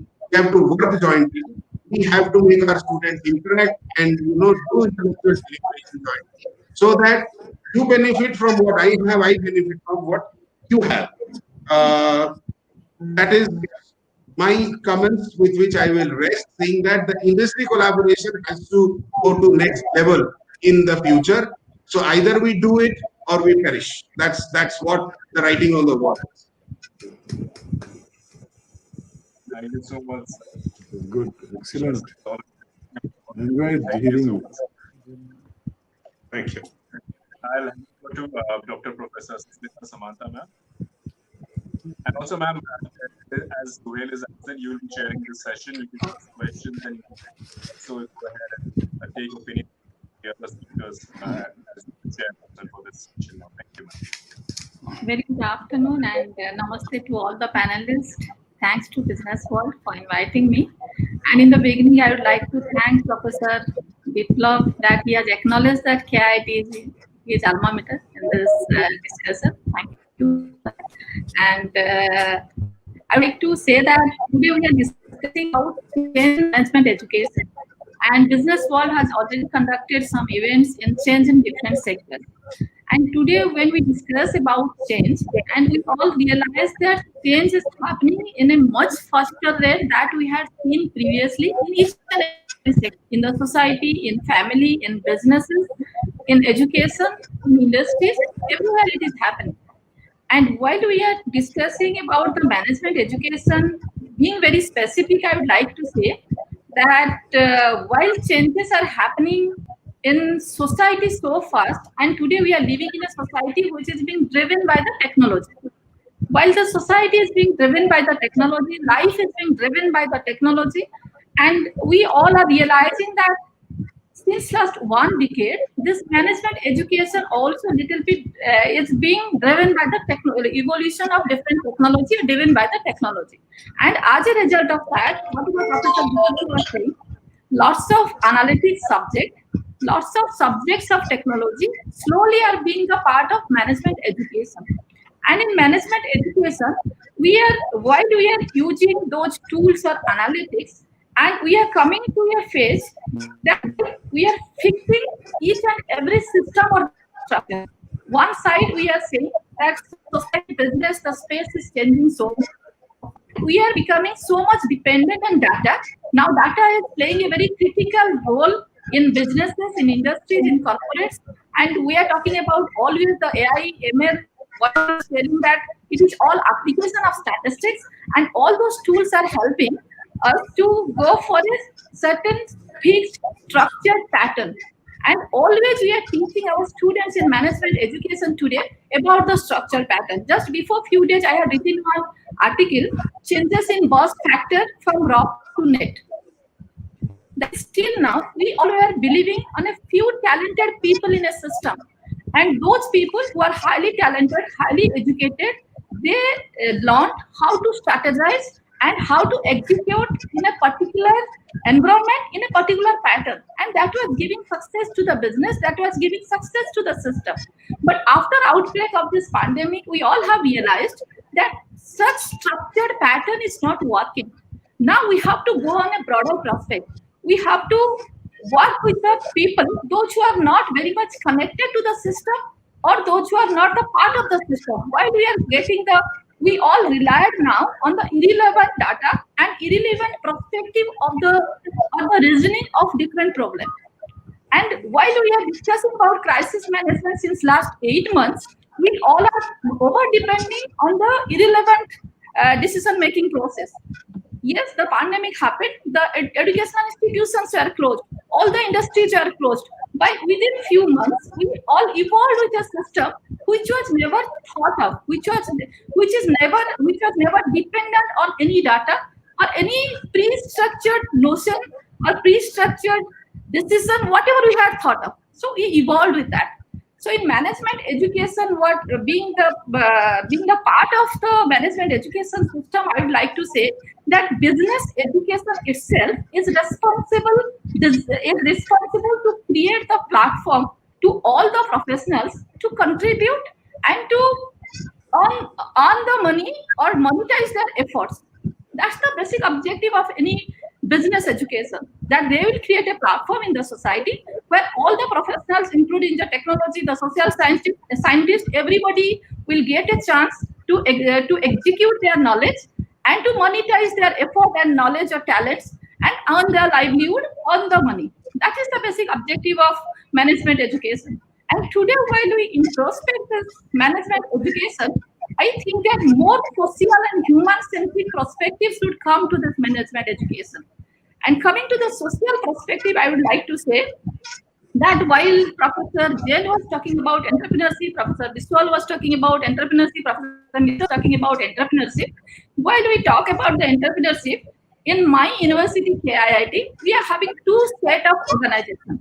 One is KIIT University, where which has been recognized as Institute of Eminence, and where the students from 50 countries and all the states of India come and study. 30,000 students, they come from different parts of India and also from 50 countries.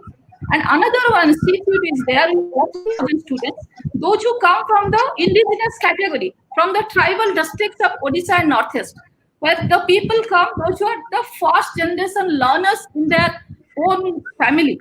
So those people come and study. And why do we have made a policy that the KIIT and KIS students will work together. Each student of KIIT, in his or her study period, he or she has to work in KISS for some time or involve himself or herself in KISS for some time, as they can understand the perspective of the society.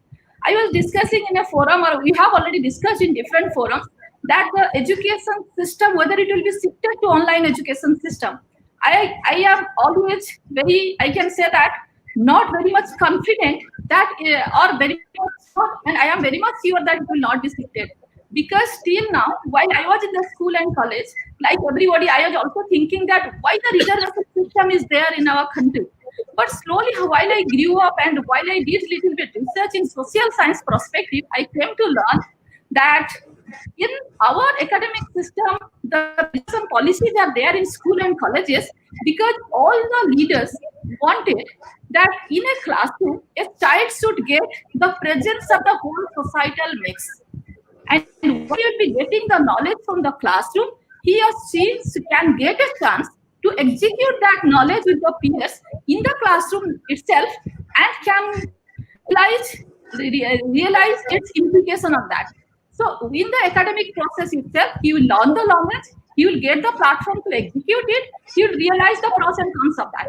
So that social perspective has to come to management education to build up more and more entrepreneurs in that. And coming to the human perspective, we are seeing in last decade that lots of human perspectives are coming to the management education, or the psychological perspectives are coming to the management education, while we are talking about even the new concept like design thinking or the designing the disruption. In different design perspective, we see that now mostly the human-centric approaches are coming. We are talking about empathy, we are We all are talking about the emotions, we are talking about the spiritual intelligence, we are talking about different human perspective to that. So that societal and human perspective is slowly it's coming to, if it is coming to the management education, I think all the sectors are changing so fast, and the management institutions should change fast. Yes, we are slowly blending towards the analytics or towards little bit of the technology. That's also not too incorrect, because one is domain, one is tool. In management education, we are teaching the students lots of domain. They also learn some of the tool to apply that knowledge in the society, in the industry, in their real life. So those analytics are helping them. If you go back, yes, we can start the management graduates that are coming out from the management institutions. Perhaps they didn't have that tool, so they are not so confident. Today, I find my personal opinion is that those graduates are very confident to work in corporates and industries because they are having some of them to apply their knowledge. So changes are happening, but this was my viewpoint. Thank you so much, ma'am. This year, the biggest change was and is that the classrooms are going on without the students and anyone present over there. Everyone is sitting at their home, and no one is there at the college or schools. That's the biggest change, and everything is changing now. So let's move on to Dr. Vandana. Ma'am, you can take it forward, your points and views. Thank you. Thank you. Thank you so much. Good afternoon to everyone, all my esteemed panelists, and it was a pleasure listening to all of you. I want to handle this topic of changing face of management education on three areas. Yeah? Coming from an operations background, process becomes very important for us. Outcome and the business models also. Yeah. So when we look at the process, what is changed obviously, and what has changed, but it's not obvious to us. I think this is the key point for our discussion. Things which are obvious, everybody is accepting. The things which are not obvious, and we are not wanting to accept it. So one or two disclaimers. We will surely talk of management education, which is a professional education, and I would really not want to have a very hyper rational faith in nobility of education, because we will have very tempered or maybe polarized view about education. We are all talking only of management education, which is professional and which is very outcome based, so as to say. So what has changed is, of course, aspirants. We've been long talking about the declining numbers in the level in the aspirants, but we are not talking of the quality of aspirants that's coming here. So obviously it may reduce, but I feel aspirants are going to be what we must accept and may not be obvious is aspirants are going to have options, and they are going to weigh their options in the light of what is offered at the crux. Yeah. So gone are the days when we were really boasting about research, but gone are the days when we were boasting about our infrastructure. Now students will have option of learning some things online and learning some things on the campus as such. So I'm seeing a lot of change in the way aspirants will weigh their options here. When we talk of the process of teaching, learning, evaluation, absolutely a lot has changed, and I think change has been there always.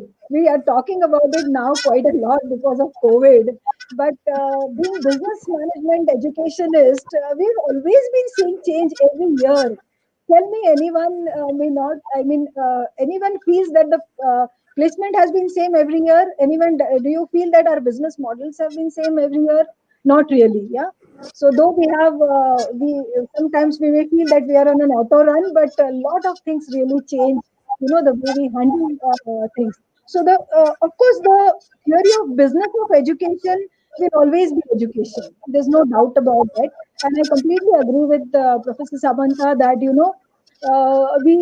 we are supposed to remain a force for good, no doubt. As educationists, we're supposed to be talking about it, but while we understand it and grasp these changes, teaching, learning, evaluation, the new obvious norm is digitalization of this whole crucial processes that we used to run on the campuses as such. And very rightly you pointed out, talking to cameras and being passionate about your lectures, and assuming that things are going all right and people are listening to you is a big challenge. Believe me, I won't be surprised if people faculties lose their passion of teaching just because they have to just keep on talking to cameras as such. Yeah, but absolutely, it is teaching is not just about classes. B-school education has a lot to do with interactions, with broadening of ideas, with cross-cultural exchanges, debates more often. You ask any MBA pass out, what does he remember? More than the classes, he remembers the communication and the life at the campus. And I think that we must ensure that we protect it. In that sense, even evaluation matter. What is obvious is, yes, I can do quizzes online, Moodle, everything, but can we really assure ourselves that yes, the level of learning happens? I don't think so. What is not obvious is the student satisfaction level and the actual assessment that is actually happening. Yeah. And I think we probably may want to get out of the myth here. Even business model wise, I think there was a session earlier, but I just wanted to talk about these business models. So, what is obvious is, of course, like Professor Mishra started with, we must aim at 25-30% of our revenues coming from fees and rest from consulting and all that. I think it requires a very evolved organization or an institution to really achieve that level. Absolutely, alternative streams of revenues are important, and I think where it is going to come from for future education institutions is creditization of their courses, monetization of their IPRs. These are going to be changing, and if we invest in these, even in multi purpose infrastructure for that matter. You may want to lend out infrastructures for certain other areas. Yeah, that will probably give revenues. So I think business model wise, this is going to change. Some things are obvious, some are not. But as educationists, I'm sure we are working towards debunking these myths also. And outcomes. I want to have a disclaimer here in terms of being business educationist. Our customers are industry and institutions or government. We must be very clear about that, I believe. So when it comes to outcomes, the education outcomes needs to have all the collaboration with these institutions and more so with the industry. I've coined a very new term called as B2B styled of education. And I think these schools need to be styled in that manner so that the outcomes are very clear. And if industry wants it to be, called as analytics, let us call it as analytics. I mean, what is the harm? As long as we know that the theories are intact and new research is coming in place, that would really be interesting too. So outcomes in terms of collaborations with other universities, I think it's going to be very agile and flexible in the current norms. Collaborations with not just other universities but also industry as such, with government as such. I think that is what is going to be there, and we need to work on that. Yeah, that's from my side to start with. Thank you.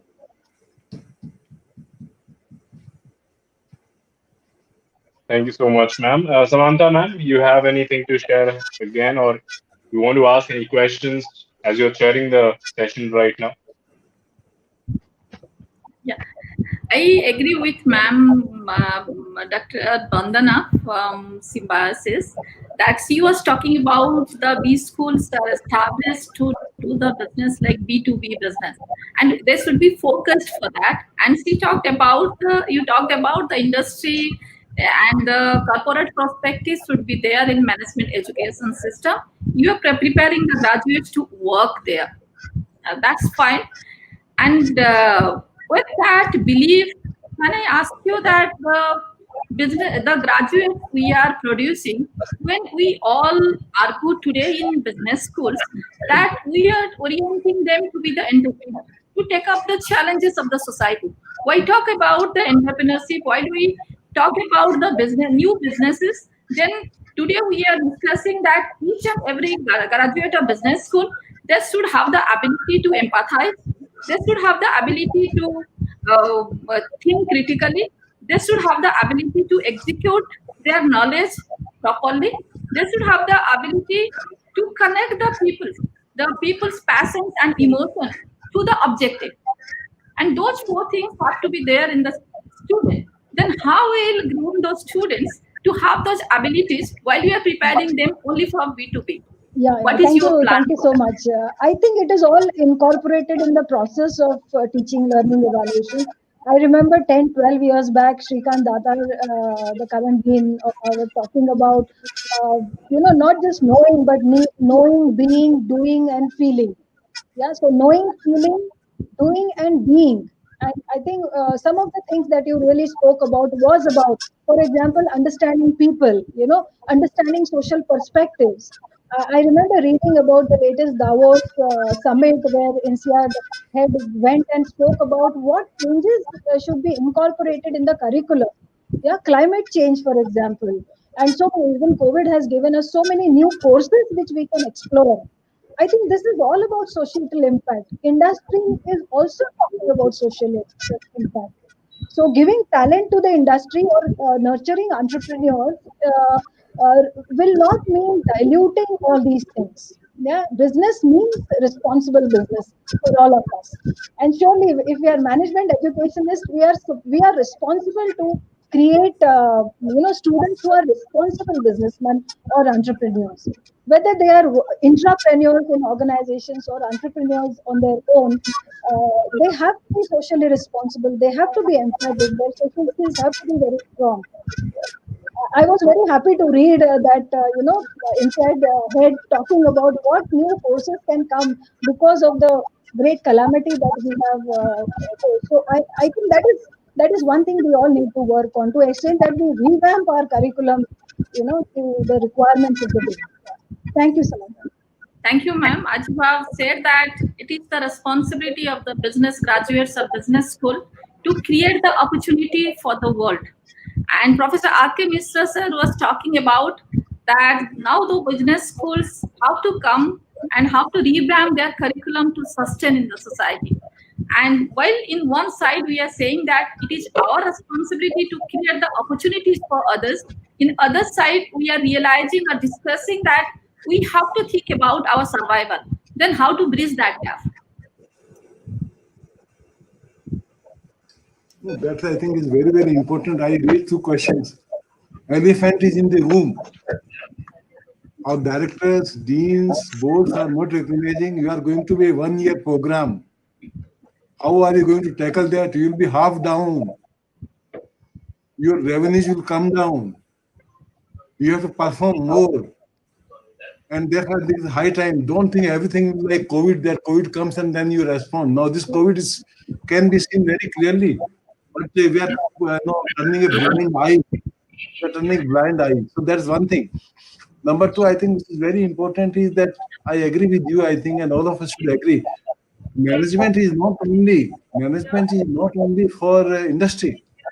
Mr. Samantha, I think, I don't know whether he's connected to you or not, but I know about this because when you talk to Biswal Saab and you thanked him, you should thank me also because I have been an examiner, PhD examiner there. But I don't want to take their credit. Let us leave that. But what Mr. Samantha has done, I think, there's something, we should think, I think, in that direction. Now, he has shown a way to the world that business schools are not only for Reliance, they are not only for Ambanis, they are not only for Tata, they are for the society. Society has produced Tatas, Birlas, and all these people. If society is not there, then where are we going to be? And that's where I think one thing, when I talk of society, if you and I can't breathe, if you and I can't live, if you have deformity children, if you have a deformity chest, if you have a deformity worker, what is that we are going to do? So the first thing that we should tell society, I think, the environment, I think, and I think AICT has done a good thing, but unfortunately, we have not read, I think, the writing on the wall. We have not started courses on sustainability. We have not told people. And also philosophy, going back to Gandhian philosophy, which Mr. Samantha has done, I think, going back to Gandhian philosophy, consume as much as you require. You can't be a consuming society that half of the country is living without food. The other half, I think, is wasting food. Do you think that this can sustain? In that case, I think industry and business schools, both of them will be thrown to bear Bengal, I think. They can't be profiting, I think. They can't be making big money, by cursing society. You have to take care of that. Then another thing which is very important, Samantaji, is very important is diversity. What I'm very happy about, the kids experiment that we have taken tribals. Tribals are 34% in Orissa. Tribals are 20% in India. We have put a blind eye for tribals, I think. We have done something for SC, STs, but we have done nothing for the tribals. But is some organization is it not the duty, I think, of business schools to take care of tribals, to take care of Muslims, minorities, to take care of handicapped people, to take care of people who can't speak. They can do. I think I remember my own principal, whose daughter was Prabha Shah, and she was not able to speak. And when my principal used to weep, what will happen to this girl? She became the top-notch artist, like Picasso in the world. So you have to see. I think what are the latent forces? We are rejecting people, I think. We are creating animosity, I think. Business schools should diversify, should bring people together, and should leave, I think, religion, should leave caste, should leave these things, and should take care of people, who are lagging behind. You can't have a society where you produce somehow, a very big cliff, and the other people looking at them. That cannot, I think, that's not what business schools should do. Business schools should come forward and should see that we have minorities there. They are very well represented there. Business schools should see that our tribals are represented, our SCs are represented. We make them good. So let me be very frankly, everyone, I think, in the world, when one is born with the same mind. The question is of opportunities. Are you providing access to them? Business schools should provide access to them. If you don't provide access to our children, I think, who are good enough, I think, just because they don't have money, you do something over there. So elephant is sitting in the room. If we do not change, you like dinosaur, you will disappear. Who will care for these business schools? Nobody will care for these business schools. Nobody will like to look at our face because we have cheated the society, and we have befooled ourselves, and we have wasted 2 years precious life. Now I am finally ending. When the other schools can teach in 1 year, what these business schools are doing? You are saying, I think one of my colleagues told that we are changing. What kind of change you have done? You are sitting over change for the last 50 years. You should be shot dead, I think. They should be taken to task. They have wasted the time of the students for 1 year. If they had come to job market, they were ready to our GDP. They would have been happy. They would have given some relief to, I think, parents there. And they can learn all that in 1 year. Why do you take 2 years? Why do you take 2 years? Just because it is 2 years and you don't think, you don't change, you take your salaries, you go away, you run the society the way you like. 1 year you can complete the course. If INSEAD can do, if London School of Business can do, I have been there, all good schools can do, and they are much better rated than you. In 1 year, they give 10 times more than what you give, I think. See the quality of teaching you have. See the quality of cases we do. See the quality of interaction we have with these students. See the original the kind of material that we have prepared. That can't happen, I think. I'm very happy to hear, I think, you and Professor Biswal, I think, you made very good points. And I think there's so much, I think, to learn from, I think, what you spoke. If we do not change, we will not be there. Thank you, sir. Thank you, sir, for bringing a different perspective to this discussion, and your vision for this business school education is very, I can say that, very specific and very, it can act as the guiding force for all of us in the way you presented. As Professor Misa was talking about KIIT, KISS, and the model we all are running. He is our Professor Dr. Achitananda Samant, who is the founder of KIIT and KISS. He has experimented a unique model in the form of KIIT and KISS. What we discuss in KIIT, that since the very beginning of establishment of KIIT, we have never struggled for the survival. He explains the problem so easily and so nicely. I am involved in KIIT since, I can say that since very beginning of establishment of KIIT. Whenever he says that one committee will be coming, he will be inspecting during the initial time, 97, 98, while we started. And after that, we will be getting the approval.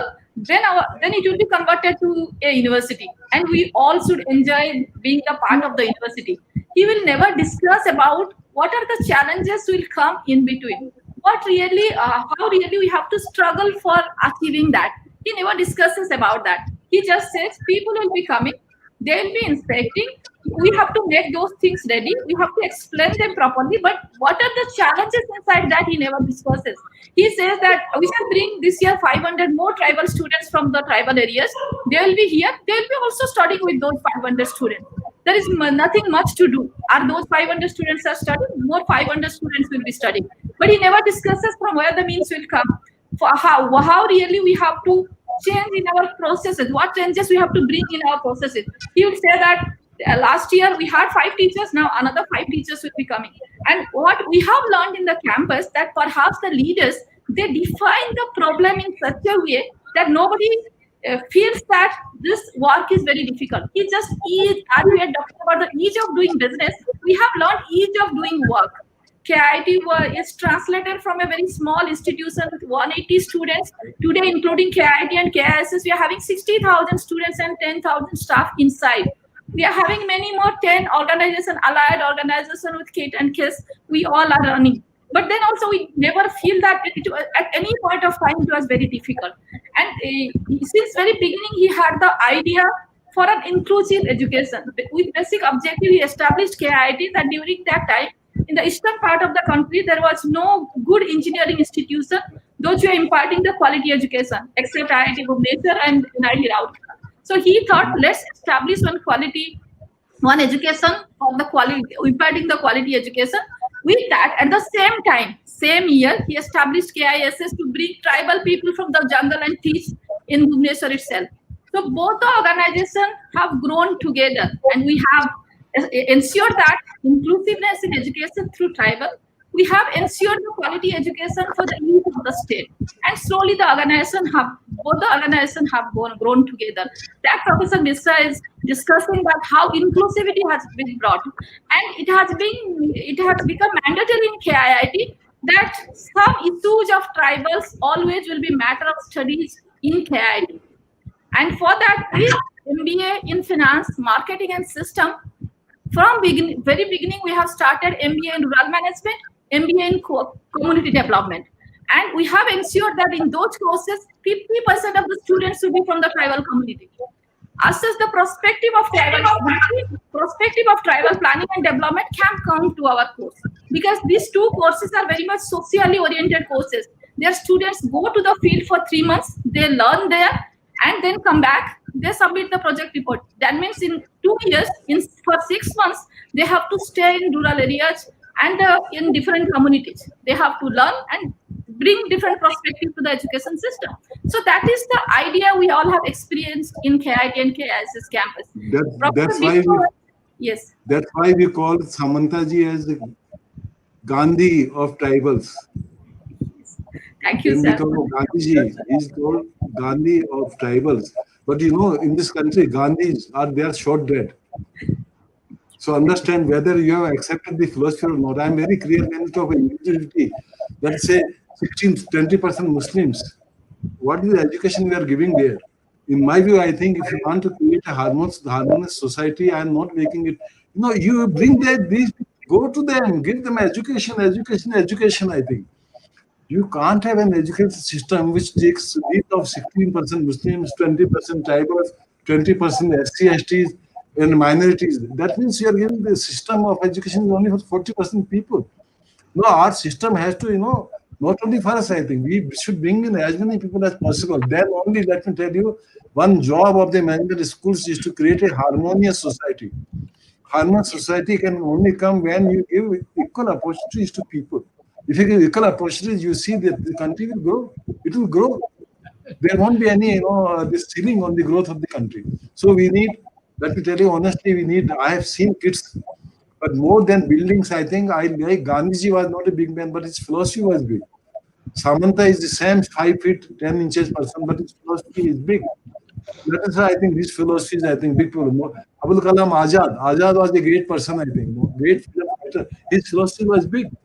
That I think these people, when they give philosophy, these philosophies can transform country. And let me tell you, if you business schools, they only think of business, they will always remain small, because business is a small part of society. Please connect business school to society. then society will appreciate you. Otherwise, you take your salaries, give some jobs, give some degrees, and get lost. That's a good one. Mishraji, you know, you have touched upon a lot of things. I think we need to wrap up this session. Maybe quick closing comments, maybe one-liners we can have.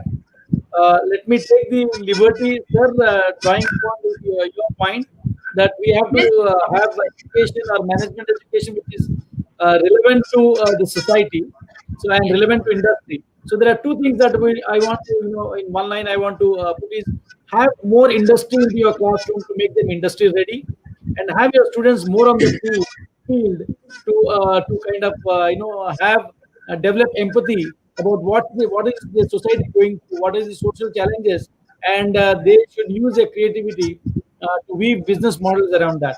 I think with that I will put my comments, and Professor Biswal, if I may invite you for a quick closing comment.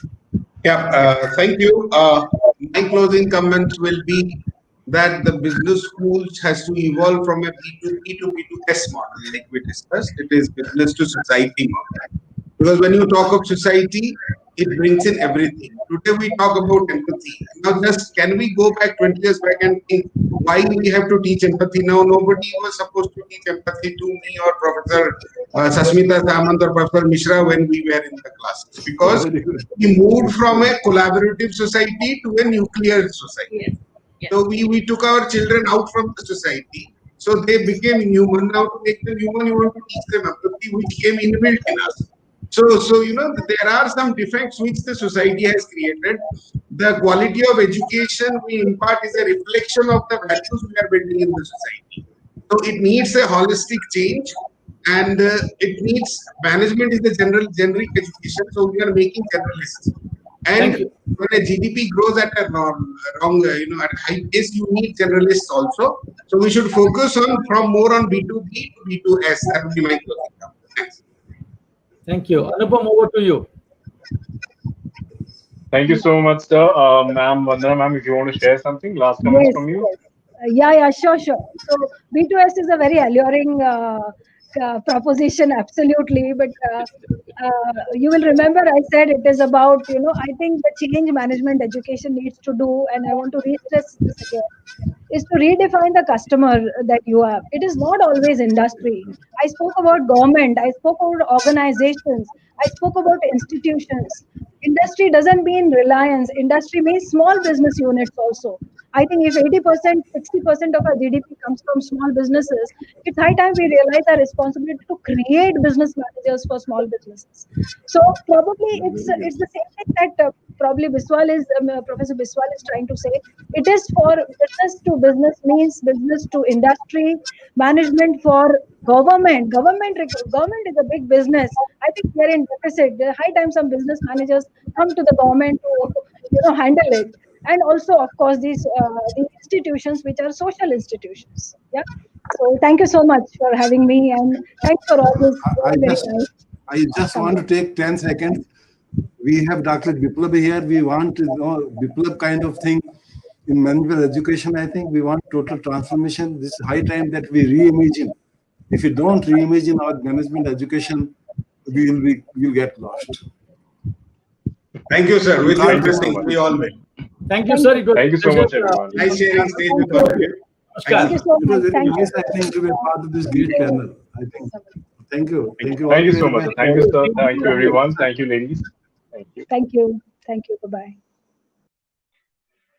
All right, so let's take the conclave forward, and quickly, we are running short of time, so we extended a little bit. Of course, a very valid and very productive discussion. So we have to quickly bring out the next speaker, Professor Rishikesha T. Krishnan, and he'll be presenting the special address on how are we building a global school now.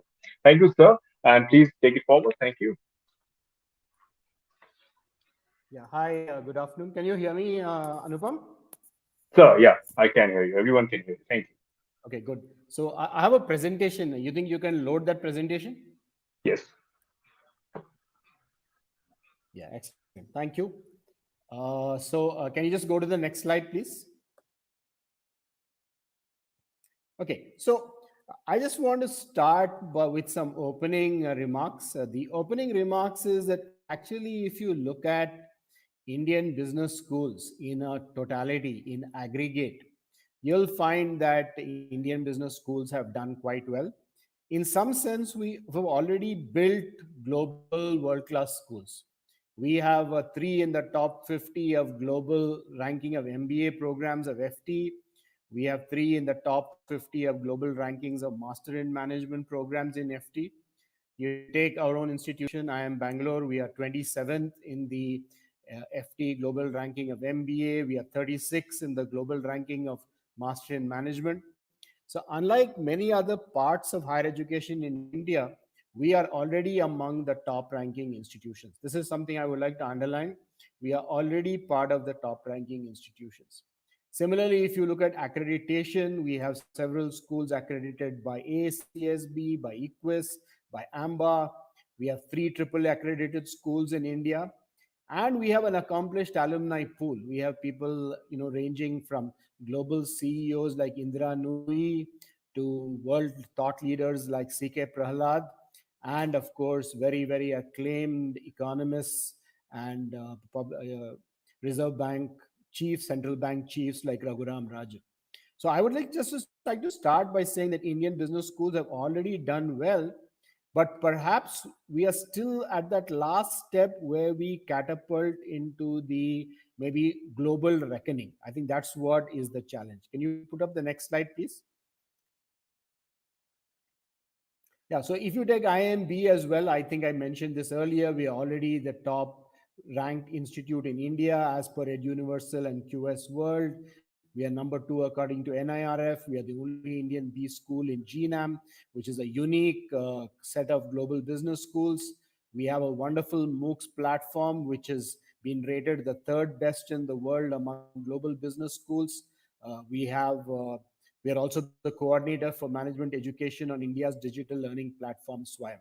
So all I'm trying to say is that in a way, we have already shown that we are a world-class business school. The question is, how do you get the world outside to recognize you as such? Can you go to the next slide, please?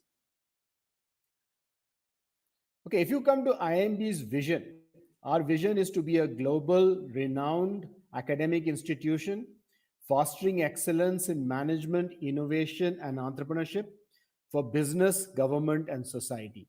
So there are, three things: excellence in management, innovation, and entrepreneurship, and three key stakeholders we are talking about: business, government, and society. So this is quite a challenging vision. And can we move to the next slide on the mission? Yeah, so this vision translates into 3 points. We want to nurture innovative global business leaders, entrepreneurs, policy makers, social change agents through holistic and transformative education.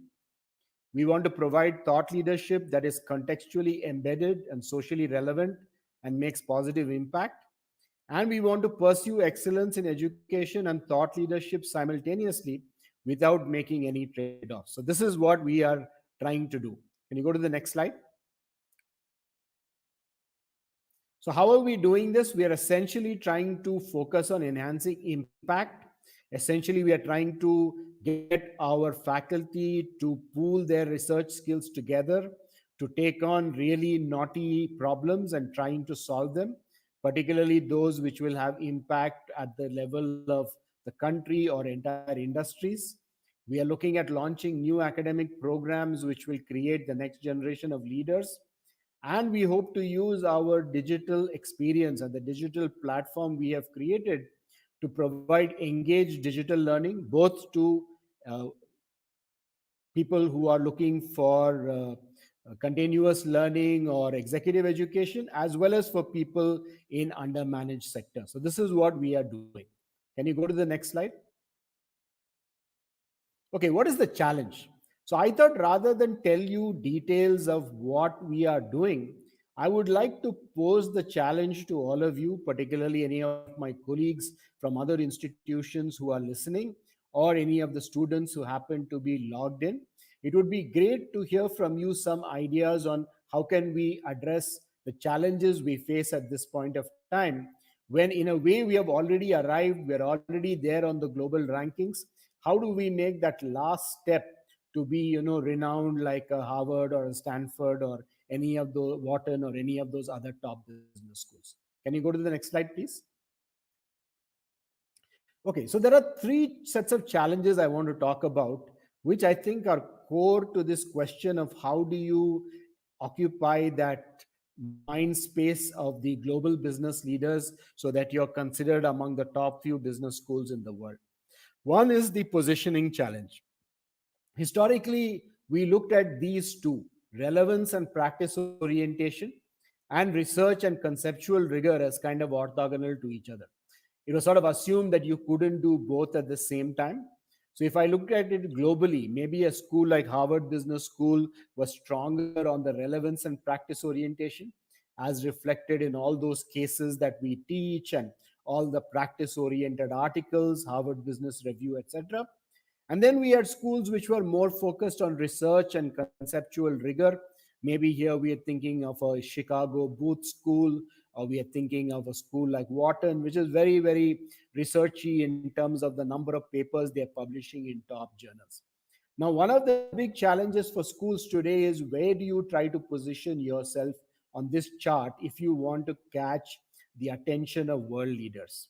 Obviously, world leaders in the business world are looking more for that relevance or practice orientation along the y-axis, whereas the academic leaders, your peers, are looking for your contribution on the x-axis, on the research and conceptual rigor. So in a way, if you want to make it to the top today, maybe you want to do both, but can you do both? Can you really have faculty who can do both of these simultaneously? How do you reach those top business leaders? What are the kind of journals or what are the kind of outlets which will help you reach them? I think this is a huge question, which is a challenging question at this point of time. Next slide, please. The next one is the research and publication challenge. So if you look at the Financial Times ranking and you look at what factors have the highest weights, a lot of the factors which have high weights are related to salary increase and salary after MBA. We do quite well on the salary increase parameter. That's why many Indian schools are well ranked in the FT rankings. But Indian schools don't do so well on the research rank. If you look at the research ranks, typically we are at anywhere around 99, 100.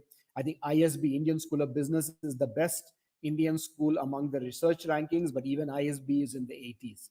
So the huge challenge, if you look at the numbers of publications, we are far away from the Whartons and the other top schools. And there is really a big question mark about whether we could actually ever catch up with them. The resources required, the faculty required to get to that level of research and publication output may be a bit beyond our reach. So there's a huge research and publication challenge. Yes, we can certainly do enough research to get ranked at a decent level at the FT rankings, but can we do what it takes to get into the top school ranks? That's a big question. Can we go to the next slide, please?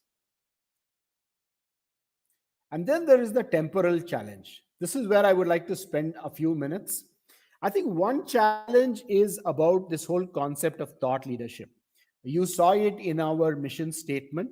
So what we are really trying to say here is how do we capture the attention of world business leaders? For example, will we ever have a Michael Porter from India, or will we ever have a Phil Kotler from India? Of course, we had Indians who made it, but they made it from the US, people like C.K. Prahlad, Sumantra Ghoshal. But will we have an Indian thought leader from India? And this may be key to our becoming on the top rung of global business schools. There are challenges in thought leadership today. One challenge is that the internet has democratized ideas. Earlier, if you wanted to have an article which reached the top managers in the world, you had certain gatekeepers who provided you access to those thought leaders. For example, Harvard Business Review, or maybe certain specialized outlets. But today, people are reading articles on LinkedIn, they're reading articles on blogs, they're reading articles on a whole lot of decentralized, highly democratized outlets. How do you make impact, or how do you capture people's eyeballs in this kind of a environment of so much buzz. Associated with this is maybe if you want to have thought leaders from India, it will happen when India is seen as a global incubator for new business models. That means certain models emerging from India, which are well documented or perhaps even contributed to from Indian business academics, those models become successful models globally. Do we have enough of that? I mean, until that happens, I think thought leadership is going to be difficult to achieve. Second issue is credibility of the geography. And this is partly related to the last point. India will be seen as an incubator for new business models when India as an economy becomes a powerhouse of the global economy. Till such time as the Indian economy is more of a potential powerhouse or an emerging leader rather than a proven leader, it's going to be difficult to say that our geography essentially accounts for the best ideas. A similar challenge exists with respect to global employment. People go to a Harvard Business School or a Wharton because they know that if they get an MBA there, they'll have access to the best, companies in the world. Can that same be said for going to an Indian institution? And that will happen only when Indian jobs become the sort of key jobs in the world, or when people across the world are really aspiring to Indian jobs, which again goes back to the credibility of our geography. And last but not the least, the key question is, what does differentiation mean today? As business school leaders, we often talk about differentiating ourselves, but how do you really achieve true differentiation?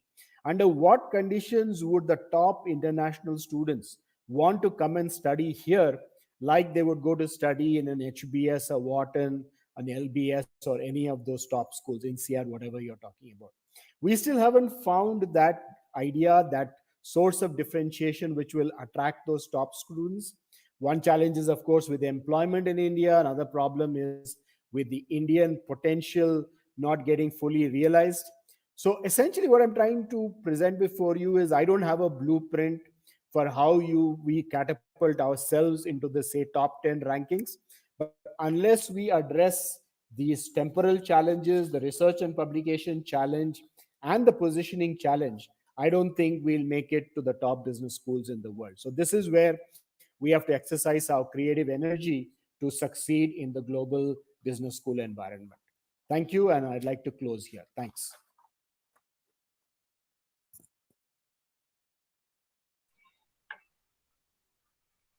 Thank you so much, sir, for your insight and presenting a lot of challenges which we have already been seeing and we have been watching. And I think the best part of that challenge, the list of challenges, was, I think, the economic thing, the Indian economy. And what do you think as a challenge? Which one was the biggest cat over there? Like, from my perspective, I see your point of view. In as an Indian economy, we don't have that much of balance of a dollar and a rupee. So I think that's making a huge difference of outsider students coming over here, or being Indian schools being a government global institution. So how do you, which point do you think should be the first one to taken care of, and what should we do about it? Yeah, so of course, this is not under the control of the business schools, but I think this is under control of us as a society. We need to, restore our economy to being a sort of powerhouse, maybe even more than it was before. I mean, we had nearly 20 years of 6-7% growth. We have to first get back to that. And at the same time, we have to, make our economy the global powerhouse of the future. That will, in my view, be something which we can take up as a challenge, and which would help Indian business schools as well. All right. And what of the research part you're saying? So research in different fields which the Indian schools are doing, and how comparatively is it different, or at the lower level as compared to the other schools outside? See, Anupam, the issue is this, most academic research that is done in all fields, and that includes management, it's largely done to increase the knowledge in a particular field. The target audience is mainly other academics in the same discipline. If you take one of the academic journals, you go to any library of any business school, pick up one of the academic journals there, and you read those articles, and particularly if you asked a business leader to read those articles, he or she would probably ask you, what is all this about? I can't even understand or appreciate what is the point you're making. Now, it takes time for those slightly abstract, esoteric ideas to translate into the practice of management. So one of the challenges we face is the rankings. For example, if I go even by FT rankings, there's an FT list of 50 journals, which they use as the basis for computing your research performance.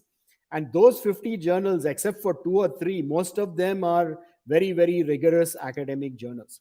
Now, to publish in those, you need a certain skill set, which we have, but we are not able to produce the same number of articles as, say, a top school in the US, because it's to do with resources, it's to do with the training of people, it's to do with the size of our faculty, etc.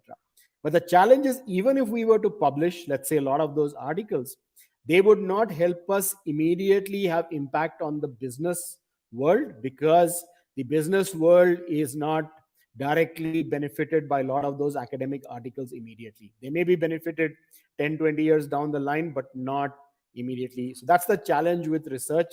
Research is helping the knowledge base, but it may not be directly helping business and industry in the short run. All right. Just give me a moment. I think I have a question. Okay. Thank you so much, sir. I think that was a different kind of a comment. And thank you so much for being a part of this. And we really thank you on behalf of Business World. I thank you. Thank you so much for your enlightenment. And thank you for being a part again. Thank you so much. Thanks, Anupam. Thanks for inviting me. Thank you. All right. So I'd like to present before you now Professor Dhruv, and he's a professor at MDI Gurgaon and director, a lead angels network for delivering the special interest. And the topic is the missing link between management education and entrepreneurship, the changing role of B schools now. Sir, over to you. Welcome and good afternoon. Thank you. Can you hear me, Anupam? Yes, sir, I can, and everyone can. Thank you so much, sir. Normally, professors have very loud voices, so I'm sure people can hear me. Of course. Okay.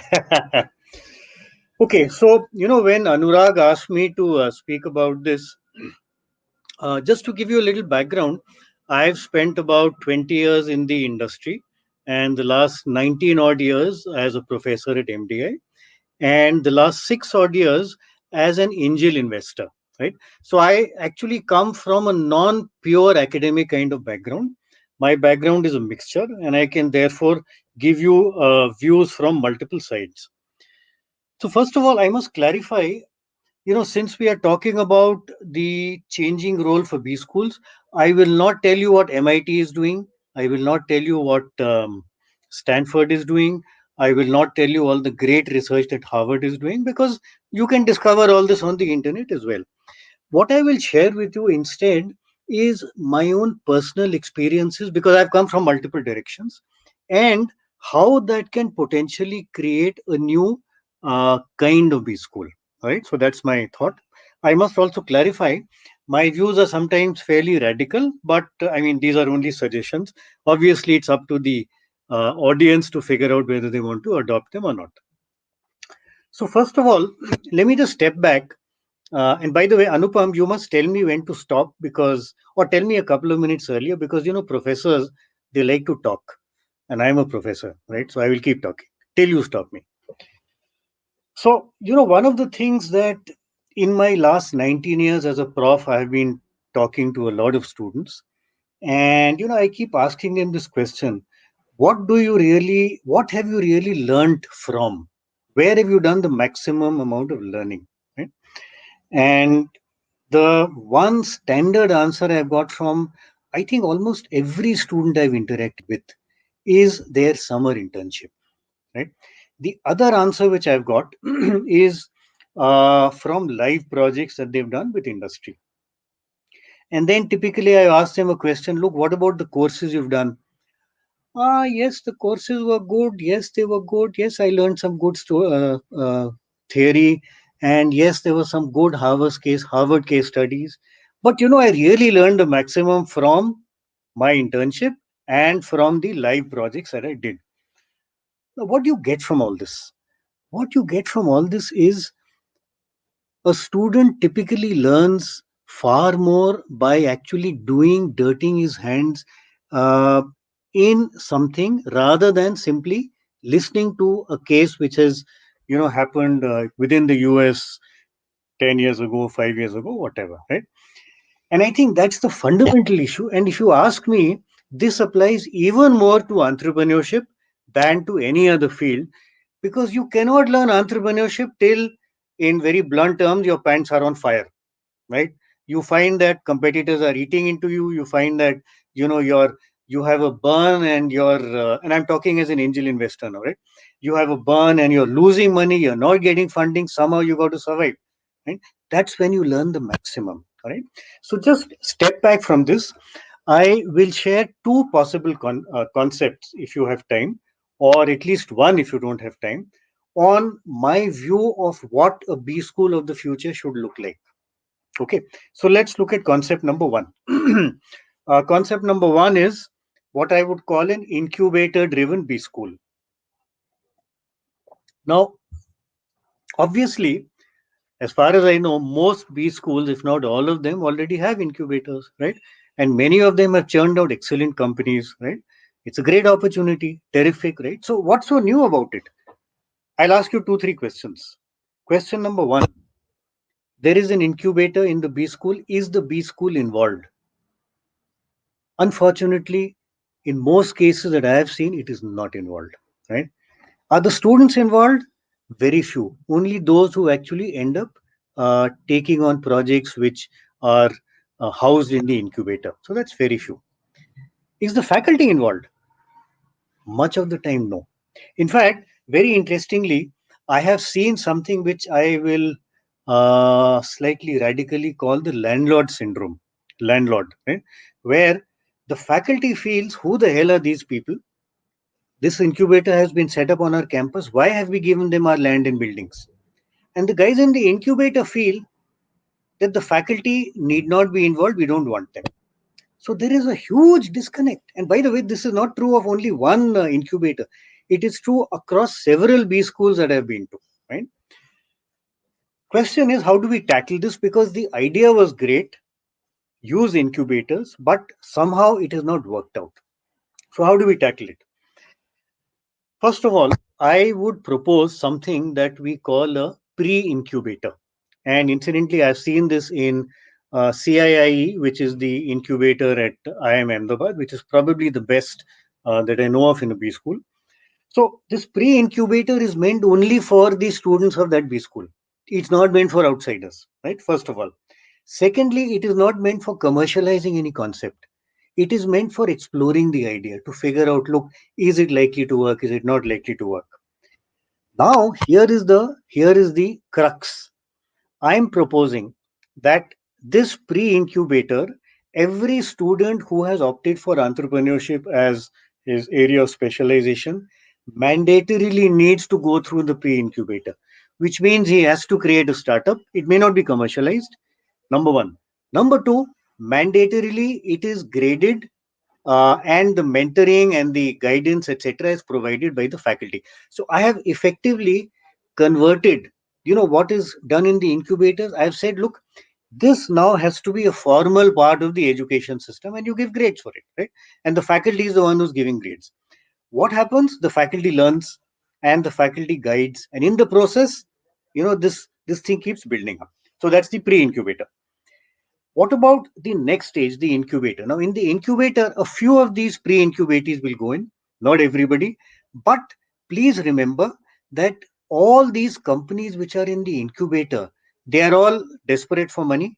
They're all desperate to cut cost, right? Because they're all startups. All these students who have opted for entrepreneurship can take up projects within this incubator, right? Live projects. And once again, make these mandatory. And of course, they can be optional for the students who are not in entrepreneurship. And you also give grades, right? So you've got the students mandatorily involved, and it is grade based. Very, very important. How do you ensure the faculty is involved? And I have a slightly radical proposal here. Let the faculty take an equity stake in one or more companies, right? It doesn't have to be a huge stake. It could be 10,000 rupees, it could be 20,000 rupees. Just imagine, once the faculty has put in his or her money in one or more companies, the involvement of the faculty suddenly is going to shoot up. That landlord syndrome is now gone. Now it's my company as a faculty, right? I'm going to be involved. I'm going to try and make sure it is successful. And in the process, I will learn. Now, what I learn, I will obviously share back with other students, and I will learn more from there. I'll get back to my incubating companies. I'll contribute more. So it's a great cycle, right? Which faculty can get involved? It is not only faculty in entrepreneurship, faculty in HR, because the incubating company will need HR practices, faculty in OB, faculty in finance, faculty in strategy, information system, marketing, everything, right? Because ultimately the company in the incubator, the startup in the incubator needs guidance in all these. So potentially all faculty members can take up a stake, a chota stake, a small stake in the incubating company and therefore be involved, right? So that was concept number one, the concept of an incubator-led B school. The other concept is an alumni-driven B school, right? Now, you must know, and I'm sure you agree with me, the people who have the maximum stake in a B school doing well is the alumni. The students, obviously, and the alumni, because it is their degree or their diploma which is at stake. So if they come from, let's say, MDI, which is where I come from, or they come from SPJN or wherever. So let's say they come from MDI, they are very keen to ensure that the standard of MDI is raised further. All right. Also, many of these alumni are entrepreneurs. They are running their own startups. Startups, as you know, have a huge cost issue. Why don't we get our students who are part of the B school again to do projects, live projects, and these are mandatory and these are graded within those alumni startups. Alumni would be delighted. They are very keen to help the institute anyway, and the students would be learning, right? Cost is not really an issue. The students are not trying to earn money there. The students are learning, right? So your second possibility is an alumni driven B school. And in fact, you can probably combine both of these, right? So it's incubator driven as well as alumni driven. Just to share with you before I conclude, this is based on personal experience and the experience of a few more faculty members who thought like me. So I have been an angel investor, as I've said. I spend a lot of time with my students, and those students who have a business idea, we spend even more time, typically sitting in the open air canteen at MDI, right? Or chai and samosas. And my students have created startups. I have been involved in mentoring them. They have learned, hopefully, from me. I have learned from them. What I learned from them, I put back into my classes, and therefore it becomes a great cycle. In fact, using this, I've also written a book which I call Funding Your Startup and Other Nightmares, which is right here. So it's actually based on personal experience and experience of close friends. It is radical, I agree. You'll have to figure out how to manage this within the AICTE norms in case you're governed by AICTE, but I think it is definitely worth considering, because please remember one thing: entrepreneurship cannot be learned sitting in a classroom. It can only be learned by dirtying your hands, and ideally by dirtying your hands after putting in money. And by the way, one interesting possibility also is in this pre-incubator and incubator, the fee that the student gives, the 15 or 20 or 25 lakhs or whatever he gives, a small part of that can actually go towards his company. So the student has a stake in the company right in the beginning, right? Now, if you have a stake, you'll make sure it succeeds. Okay, so I think it's an idea that makes probably needs to be pursued. And in case any one of you are interested in pursuing this idea further, I'd be very happy to share my detailed experiences and to connect with you guys. Thank you. Thank you so much. Thank you so much, sir. And I love your idea. Actually, the first one itself, the incubator idea driven by the startups itself, it's a brilliant idea, of course. But I have a few questions and clarifications to make. I was just curious about. Okay, you say Yeah. that. So Anupam, you have to be a little louder. Since you're not a professor, you have to shout a little. Sir, I'm actually used to the microphone, so I don't have a microphone. I'm being an anchor. Okay.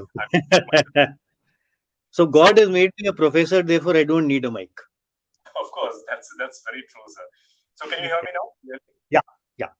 Right. So I was asking that, I was saying that I was appreciating the ideas which you have given, the incubator ideas driven by startups, faculties, and as well as the alumni. But I was thinking about the risk factors. Now, as you said, being radical, I'll also be a little radical, and I'll ask you the risk factors which is thrown up by the society. What about that? Like the societal norms are very much clear that you should have a secure job, that you should be securing your the degree. The degree which you're taking should give a job to you, not risking your job or risking your life or career. What about that? Okay. So actually that takes me a little away from the topic, but I'll comment on that. That's one of my favorite topics once again.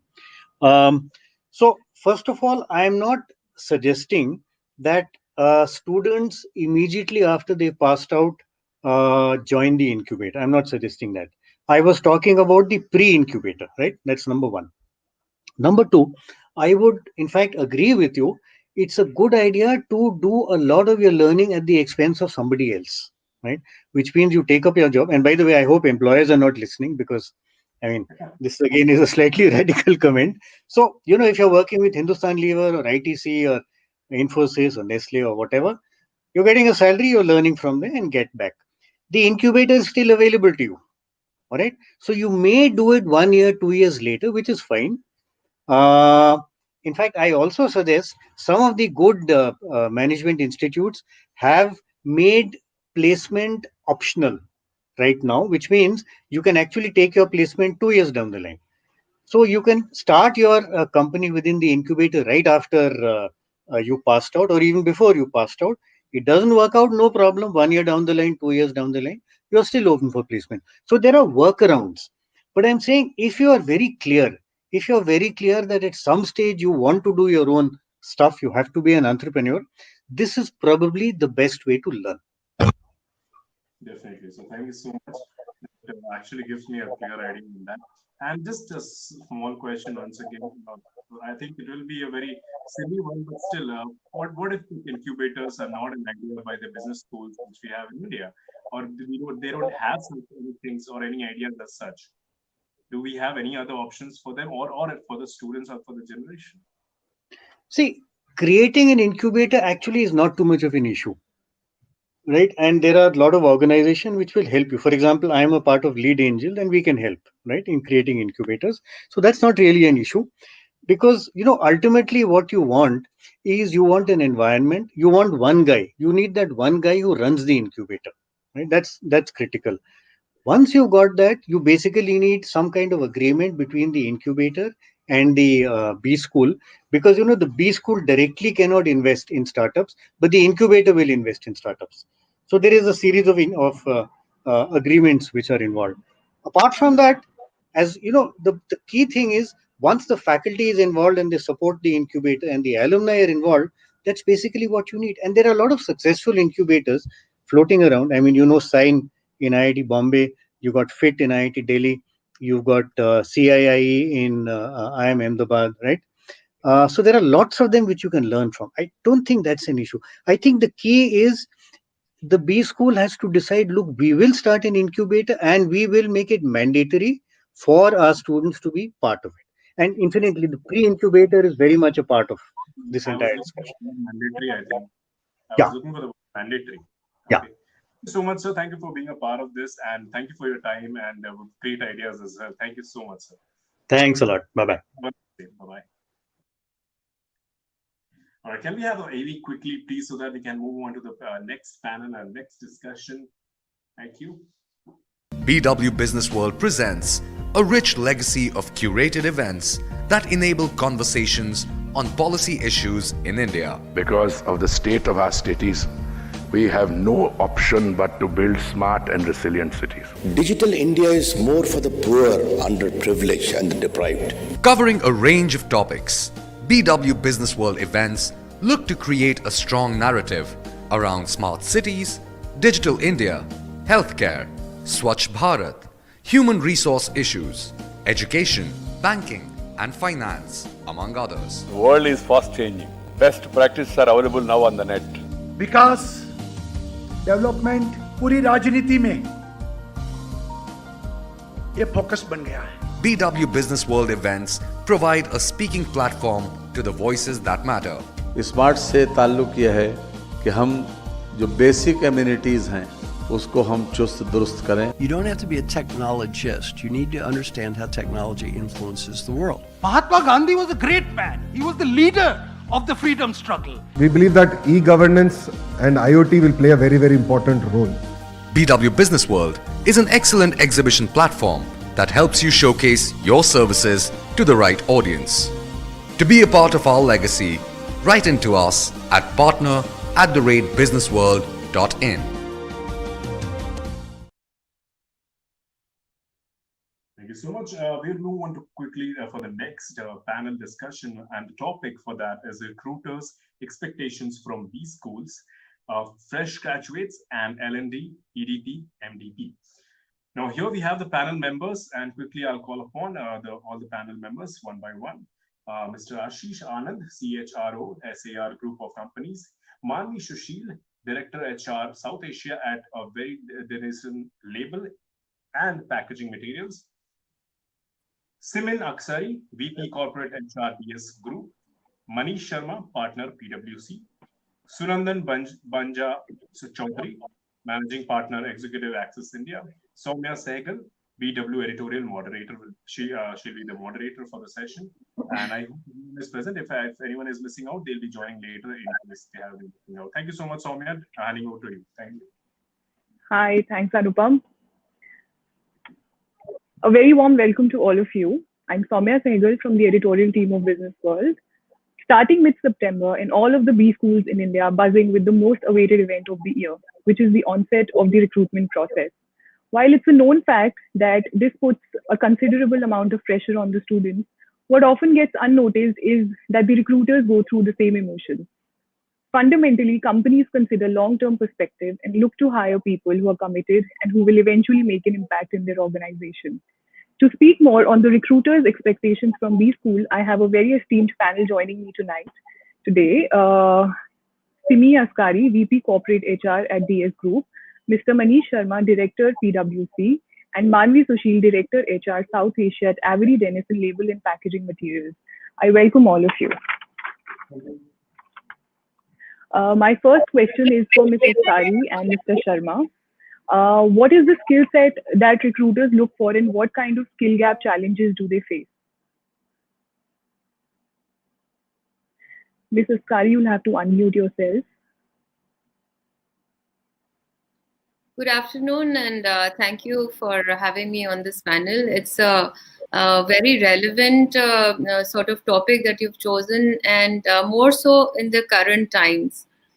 So I don't think the requirement of the organizations have drastically changed, with the COVID happening and all. But I would say the focus of organizations slightly shifting, given the way we are now operating, and given the way that we have suddenly realized how businesses have started functioning with remote working and with technology being in use for in every facet now.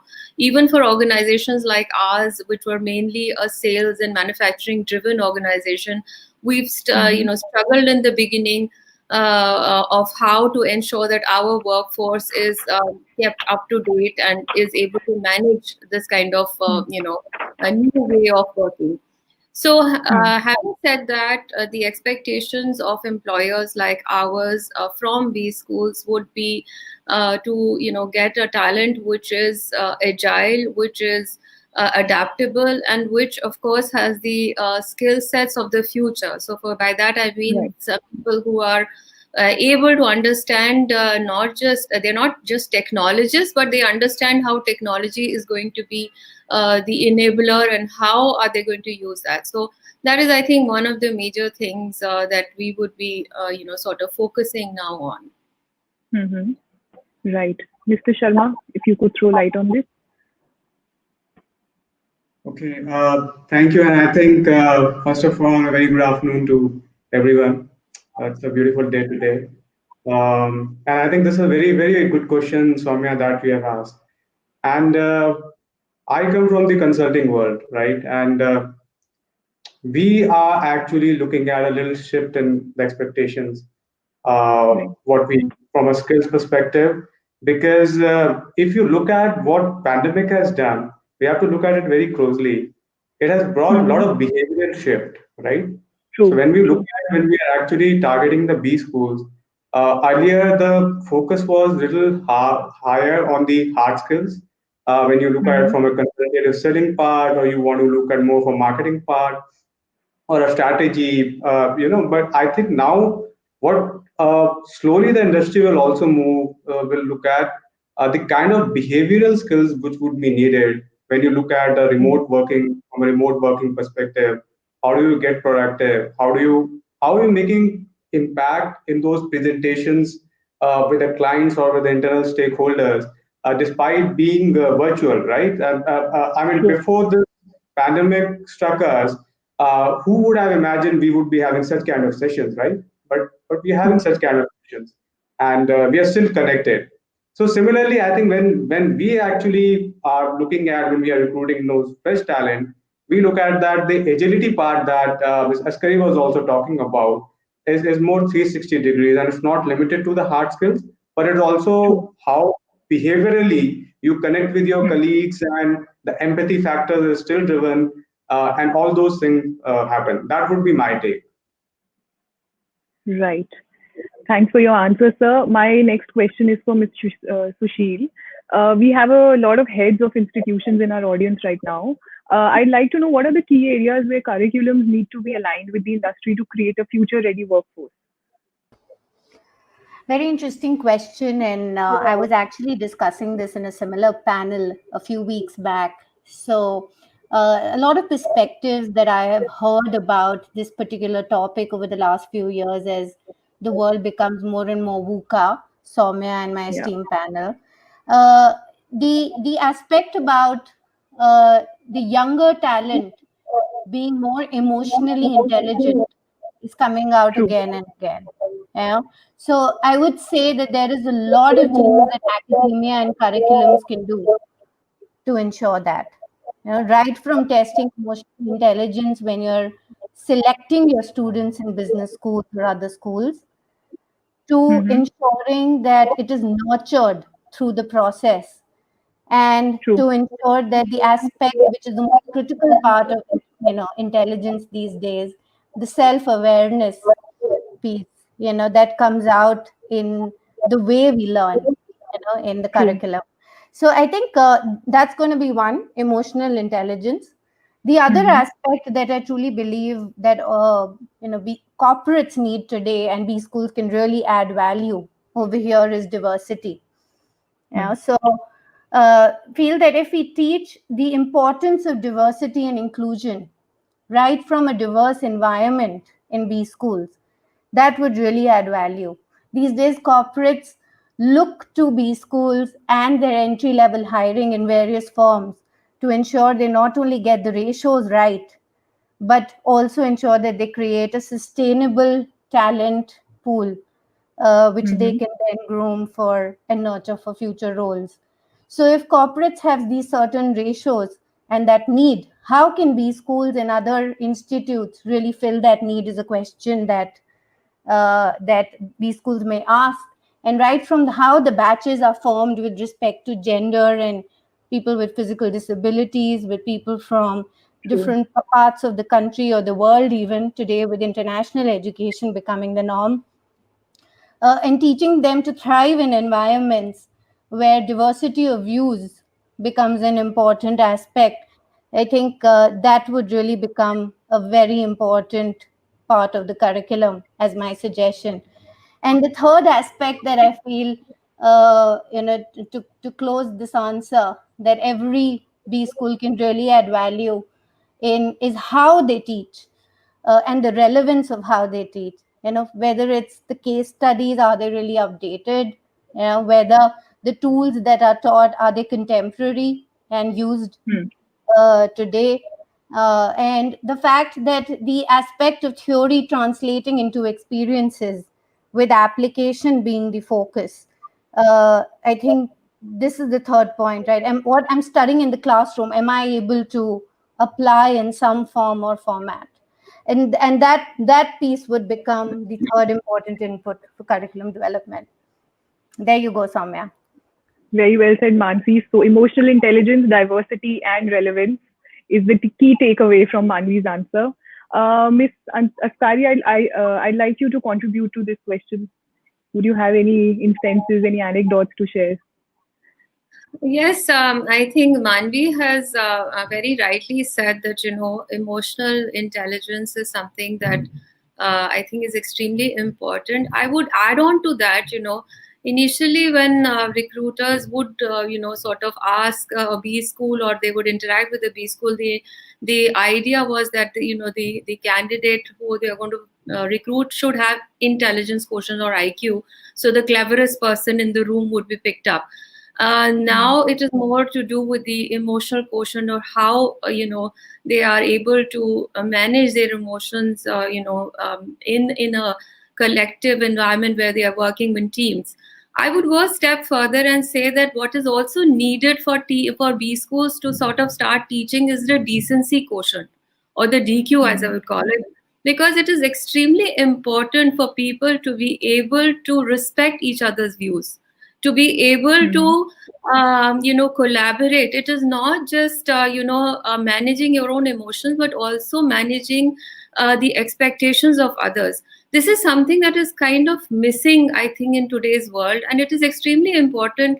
I mean, I feel that business schools are really the place where it provides an environment for networking, it provides an environment for collaboration and teamwork, and that's where you start working on that. So if a decency quotient is also built into your curriculum, as to you try and teach a person of how you need to sort of welcome diverse views. I mean, Manvi touched upon the fact that diversity of views is also important, but are we actually valuing that? Are we able to keep our judgments to ourselves and be decent enough to sort of collaborate together without getting hyper? That's something I think that's really missing in the world today. So this is, Right. I feel, quite an important thing that they can do. Obviously, other than that, something on strategic thinking, this is something that B schools are any which ways kind of concentrating now, because in today's world, again, if you do not have that strategic vision and the way to analyze and look at various business problems and come with solutions and innovative solutions, you are really not going to be an effective manager. So those are things I feel are very important for B schools to sort of incorporate in their curriculum now. Very well put, ma'am. My next question is, how can academics and industry work hand in hand to complement each other in the national growth by employment security? This question is open for all. Mr. Sharma, we can begin with you. Okay. So I think first of all, on a lighter note, at least on this panel, we are doing good on diversity. So that we can all pat our backs on, and I hope that it reflects largely on the overall ecosystem, because I think I want to take that segue from both Ms. Askari and Manvi, what they had highlighted. Diversity is not going to be something. I'm sorry, I'm deflecting from your question, but I find it important to address this aspect as well. Diversity going forward across industry is not going to be something that you would like to do. I think it's going to become a mandate, because if you would like to look at an all-encompassing, and when I say diversity, I'm not only looking at or talking about the typical female employees. I'm talking about the LGBTQ community. I'm talking about everyone. I'm talking about differently abled people. Everyone getting the same and equal opportunity. The ecosystem that we want to create, because we believe in as a society as a large. I mean, that's how that we are going to rise. Second, I think your question was more about. Can you repeat the question again, Soumya? Yes, I'll repeat the question for everybody. Yeah. How can academics and industry work hand in hand to complement each other in the national growth by employment security? Wonderful, wonderful. That's again a very, very relevant question as on today. And interestingly, few years back, I was doing a study for an organization where we were looking at how when we look at from a digital perspective, digital being disruptive and all pervasive in our overall ecosystem, how the academia needs to change as per the industry, right? Right. And that was an interesting study. And when we look at this aspect, I think when I come from an industry standpoint and I go for the recruitment, there are certain expectations that come that some of the trade that we look at for the people when they are going to work in the organization is already taught in the institute. That can only happen when you have more practical oriented courses and curricula. And I mean, I'm not saying that the theory doesn't need to be there, but I'm saying the theory quotient need to be rather reduced a bit and more focus on the practical learning which needs to be there. For example, if I'm teaching a person, and I'm giving a very basic example, one of the tools that I use in all B school, we teach about the Porter 5 forces, right? Now, that Porter 5 forces, how actually it gets applied into a real scenario can only come when you actually tackle a real problem. So, such exposure that needs to come during the course. I mean, it's not when somebody joins an organization, the expectations today is that someone gets productive very fast, right? Because it's getting hyper competitive world. So, unless and otherwise, some of these lacuna is filled within the academia. These will again not going to help us. So while industries also need to invest in academia in terms of the kind of feedback that needs to go in terms of the changes in the courses, plus the academia needs to again invest back in the industry and talk about how do we bridge that gap between the expectations what we have when we go for this recruitment and also how those courses are structured and they are more contemporary in nature, which changes year on year. True. Mrs. Kari? Mrs. Kari, would you like to contribute? Okay, in terms of collaboration between the industry and academia, I think it's extremely important to understand that ultimately B schools are also running a business, and while they're imparting, knowledge. So they have two types of customers that they're dealing with. One, of course, is the prospective students that they want to, sort of attract and ask them to join in. And the other is the employers that they want to attract ultimately for the recruitments.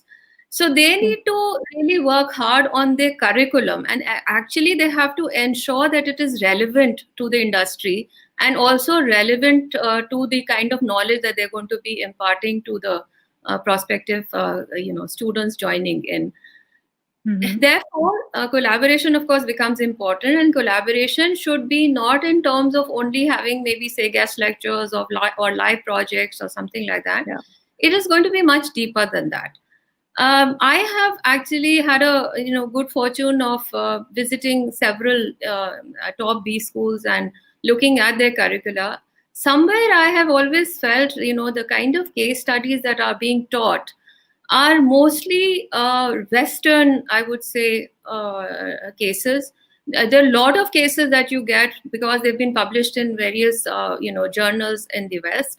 While I'm not saying that they are not relevant or they will not teach you the right, whatever values and whatever, knowledge that we require them to sort of impart, but I would still feel that, it is important for the academia to kind of have a look at what is happening within various homegrown industries, homegrown, Indian organizations, and sort of collaborate and build the cases from there. So there are so many, I would say, success stories of organizations around us, and we have so much to learn from all of that. But somehow I feel that is not, really it really doesn't figure a lot. Secondly, I feel that, in terms of the curriculum being revised, I actually used to attend something called an employers council, which was being done by one of the institutes. It was a great idea. I think every year they would call in people from the industry and for various things, for first of all, for the time when they would actually induct the students. So the selection process itself. then the review of the curriculum, which happened every year, mind you, it wasn't even like 2 years or something, may not be changing a lot, but at least there is a review happening. And then, of course, during the recruitment. So there is a collaboration happening throughout the year. And ultimately, I think that would strengthen what is the standing of that B school ultimately. So, yeah. Right. Ms. Manvi, we'd like to know your thoughts.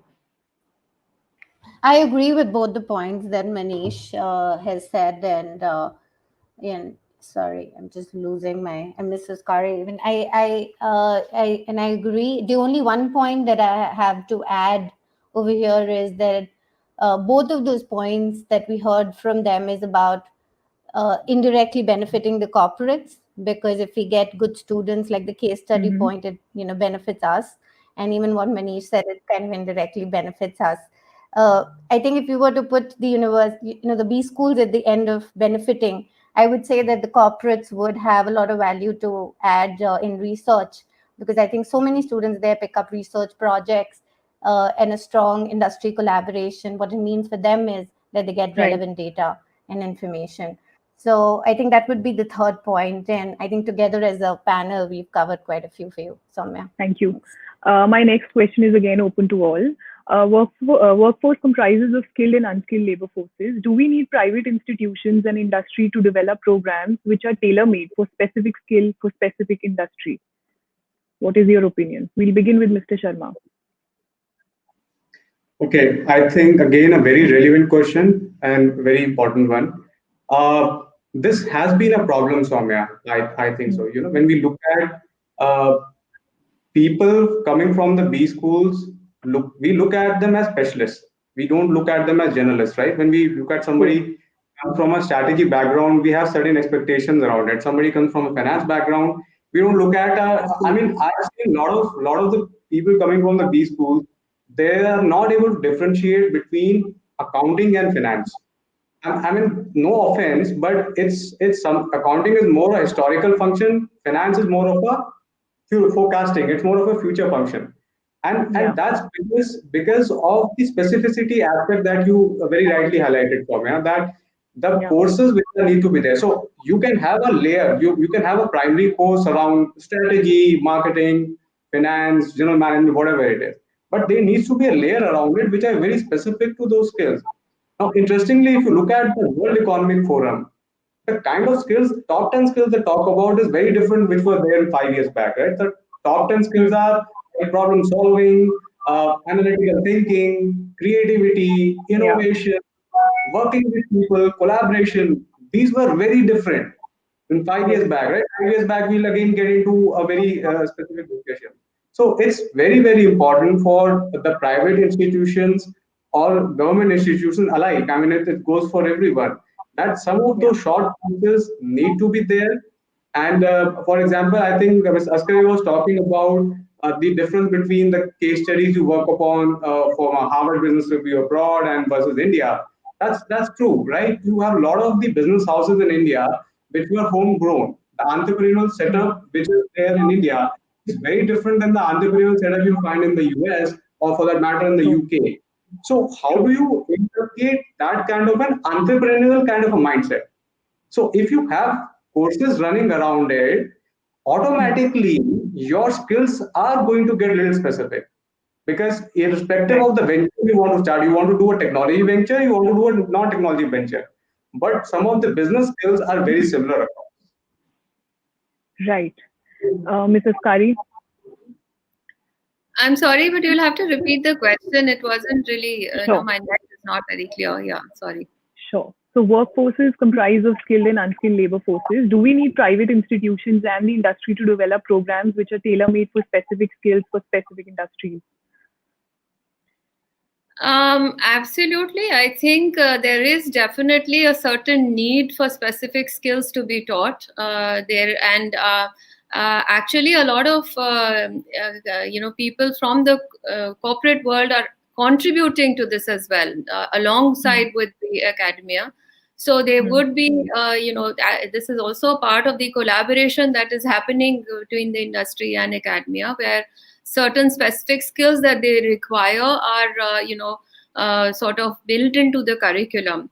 having said that, there will still be certain skill set that are required irrespective, and those need to be, sort of built in the curriculum as well as taught in the schools. For example, as I said, strategic thinking, innovative thinking, proper communication skills, the softer aspects, the leadership skills, the decency quotient that I've been talking about. So those are things that really need to be there. I mean, besides specific industry required skills also. I mean, I don't see a reason why any organization today can do away with, say, something like analytical skills, for example, or a strategic thinking. This is going to be really needed. So they will not be very, very industry specific at all times, but wherever required, then that is where industry, academia collaboration will help. Yeah. Right. Ms. Sushil, would you like to add? Yeah, the only point I would like to add is that, like earlier when I passed out from B school several years back, there was this old adage that you do your MBA and then you get the best possible paying job, day zero as it was called, and you ensure that whatever skills you've gained along the way you learn to apply, in that job. So that used to be the focus, at least in my generation. But what I've noticed as the years have passed by is that this generation now is a lot more focused and very, very clear on what they want to do. It's not really the day zero job.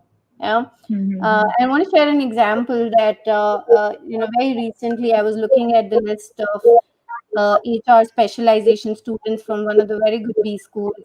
And I really liked one profile which had the relevant experience. And I really asked to see if I could talk to that individual or interact with that individual in some form. And the answer that I got is sure, but I'm not interested in joining this industry. I would love to talk to you, but I'm not interested in joining the industry. Now, I'm sure when I was passing out that B school, it would have been an unacceptable answer to give to the corporates. And I'm sure that the person sitting across me would have also not liked to come back to that B school. But honestly, from where I was seeing it as clarity. The person was very clear on the kind of specialization they wanted to pursue, the kind of industry they wanted to go to, and the kind of meaningful contribution they wanted to make. And I'm seeing that more and more. So with that context, what I feel is that it's really important to really understand what values are driving this new generation, right? Because 20 to 25 years from now, they would be sitting in our place. And the world would be a very different one. And knowing the skills that they would need 20 to 25 years from now, maybe that focus and that clarity that they have is a good one. So should the courses not then be created for that kind of a future and that kind of a clarity? The answer is absolutely yes. There are so many specializations now in agriculture, considering that is the only sector, even during the pandemic, which has not stopped growing, right? There are so many skills now which are coming up for travel, which are coming up for languages, acting as a translator. There are skills in your industry, Soumya, being in media, so many specializations in media. And I see that people are really branching out to explore what their heart desires and how they want to create the future as. And I think the courses should definitely demonstrate. And what would be exciting is one of the B schools would pick up that kind of a research project, and see how the future really looks like in terms of skills, and move backwards from there and create it today so that we are actually more future ready, with leaders ready for tomorrow. Very well put, Manvi. My next question is, we've been witnessing an expectation gap, or so to say, a compensation gap. So students are expecting a different scenario while the industry is offering them a different package. So what should the students do to match up to the industry expectations? I'll begin with Mr. Sharma. Okay. So so finally, that's the whole crux of the story, right? That's where the students go and join those premium B schools and spend a moolah in getting them educated there. Now this has been a conundrum, I would say, vis-a-vis industry and academia, right? One is you had that expectation from the students who have studied for years and years, joining premium B schools, and then there's a compensation aspect that the expectations that they are getting because now it's more about that comparison is all about international standards, international pay packages. How actually am I aligned with that? Or then otherwise it is FOMO, which is fear of missed out, right? So everybody's running behind that. With millennials coming into the equation, now it has become even more complicated. Now, I being a millennial part of the population, and I can understand the both the sides because I'm in a very interesting situation. I think probably my generation has seen the wired telephone as well and mobile phones as well, right? But the next generation is not going to do that. So this is the foundation, and that's where your compensation aspects also changes because that I would not say compensation. It is more about the expectations pertaining to the compensation. There's no straightforward answer to your question, Soumya, but the best answer is that make your skill more employable, I would say, beyond your because the competition is going to get fierce and fierce, right? With the start of the ecosystem blooming and whatnot, everybody becoming an entrepreneur, etc., etc. So the competition is going to increase. So you will get that compensation. I'm telling you again and again. And in my organization, and I've seen that we've been giving compensation. We have no bar. I mean, if you are the cream of the talent, we are not keeping it any reach. But do you have that skill? Or when you have that skill, are you able to communicate that skill aspect? And I would say, I'm not sure if my fellow panelists will agree or disagree, but I would say that going forward, one skill which is going to become most important is the empathy part, the empathy quotient, because that is something which is going to cut across your entire aspect. If I'm interviewing someone, I think if I find someone's empathy quotient is quite high, automatically I think that skill becomes a very pivotal skill for me. And automatically, if you demonstrate that skill in those conversations and demonstrate within the organization, the compensation is a subset of that. True. Ms. Sushil, would you like to contribute? Yeah, when we go on campus, we do this psychometric test, right? And one of the part of this battery of tests is motive values of the Hogan assessments, right? And commerce, which is the motive for earning money, is of course one motive that we track, but there are a few others. Over the years, I've started realizing that the motivation of commerce is very, sort of dwindling, or stagnant at best. I don't see too many students saying that my motivation is only money. True.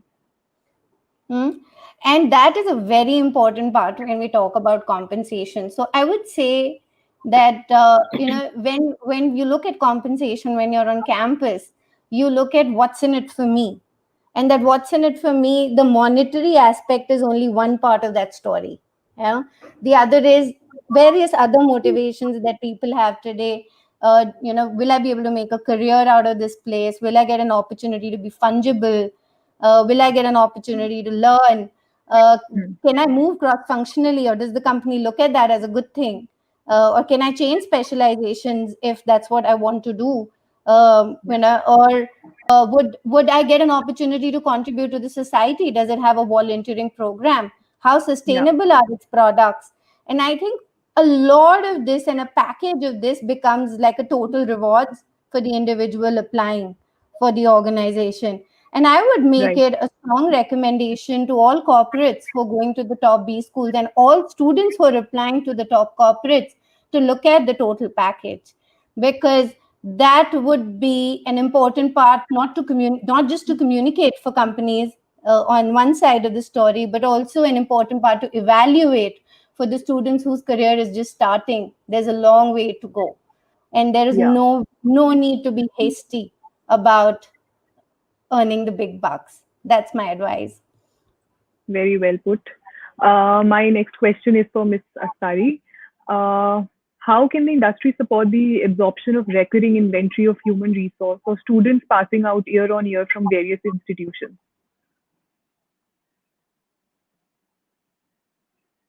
I'm sorry, I couldn't get it. Can you repeat the question, please? Yeah, sure. How can the industry support the absorption of recurring inventory of human resource or students passing out year on year from various institutions?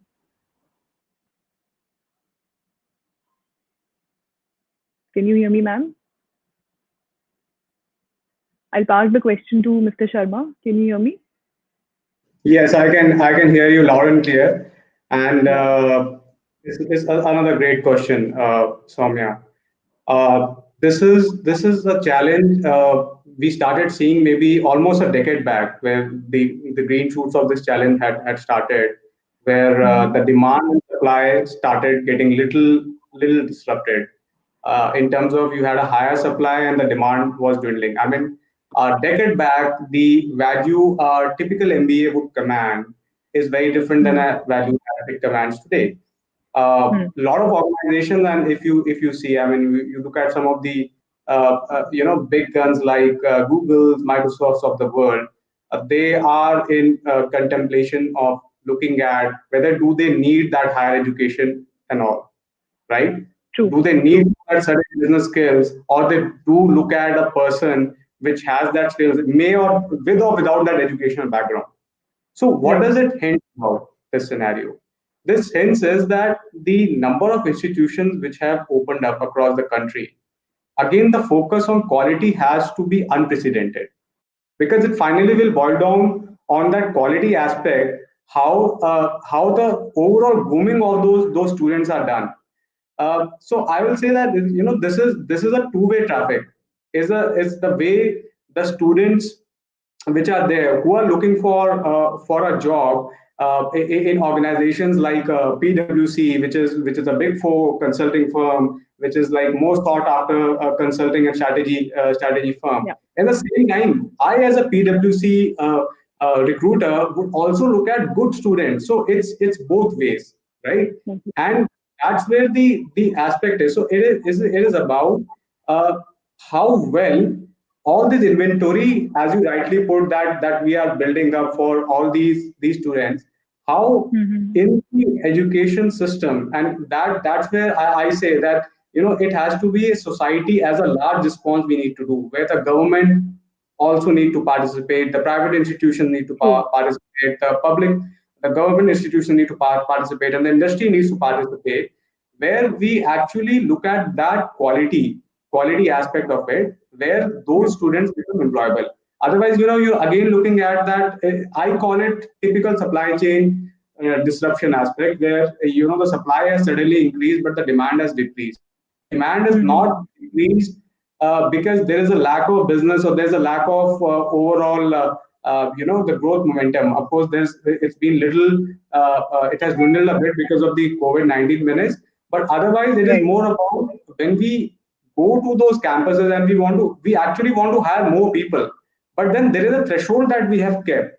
When we look at, for example, when we look at PwC, there are certain PwC values we look at. We look at, there are certain aspects of the PwC professional framework, whether somebody fits in that professional framework or not.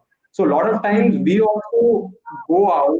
Maybe I wanted to hire some 50 people, but I go with 30, not because there were lack of people. Again, the quality aspect is what we are looking at. Right. Mrs. Kari, would you want me to repeat the question for you, ma'am? I think you Yes, have please. to unmute yourself. Sure. Please repeat. How can the industry support the absorption of recurring inventory of human resource or students passing out year on year from various institutions? Okay, so this is a very interesting dilemma. While we keep seeing that there's a large number of students who pass out from B schools, yet there is always a dearth of right talent. And when we are trying to recruit, we always have this problem that we are not getting the right person. And the reason is because probably the kind of employable skills that we are looking at from a corporate point of view, we are really not finding it from the people who are passing out. So the right way would be to ensure that the pass outs from these schools are employable, have the right skill sets, when they do have that, I don't think really there will be a problem of absorbing them. Today, out of the innumerable MBAs that are being churned out from so many different kind of MBA schools, there's hardly the lot which is really relevant for us. And while it's a selfish thought that we have from an industry point of view, but then again, if we are to absorb them, we would really need somebody that we will not have to go over and teach everything right from day one. I mean, at least the right skill sets need to be there. The hard, skill set, the hard, hardware, I would say, as in the right kind of knowledge, as well as the softer aspects that we just talked about. So if you do have that right skill set, I don't think there will be a problem of absorption at all, really. Right. My next question is for Ms. Manvi. Talking about the employability of pass outs, how can we overcome the challenge of quality versus quantity of students passing out? Thanks, Soumya. Very similar question to your previous one. So I would just say that quality over quantity always. Yeah. And I would just tell the B schools that I know there are numbers and there are financial numbers to chase. Every company has them. But the brand that you build with the quality talent, even if you have a smaller batch, it's got a much more value associated with it than the short-term wealth we create with a larger batch, but lower quality. We must realize that the pressures on the economy are increasing. Yeah, jobs are becoming scarce. The numbers that companies put out for lateral hiring also are narrowing down, and so are for entry-level talent. Yeah. So what really happens then is that the quality that companies look for at both levels, entry and when they're buying talent at lateral levels, the standards just go up. So I would say compete for quality, and not quantity. And I would just sort of put a spin over to what Simeen was saying sometime back. She was calling it a dilemma. I would say it's no longer that dilemma, and I would just say that quality wins any day. So what I think what B schools need to do is really forecast their batch sizes carefully. Right. Yeah. Okay, my next question is open for all. What are the avenues that might open up in future where educational institutions need to build capacity? I'll begin with Mr. Sharma. Okay, so if I understood the question correctly, it's more about how the institution need to build the capacity in terms of educating the students as well, right? And the students' capacity as a whole. So I think interestingly, yes, it can be actually addressed in the same two ways, the way I have bifurcated this question. Yeah. Number one, when we look at the capacity of students being enrolled and how that capacity building happens within the organization, again, the infrastructure setup again has to be modernized in a similar fashion to cater to that requirement. The good part about, I would say it's a good part to be in this pandemic where some of the students which will enroll will focus a lot on the virtual part of the education, which is accessible to you 365 days a year, 24/7, and so on and so forth. That becomes easy. So the institutions, I would strongly recommend invest in such kind of the digital systems, make a hybrid kind of a setup in terms of how the students can become comfortable in both the sides of the studies, because we are sitting at the cusp of that digital revolution in the educational industry itself, right? So how do we augment that? How do we create that kind of maybe schools on the cloud? And the USP is that even your students are away from you, but they're still very connected. You are making those kind of beautiful interactive content. It's gamification. I like to be hooked up to my peers. I'm learning a lot on that side of it. So that is one side of it. How do you create that infrastructure to cater to that kind of capacity, which you want to enroll, and that quality aspect that we are discussing will also get addressed to an extent with this kind of thought process. That's one side. Second side of it, when you talk about the teaching faculty, now they also have to be made contemporary in that aspect as well, because if they are going to be the ones who will be the harbingers of this change for bringing this revolution faster, they need to be very well equipped, they need to be very tech savvy, they need to be thinking little differently what they've been habitual of doing earlier. It's about problem solving, and how typically, if I look at from my own team's perspective, right, we were habitual of getting into a problem solving, getting huddling into a room, in a conference room, doing that whiteboarding, etc. Right? So with pandemic, problems haven't gone. It's only the problem solving approach has changed. Right? Now we huddle up again. The whiteboarding still happens. The only difference is it happens on a virtual kind of a podium. Right? Yeah. So that's the crux of the matter. When you're building this capacity in mind, keep that technological aspect in your as the core of your thought. And again, with technology, so technology alone will not make that difference. The adoption aspect also has to be considered, and that can only happen in an approach where the students as well as the faculty are well equipped with this kind of a mindset. Over to you, Sam. Very aptly put, sir. I'll move on to Ansari. Aksari, I'm sorry. I'm sorry, Soumya, my net has been acting up. You will have to repeat the question, again for me. Sure, ma'am. Sure. Yeah. What are the avenues that might open up in the future where educational institutions need to build capacity? Well, as I said, certain skill sets for the future obviously relate to the analytical skills, the technological advancements that are happening, and making your students equipped to handle those kind of scenarios. Having said that, I also feel that, sometimes because, as I said, business schools are ultimately running a business also, the kind of intake that is there is not really thought of, and that becomes a bit of a challenge, because if you're not able to have placements for all students, then that becomes a cyclic issue, So your previous question, which was related to quality over quantity, I think that is very, very relevant, and it is the B schools need to ensure that there is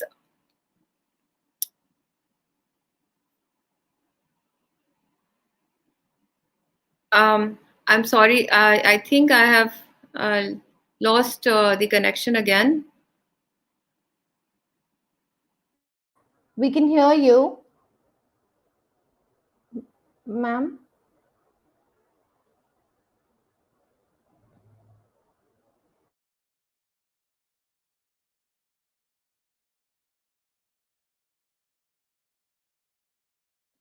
It looks like that both Soumya and Sumi both have lost their connections simultaneously.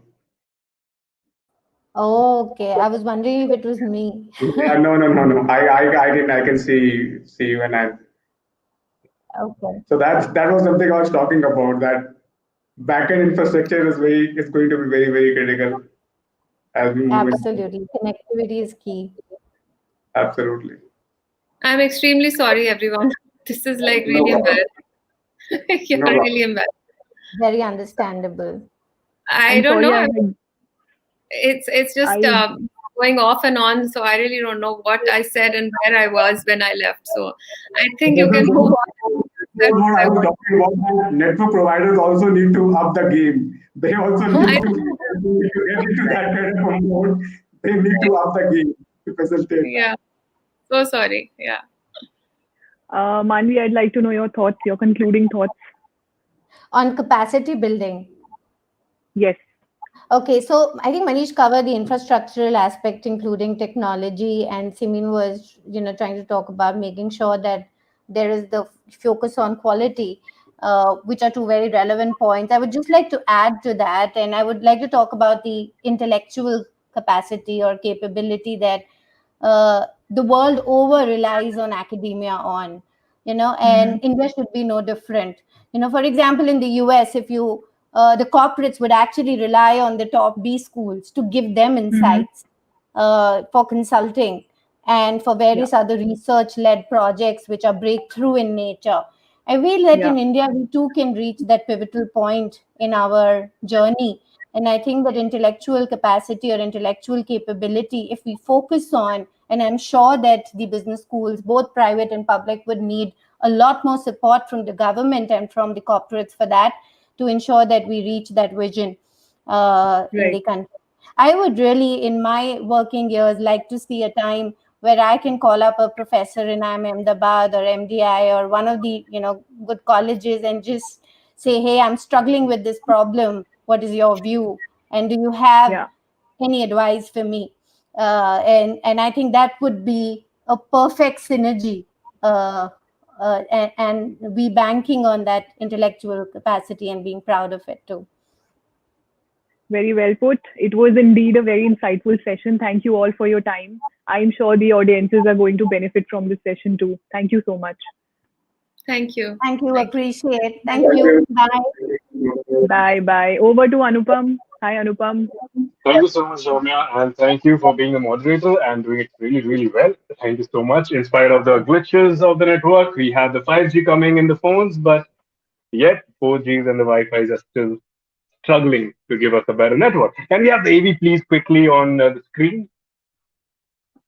BW Businessworld presents a rich legacy of curated events that enable conversations on policy issues in India. Because of the state of our cities, we have no option but to build smart and resilient cities. Digital India is more for the poor, underprivileged, and the deprived. Covering a range of topics, BW Businessworld events look to create a strong narrative around smart cities, digital India, healthcare, Swachh Bharat, human resource issues, education, banking, and finance, among others. The world is fast changing. Best practices are available now on the net.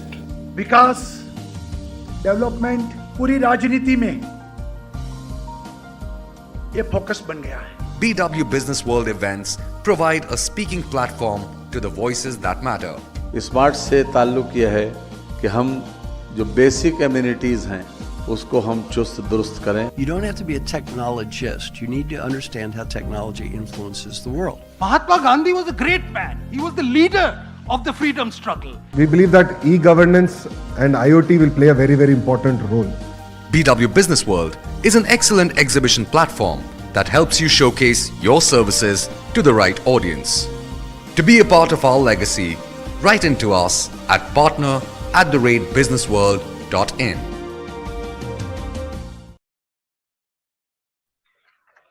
We'll be moving on to the next and the final panel discussion of the day. But before that, I would like to thank our presenting partner, ICFAI Business School, our associate partner, Blue Star, our B School partner, Great Lakes Institute of Management, Gurgaon, and our virtual event partner, Almond Vertex. Thank you so much, everyone. And here we are to the last panel discussion. It has been a really wonderful day with a lot of knowledge and a lot of insights. But this one is, of course, going to be a very important one as well. The topic for this panel discussion is technology in B School on the cloud. Now, we have the panel members as Dr. Himanshu Rai, Director of IIM Indore, R. Raman, Director of SIB in Pune, Professor Vijaya Gupta, Member NITIE Board of Governors, Dr. L.K. Tripathi, Director, Kirloskar Institute of Advanced Management Studies, Pune, and the session will be chaired by Hoshi Kaswala, CEO of BW Engage. Thank you so much, sir, and thank you and welcome everyone. And I'll hand it over to Hoshi, sir. Thank you so much, sir.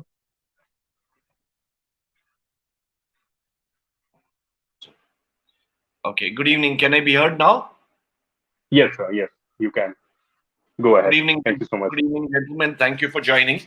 Very interesting topic. Albeit I have to say that everything's on the cloud, and this is a topic that's very close to my heart because I see my daughter has started her master's from another city. She's with us in Delhi, and she's studying on the cloud too, which is online. And I can see my other daughter also kind of studying online, and it's something that I've been trying to understand and struggle with, because very often I hear this.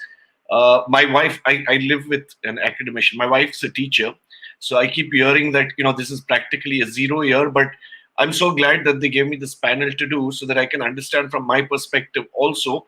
And B schools is, the B school area is something critical, because it's a huge every education year is a foundation year. But the B school course, whether it's 2 years or 3 years, really prepares you for the future. Okay. And I kind of wanted to understand, and I'm sure our audiences also want to understand where we're headed and where we're going. And I want to kind of focus on the current times, gentlemen, and what's kind of happening in the past 6 months. So who do I start with? Dr. Tripathi, you're the first one who's flashing on my screen. So with no preference, I'm not going alphabetically, age-wise, whatever. So since you're on my screen, I'll kind of start with you, Dr. Tripathi. And let me ask you, a lot has changed, okay? And I really want to focus on the current period, because, we don't know where we are and how long it's going to last. One keeps hearing it's going to last for a long time. But tell me in your words, how has it changed, and how much has it changed since COVID, So whether it was exams, whether it is, the way, students are being taught, how much has changed, because I've been a older generation, as you can see, a big believer in personal touch and feel and interaction. We managed to, I have to admit that we managed to do a very good job, working from home. But when I look at the younger generation, I look at education, what has changed? As for now, the first question is what all has changed in these 6 months? Thank you so much. Good afternoon, everybody. All the eminent panelists. Since morning, the deliberations have been going on. It has been a wonderful day. And Mr. Jose Gasawala, to answer your question, it is very simple. I also belong to the generation, I think, to which you belong. And over there, we have started with chalk and talk initially. Then we moved to, transparency, acetates. Then we moved to PowerPoint. And we have been continuing with that as teachers. Students moved from library to e-library, and now Google. Reading has, as a habit, has taken a backstage. Now nobody is reading, but all this possible because of technology. They're talking, VUCA is disruptive and it has created problems. No, it has really given us a lot of opportunity. I wish, where we are today would have been there long back. That would have been given a much more opportunity. There's no replacement to face-to-face learning. Due to this present COVID situation, the technology has helped us a lot in all the three fields. That is in terms of design, delivery, and evaluation of the curriculum.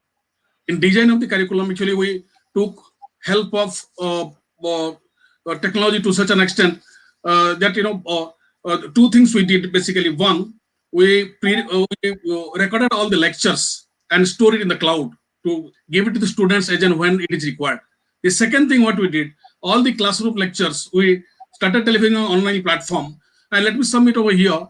When a lot of universities of state governments have been struggling as to what to do and what not to do to find a solution.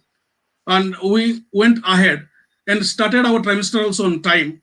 And so much so that our first trimester examination is over, and the second trimester will be starting from coming Monday, that is 19th. And the teachers and students, of course, there were initial glitches. We had to augment our technology platform. We had to undergo through a lot of practice sessions to make ourselves really familiar with the online platform. But it is all possible because of the technology support. And therefore, I say technology is an enabler. In the morning, Dr. Anurag was saying that anybody from anywhere, the technology helped us in getting into that kind of situation. The faculty members, are from different spectrum. That is, we have got our regular faculty, we have got faculty from various industries, some alumni also are there, and more importantly, we belong to Kirloskar's group, and the executives who are experienced and experts in the respective areas of specialization. We could take their help in delivering online classroom sessions.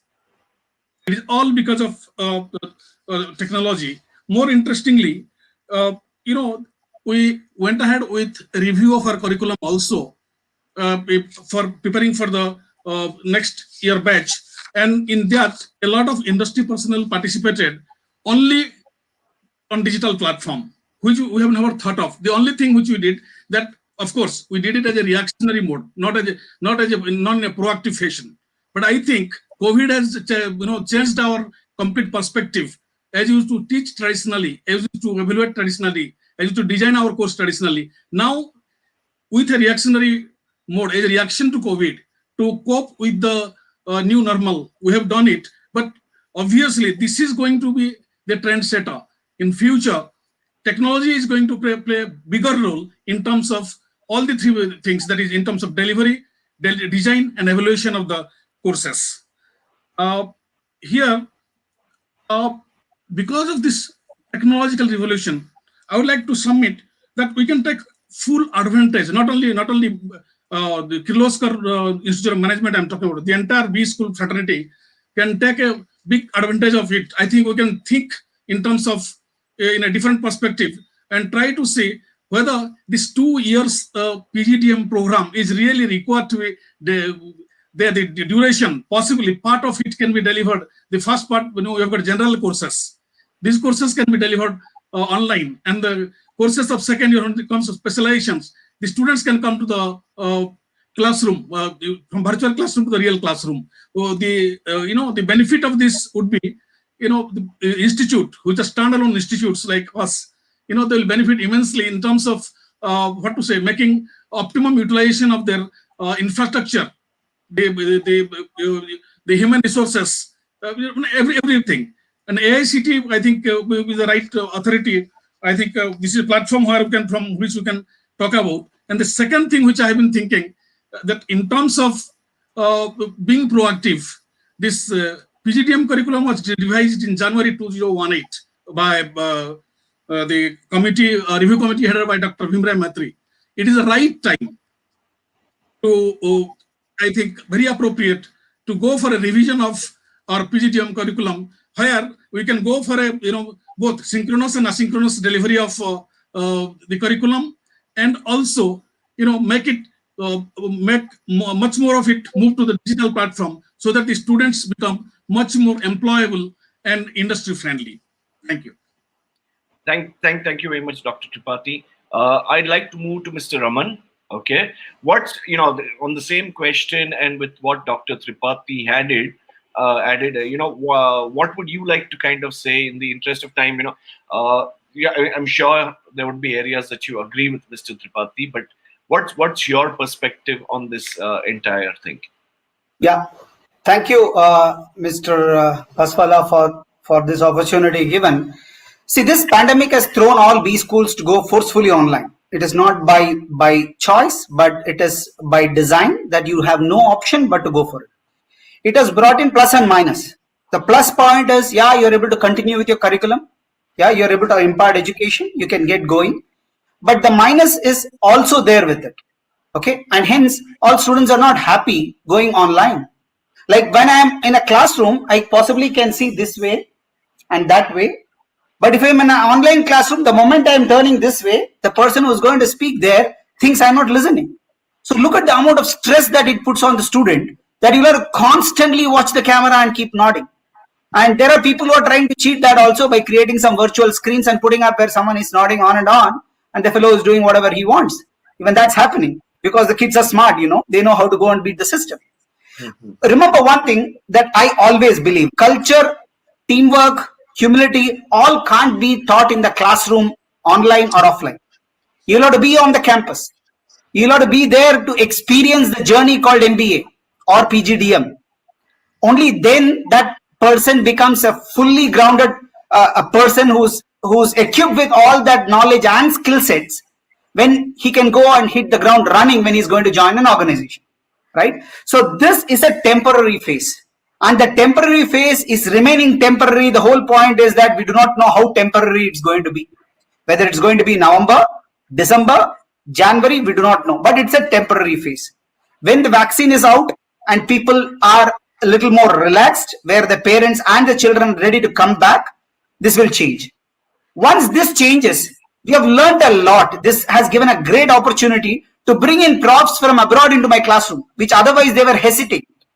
They're telling, oh, is it going to be online? But now this has become a training ground where I have brought about 24 profs from all across the globe into the classroom to address and teach the students. Fantastic.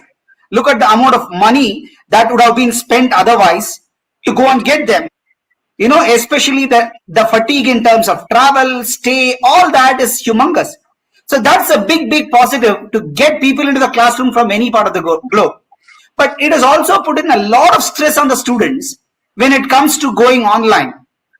We have our placements going online, and it's putting a lot of stress on the students because you're going to be sitting in the home and the parents are going to see there, and then there's going to be a lot of stress. Okay, first, second, in fact, we have completed almost 75% of our summers. Incidentally, today is day 2 of my summer placements, and it's a lot of stress for my students there sitting, all around the clock. So it has brought in plus and minus, but I am a strong believer that when you're going to have this as a mode, it can only help you do some things differently. It cannot do away with the offline presence of the program. That's writing on the wall, according to me. Yeah. Thank you, sir. Mr. Rai. Okay, so I kind of agree with both of you. Sorry, but with all respect, Dr. Tripathi, I think Mr. Raman brought in a lot of points that were resonating in my mind. Hand over to Mr. Rai. No, okay. My experience has been similar, except I would, instead of repeating what Dr. Tripathi and Dr. Raman have already said, I'll just add a couple of things. So first of all, I think technology, I agree with Dr. Tripathi, it's an enabler and we need to leverage technology. For us at IIM Indore, it was not a new thing because in any case, we had a lot of online programs. What this COVID has done, it has simply accelerated some of the processes that were already in place. So that is number one.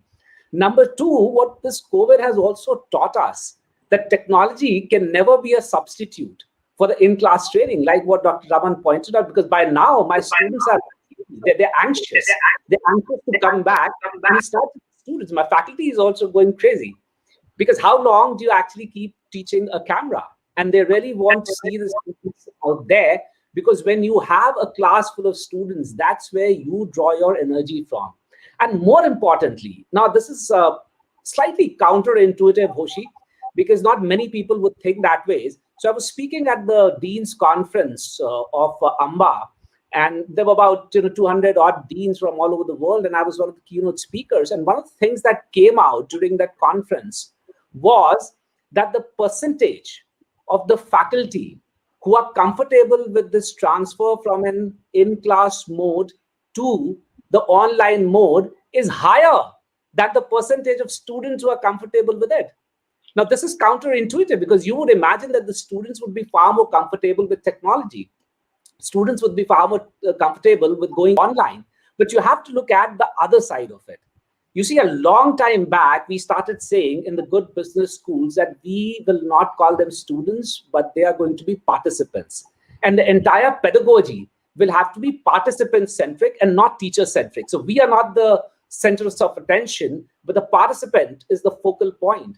But when it comes to technology, while we may have the best of the things at our disposal, we may have the best of the equipment, we may have a great bandwidth, so on and so forth, what we have to understand is, do the students have the same? Do the students have that kind of a bandwidth to actually take advantage of this online mechanism?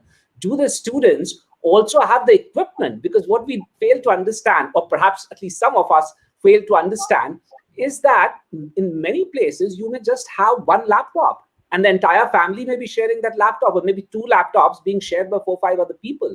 And therefore, if you have classes throughout the day, if you have some of the other engagements throughout the day, it becomes a big problem. And then we know that, forget, somebody was talking about 5G in the previous panel discussion, forget 5G, the 4G doesn't work. And therefore, to assume that everything would be hunky-dory at the other end was something which was, I guess, presumptuous. So I think this COVID has also taught us the limitations of technology, in so much as the situational context of our country is concerned. But at the same time, as I said, it has opened up new vistas. Some of the things which we thought were not possible are actually now possible. For example, some of the students' events have actually happened online, and they could get those speakers who wouldn't have physically wanted to travel at any given point of time, but they managed to come online. So pluses, minuses, yes, but on the whole, I'm desperately waiting for my students to come back to the campus. Back to you, Hoshi. Thank you, Mr. Rai. I have to empathize with you. I did mention at the start that my wife is a teacher. So she teaches at a school that also does classes for the EWS, okay? And the point that you meant about the availability of technology, and I keep telling her it breaks my heart every morning, because from 9 to 10, she takes those classes, and then she teaches for one of the top 3 schools in India. And then she goes to those other kids, and these kids actually attend class. They have one single mobile at home. And one day I got to know it was a laborer's child who was attending the class on the road, from the side. So yeah, it's got its ups and downs. So I just wish everyone had access to technology. Do we have Professor Vijaya Gupta with us? I can't see Professor Gupta on the screen.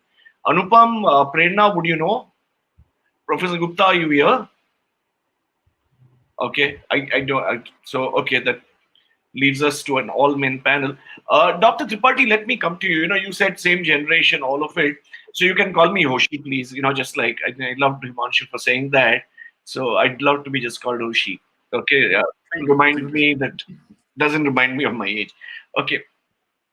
Personal, I started by saying this: personal touch, feel, all of it. Now, there is a certain part of the B school curriculum which would mean interacting with organizations, either interning there, working on projects, everything that requires personal touch. Okay, this is a very tech-friendly generation, and how do you today compensate for that? My daughter's doing masters at a certain institute out of Bombay. We are based in Delhi.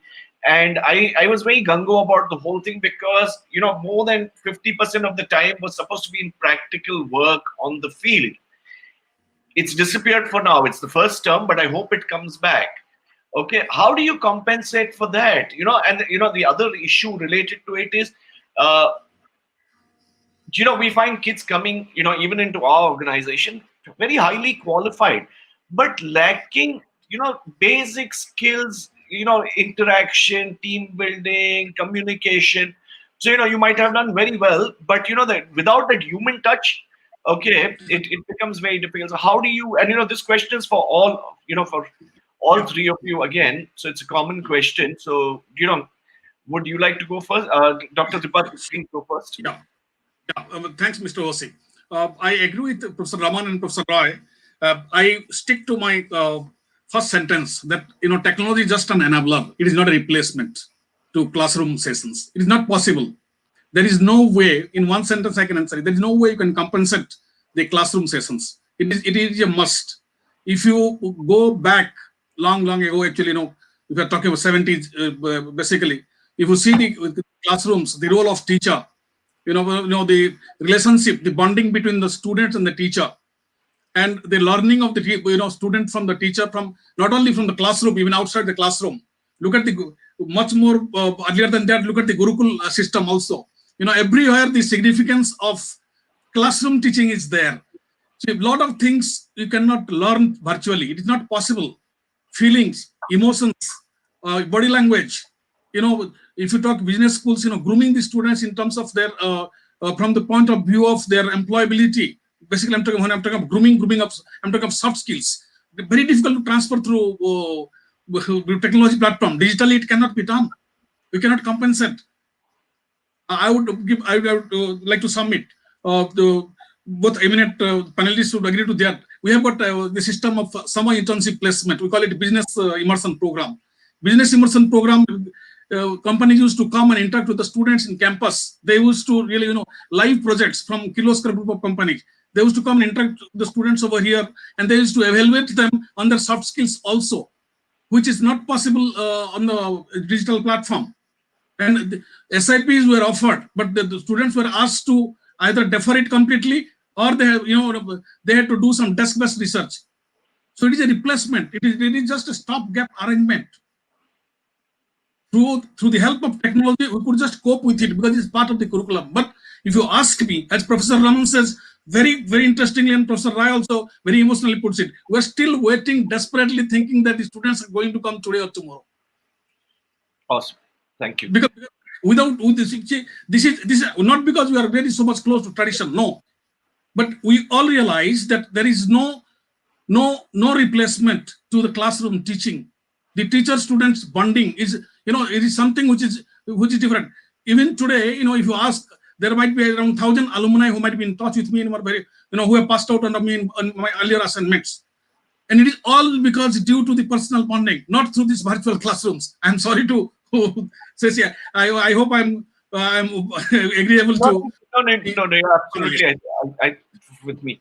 Mr. Raman, let me just add here to, virtual learning, whatever year would be good if you were going on to become a programmer or a developer or, work on a tech job, whilst Dr. Tripathi talks of bonding the teacher, student bonding, which for me also, I can still remember my teachers and, the kind of influence that's kind of going to not be there for the current period.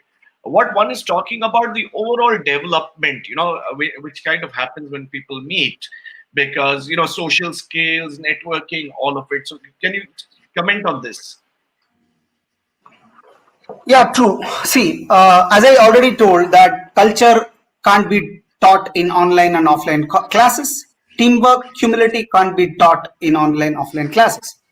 But this pandemic has thrown up not only for education institutions, for even the corporate, a lot of challenges, and they were also not geared for this one. So they changed, they learned, they were quick. And there are corporates who are making sweeping changes in all their policies. Work from home is almost becoming a norm. Companies have found this as a way to cut down costs. There are organizations which are told that, hey, look, my 50% of workforce will now work from home. There are banks which are thinking that why should I have so much space? Why can't I reduce my square foot space, save on rent, and make people, part of them who are working in the back office, back home? Organizations like Microsoft are taking a stand telling we will make our workforce work from home. So these are changes that are happening in the corporate. When this is going to happen, this is not a short-term temporary phase. It's going to be a permanent one. Here is the advantage for B schools. Now, this is an excellent opportunity for me to train and impart that skill sets that's needed for work from home. Tomorrow, if my particular student is going to land up in such a job, it will not be something new for him. So here is an opportunity. In every crisis, there is an opportunity. And here is an opportunity for me to train them, telling what are the etiquettes if you're going to be online. Now, if I'm going to talk about online, I'm branding SIBM Pune even in this show. It's a part of etiquette that I'm teaching my student. Make opportunities of that which you have. Right? Second, when you're going to be online, there are online etiquettes to be followed as far as communication is concerned. You know how it is difficult to stand and speak to a camera continuously. Here is an opportunity of such presentation skills which can be imparted, where someone has to continuously look at a camera and keep speaking, which otherwise will be a pressure for them to learn if they're going to be back on campus. So these are a few examples which I have quoted, where we take this as an opportunity, make them learn this, and ensure that they are good at it, and possibly prepare them for that future which other organizations are looking at, telling I'm going to have my 50% of workforce to work from home. Is your workforce ready for that, Raman? I say yes, we have trained for that as well. So I'm looking at this as an opportunity for all those skill sets which are now necessary. For example, I say be dressed for the show. I mean, initially when these online classes started, people thought, hey, it's from home. I can sit down however I want. I can be in a t-shirt and a shorts. How things are going to be different. But I say, no, you'll have to mean the business. You might be online, but if it's going to be a meeting, it's going to be a meeting. Simple. Be dressed for the show. Look out for that place. It should not have noise, and ensure you do a good job there. Now, these are skill sets. Otherwise, is so difficult. Now we can say, hey, look, we have recorded this section. These are the mistakes. Correct them. So there are several softer aspects that come in hand when it's going to be an online session, right? So here is an opportunity for me to train my students, impart that knowledge and skill set which is needed in team management, communication, presentation skills, etc., when it's going to be an online mode of delivery when they get into a corporate. I'll not be surprised if you're going to have board meetings that's going to happen online, possibly might become a norm, because there is huge amount of money that gets in and people are going to fly between 6 countries to a place, stay for 2-3 days in a star hotel and go back. Possibly it might be a norm that it's going to be only on an online platform. In fact, many companies do that even now. So that if it becomes a norm, then it will not be something like my student is led into a dark room where he's going to figure out that. They are already prepared. So this is the positive side that I see that this pandemic has given in training them on soft skills, teamwork, presentation skills, etc., etc. That's 2 cents from my side. Thank you. Thank you, sir. Himanshu, love your inputs on this. Yeah. So, I have a slightly a difficult question which I'm asking to myself. I mean, what Dr. Raman pointed out is a fact. And in fact, one of the companies has actually gone ahead and said that they're going to allow people to work from home for life. And this was a statement which has come just yesterday. One of the companies that is actually named. I read that. I'm there not are quite sure. a few companies who said it over the last 40, 50 days. Absolutely. And to me, it's slightly problematic. I mean, Dr. Raman has already pointed out the positive sides. And clearly, of course, if you look at education, then you have 3 components of education: knowledge, skills, and attitude. While knowledge and part of the skills can be imparted through technology and in the online mode, part of the skills and attitudes cannot be actually given through technology or in an online mode. That is one. Second, there's another thing that people kind of fail to see, and that is that good learning in a good business school does not happen only from this side of the classroom. A lot of learning happens because of the interaction between the peer group. So when you have a bunch of 60, 70 odd super smart people, men and women sitting in a classroom, the kind of interactions that they have, that adds to their knowledge. That, of course, adds to the camaraderie as well. But that is one part of the story. I mean, we're talking purely about the technical part of the story and about the dissemination of education and absorption of the learning part. I have a slightly more, a deeper problem. And that is work from home to me cannot be a solution. Why? Because I have anecdotal evidence. So I have to say, I don't have real data. I have not done analysis, but I have anecdotal evidence, something that I've seen personally since all my board meetings so far, Dr. Raman, have actually happened online, the last 2 board meetings. One of the things that I've noticed is that people have lost that sense of difference between home and work. And that's psychologically disturbing.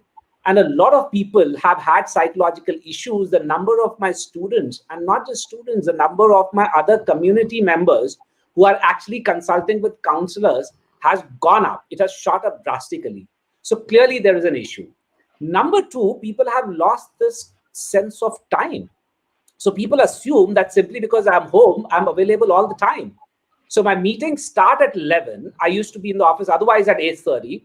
But now nobody wants to have a meeting at 8:30 or 9 in the morning. They start their meetings at 11 in the morning, and then they don't mind having a meeting at 11 in the night, which is not time when I'm at my best personally. Now, that could be my personal problem as well, but I'm sure that many of us do have these issues where unless there's a separation of the professional life and the personal life, there could be certain issues. And the third thing is that the entire boundary of weekends has completely melted.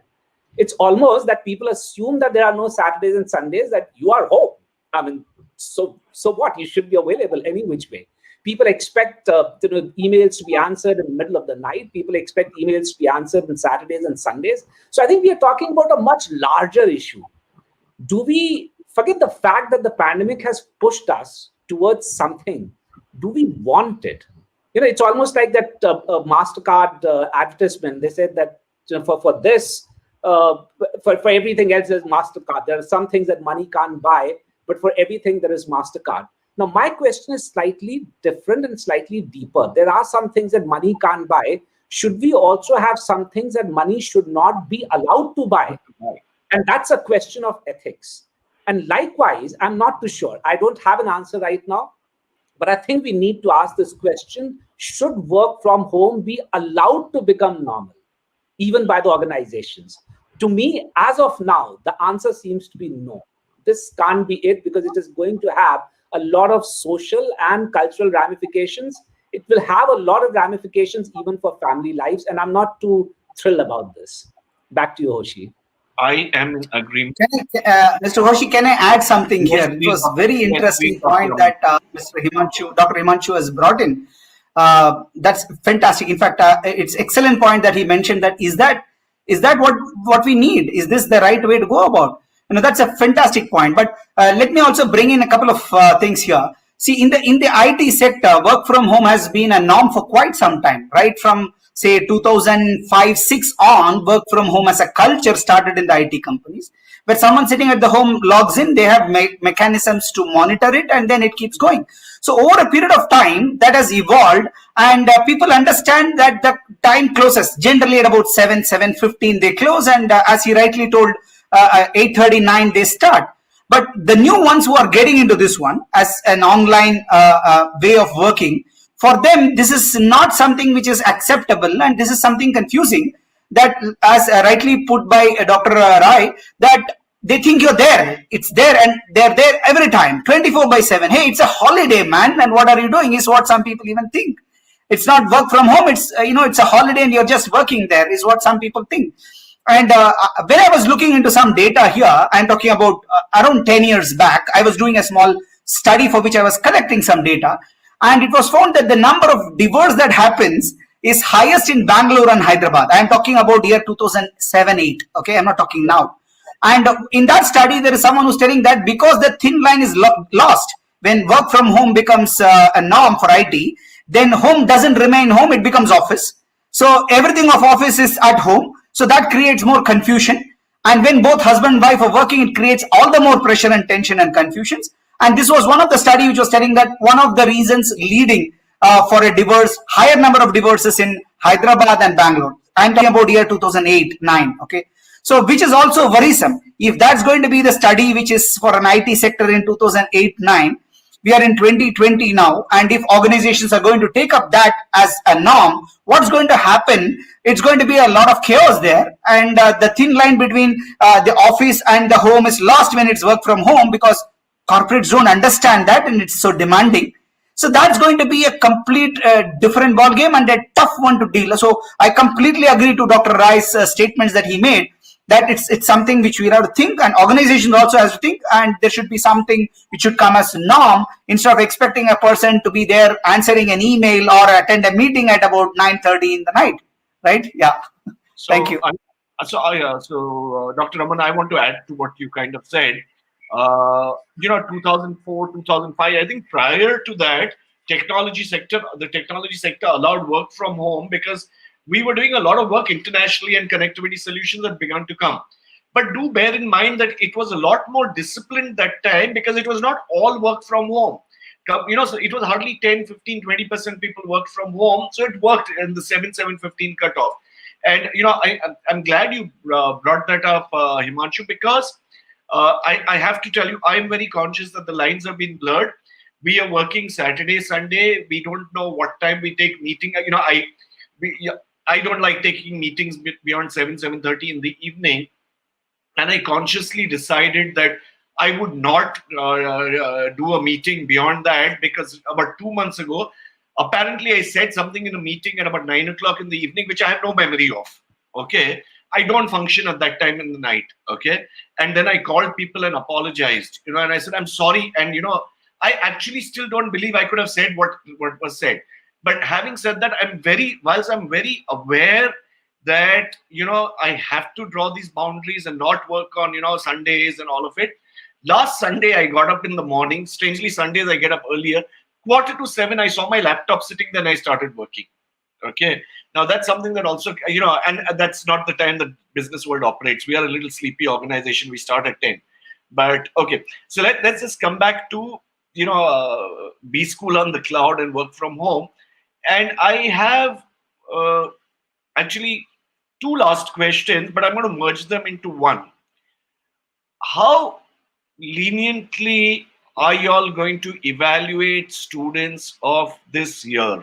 Okay, the ones that come out, or the ones, the current batch, assuming that this gets done by March, April, okay, is the evaluation going to be kind of different? Is it going to be more lenient? Number one. Number two is, do you see a difference in the mettle of these students this year as compared to students who had what I would call a natural education, a physical education? And Dr. Tripathi, let's start with you. So, there are two questions. Would you consider, would you adjust your ratings, your parameters to evaluate students who've been through this year? And second is, do you see any difference in, how they will perform in life as compared to, especially the final year ones, as compared to people who studied or will study in a physical world? Thank you so much, Mr. Hosi. For the first question is concerned, my answer is that, right at the beginning, I was trying to tell you that we are through with the first trimester and fourth trimester examination. The evaluation process is going on. And we conducted the exam on online proctoring model. And it has both actually, open book and MCQs, both the forms we used. And leniency is something which is not going to be there. That's the first thing. It is because it matches with the delivery which we have given. That is not a problem on that. We have already mapped it in terms of Bloom's taxonomy. We have done whatever activities to be done much more prior to delivery. At the design level, we have done that. That is one thing. Second thing, if we are talking about this batch of students, we found the faculty members, we found them really much better than earlier batch. But due to this COVID, the students are really not feeling so comfortable at all. As both Professor Himanshu Rai and Dr. Raman both have been telling also, they have been really restless because being at home and writing an exam from home, studying from home, and everything, working from home, everything from home, and not from campus, missing the peer learning. It has created a lot of problems with their psychological states and processes. We are hoping that sometimes by December or November, and there is a rumor that Maharashtra being Maharashtra, that to Pune being actually the hotspot of COVID, there is some kind of talk going on that by November and post Diwali students might come. We are hoping for that, and at least the last trimester will be delivering in the classroom mode. Thank you, Dr. Tripathi. Dr. Raman, you're on mute. Thank you. Yeah. So answering both the questions, one is about the evaluation part of it. The second is how different this batch is going to be. See, evaluation is always something where we try to find out if they know what they have learned. That is the objective. That is all the objective. So the moment I'm going to say that, you have to go and answer these questions online, the students, if they want to go and cheat, they can cheat. So we are making gamification of evaluation a reality using this pandemic. So it's going to be a game, and they're going to play the game and they get evaluated. And there are plethora of tools which are helping us do the gamification of evaluation. So as far as the learning is concerned, that is got by gamification, because this generation are all gung-ho about gaming, right? So I would say almost 90% of my batch are going to play the game, and the evaluation happens. One part of evaluation happens where I test whether they know. That is the knowing part of it. Right? Then the application part of it, we are making it a mandate to spend about 5 to 10 minutes as an interaction with each student, where we are going to evaluate that portion of evaluation where we try to find out whether they are able to apply. So these two will become that the evaluation is intact. There should not be any problem whether it is valid, have they cheated, all that, because it's gamified and they are going to compete with each other in the game and get evaluated. So that is as far as the evaluation is concerned.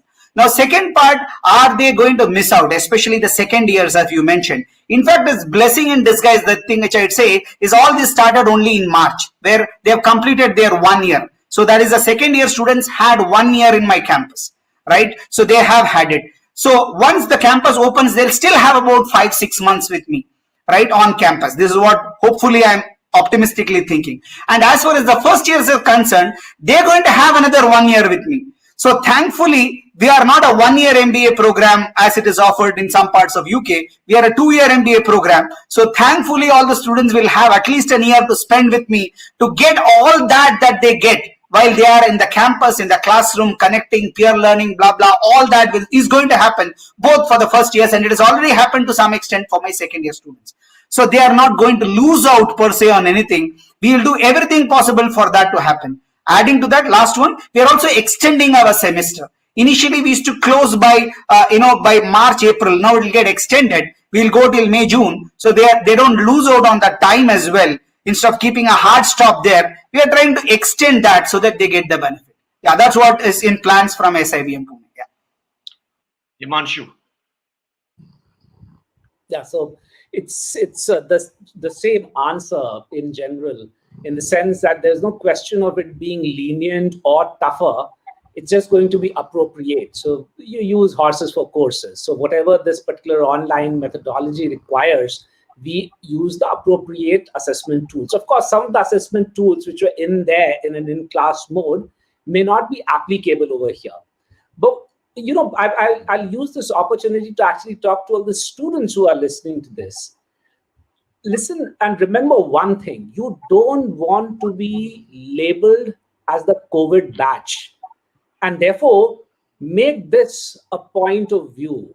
Make sure that you focus on this thing, because many a times it looks like an easy thing to ask for, that, hey, look, things are not good, things are not fine at our end, so on and so forth. So the institution should be lenient, do away with the exams. Maybe you can promote everyone, so on and so forth. Please remember, the moment we do this, ultimately we are preparing all of you to pick up positions of responsibility. And who will give you the positions of responsibility if they believe that you have not been assessed in life, that you have not been tested in life? Life is going to test you any which way. So it's far more better to get tested here in an institution where you are in a safe environment, rather than being tested by life, because life is not going to give you a second opportunity. An institution will always give you a second opportunity. An institution is always going to stand behind you and hold your hand and help you in sorting out a lot of problems. So I'm going to use this opportunity to put this message ahead as well. And therefore, that is precisely the reason why we wouldn't let the academic standards brought down. Of course, we look at the convenience part. Of course, for example, let's say if there's a connectivity issue and if we have to render the online exam, again, we would do that. We will give a re-exam to everybody who needs it genuinely. But we are certainly not going to drop the academic standards. That is one. Two, as Dr. Raman pointed out, we do have a 1-year MBA as well. So therefore, apart from the 2-year MBA, but the good thing that we did was that we brought those students to the campus any which way. So we don't have physical classes because that has not yet been allowed by the government, but we have students in the campus. And in any case, what we did at IIM Indore was, and we were the first ones to actually do it, was we spoke to our students and said, whoever has problems, major problems in terms of bandwidth, please come down to the campus. Of course, it was a choice which was given to them. And some of those who lived in far-flung areas, they actually came down to the campus. We have a good SOP, and touch wood, nobody has had any health issues so far. So in fact, by the end of October, we'll have another almost 200 odd students coming in. And in November, perhaps another 150 to 200 students coming in. We are, of course, being very, very cautious, and we are being very, very we're making sure that the SOPs are in place and they're being followed, because what happens is that after some time, you start feeling a little relaxed. And in any case, most of us humans believe that we are immortals till something happens to somebody very close to us. And only then the mortality, kind of hits us. So the mask, which was covering everything, then the nose starts poking out, and then slowly it starts hanging on your ears rather than being on your face, so on and so forth. So we make sure that we come down very heavily on such acts, or what we call the misdemeanors. But what I have seen, Hoshi, is that this batch is not going to be, we'll make sure that this batch is not going to be any different from any of the other batches that have come out of IIM Indore. And more so, in fact, this batch is going to be far more resilient because they have learned both ways. And one final thing, when we were talking about this entire thing, that work from home could have these consequences, and I pointed out some of the negative consequences. Please also remember, work from home also leads to inequity. The four of us sitting over here are privileged people. We perhaps have houses which are big enough for, if at all we had more family members, for them to be working in. Imagine people living in Mumbai in a 1-bedroom, 2-bedroom flat with 4 people. How's everybody going to work from home? How are you going to work from home and have your kids attend their sessions when you're living in a 1-bedroom apartment? And therefore, talking about work from home, a lot of, I have seen when I lived in Bombay for 2 years, I was heading an Italian business schools in their campus. And I had a CCD bang opposite my house. And I saw many people actually working from CCDs. Right from morning 9 till evening 5, they would be there taking calls on their headphones and doing everything. In fact, holding their meetings there. And some of them perhaps use this untruth for whatever reason. So I'm not going to sit in moral judgment, but they would say that I'm not in my office, but I'm close to this place, so why don't we have a meeting here? When I knew fully well that I see this person every evening sitting over here. So when we have issues like this, when we have this kind of an inequality, work from home simply doesn't work. Back to you, Hoshi. Thank you. Well said. Okay, can we do a Twitter kind of response? I have one question. I want to sneak in one question, and we've got 2 minutes, and then we've got the valedictory address. So literally a Twitter kind of response. What is the online campus placement looking like right now? Real picture. Dr. Tripathi.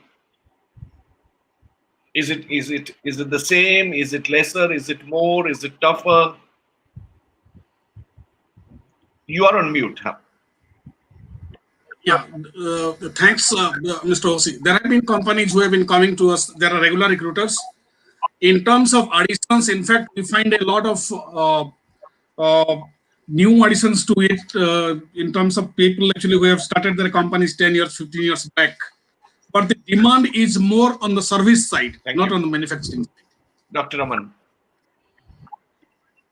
Yeah, it's too early for me for the final placements because we don't open placements now. For us, it's a day zero process. We are having our summers now. Summers are looking good. There are new sectors which are opening up. Pharma, medical equipments, that's opening up very well. There are a few sectors which are not doing so good, especially the automotive sector. Some parts of financial sector not doing good. Some of them are rocking, especially the FMCG ones. The conglomerates are doing very good. That's as far as the summers are concerned. Too early to comment on finals, but we've got encouraging PPOs and PPIs based on the summers for the second year students. Yeah. Thank you. Himanshu. So for us, summers there's absolutely no difference so far as summers are concerned. And in the final placements, a very interesting pattern that the percentage of PPOs has gone up substantially. So pre-placement offers that the companies make because they would rather give the offers to the students that they had seen in the summers rather than go through the entire process of placement. So overall, I think the placement scene is going to be the same. Thank you. Very interesting discussion. No time to sum up. We are exactly at 4:55. Anupam, are you there or do I continue? Sir, I'm very much here. Thank you so much, sir. And thank you to all the speakers. You can thank Hosi sir, you can thank all of them. Thank Dr. Tripathi, Himanshu, Dr. Raman. I have, like I said, the topic's close to my heart. There's some stuff that I learned right now from the three of you, which I'm going to run out of the room and tell my girls. One of the things that Himanshu, you said was that an institution will give you 2 chances, 3 chances. Life won't is something that, that's top of mind. And, I'm going to hear the recording and I'm going to make my girls hear this recording. So thank you. I loved what you guys said. Thank you, for taking the time out on a Saturday evening. So yeah, we blurred the lines. Okay. And I have to tell you that it's not me. It's clearly not me. I've been saying the way we are working, we're literally doing 60 hours, 65 hours now on 5 days a week. So, but thank you, for taking the time out on a Saturday evening. Anupam, I will hand over to you. Thank you so much, sir. Thank you all the gentlemen over here. Thank you so much, sir. And that was really wonderful. 7 hours now, and I think we have few more minutes to go because we have one more speaker to come up, and he will be sharing about the topic of the University of Life versus Business. So I'd like to invite Dr. A. Velumani, founder and MD of ThyroCare, for presenting the valedictory address on the topic. Once again, the University of Life Business Schools, rules of succeeding in future. Sir, over to you. Are you there? Yeah, I'm there. Hello? Am I audible? Hello? Hello? You are audible. We are very much audible. I can hear you. I'm audible. Right. Thank Yes, you. sir. Thank you so much. Yes. Good afternoon to everyone. Thank you, Business World. Thank you, Anurag Batra, for having me for the last session. That's the validatory section. I was overhearing in the previous speakers, Josi was telling that he will take home one point that universities will give many chances, life will not give. I don't agree with that. University has only 3 years with them. They give you 3 lives. You have entire life in your hand. You can afford to make mistakes. Please make mistakes. Please make all mistakes. Make sure that all mistakes, none of the mistakes you repeat. This is my way of looking at. And I believe I'm addressing to a lot of business school students and faculty. Let me talk what way the University of Life versus Business School. Rules of succeeding in future. I don't think there is a rule for succeeding. We don't know the future. Future year 2020 was not known in year 2019. So future is very, very difficult to predict. But there are a few common rules if you follow. Future will be brighter. I'm from a village. So University of Life, when I look back, I haven't gone for a business school, but I was fortunate to have born in a village. Villages are true universities because there is nothing known as theory, it's all practical. And in a village, if you by any chance was a poor man, son, that's a combination of village and poverty, is a very powerful concoction. And I was fortunate to have that. And I must tell you, I didn't suffer. Many people think poverty is suffering. There were challenges. There were not problems. If you suffered, it was problems. If you enjoyed, it was challenge. And I enjoyed a lot. To give a brief about me, I am from Coimbatore and from a small village in that district. After a graduation, Coimbatore didn't offer me job. And you just know where somebody was talking about how placements are. 4 years I was unemployed. Everybody asked for experience. And I didn't get job because I couldn't get experience without getting a job. So I took a decision in 1978 that if I own a company, I will take only freshers in that company. I will give jobs only to freshers. And till today, I have given 8,000 freshers jobs in my own organization, which employs 10,000 people, which is present in 10,000 towns in 10 countries. Just oversimplification. It's a diagnostics brand called ThyroCare. Coming back to rules of succeeding in future, you should know how to live without resources. If you have mastered living with no resources, you will be very powerful with low resources. Why I'm telling this is village, there was no resources. I lived, I managed, I went to school, went to college, finished a degree. So I managed no resources background. Once I am into business, low resources. But I manage low resources so well. If I have to give you one example, personally, I have never borrowed. My company today is listed in the National Stock Exchange, which is having a 5,000 crore market cap. It never had debt. We have never borrowed and no EMI was ever paid. I'm just giving you guys, so children don't get intimidated. I'm only telling what was my journey, what were my rules, and what way it helped me succeeding in my life. That time it was far future. Today I have succeeded, so I'm talking about the past. Ironically, you can't learn from the future and you cannot live the past. You have to learn from the past and you have to live the future. Incidentally, though there is a good correlation, there is not true connection because world is changing very fast. So fast, every 5 years there is a generation. Earlier generation was 20 years. Today the generations are different. Facebook generation is different from TikTok, and now TikTok is no more, and you will see every 2-3 years, every generation will be very, very different. So transitions are very, very fast. Business schools cannot teach you all nuances of your 40 years of journey, be it life, be it business, be it job. Everything will keep changing every 2-3 years. They can only teach you the fundamentals. What is fundamentals? It's like English. A, B, C, D. They are letters, words, statements. So business schools will help you to make a statement and full stop.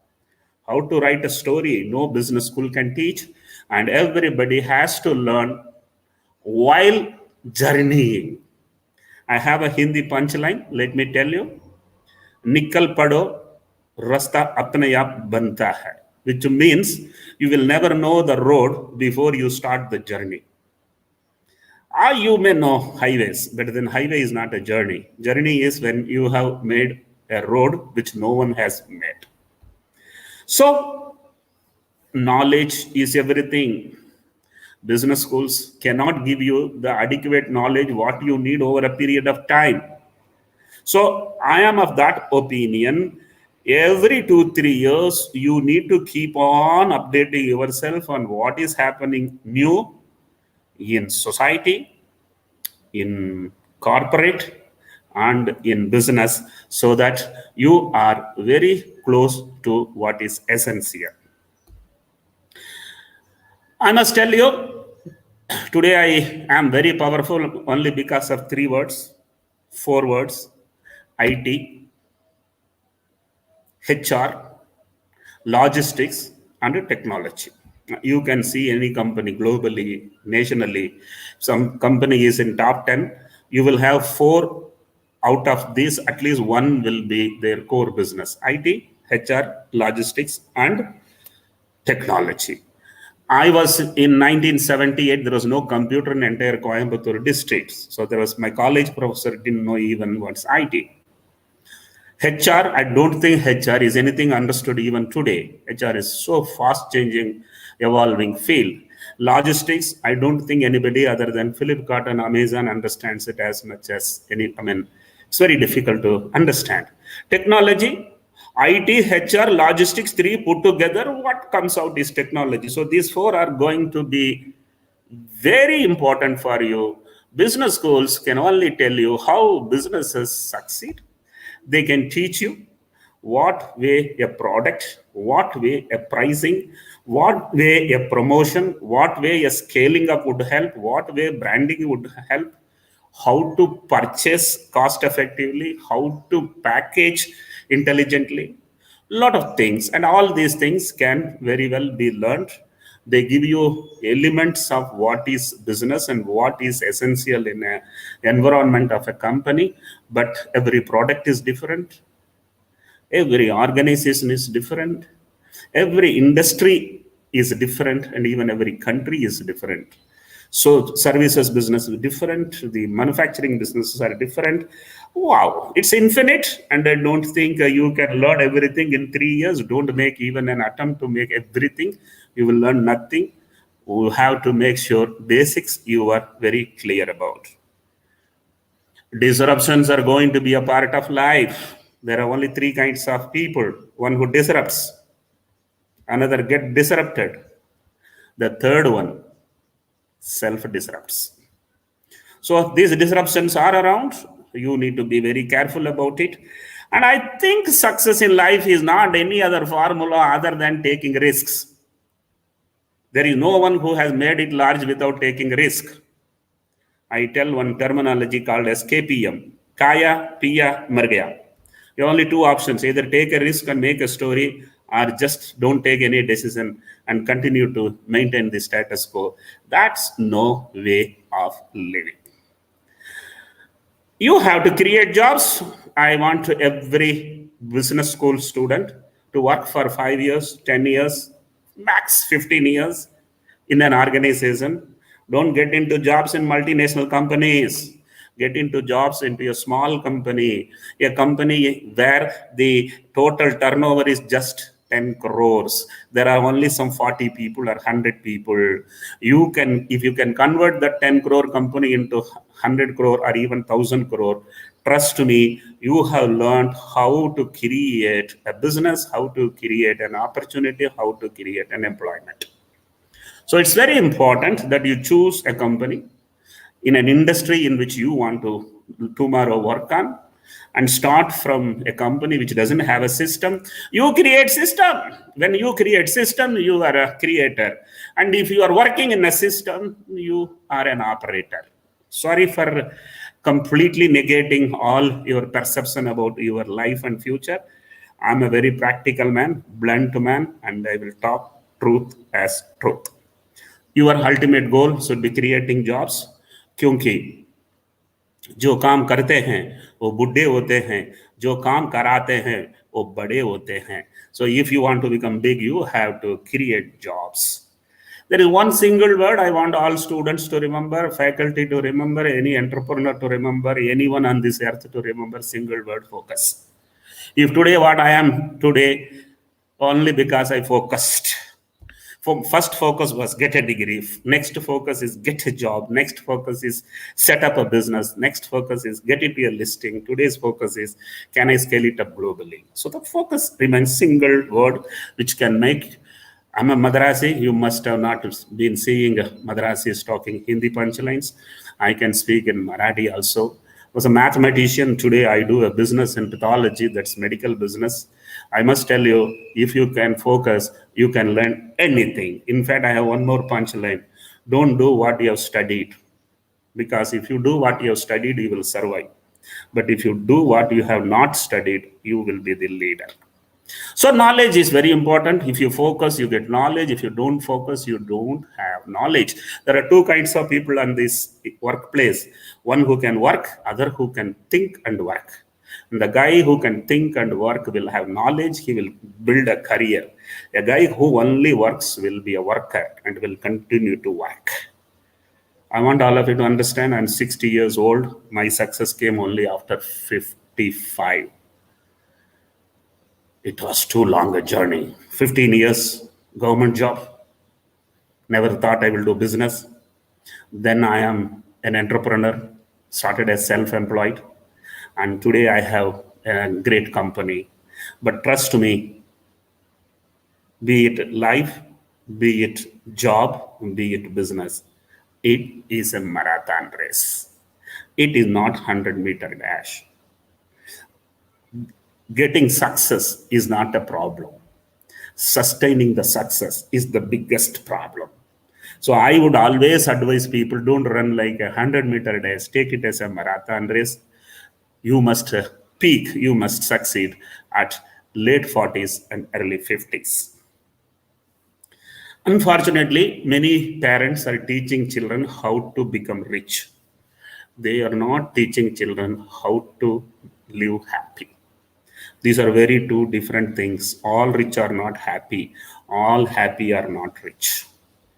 And if you can be rich, also happy, you are very, very powerful man.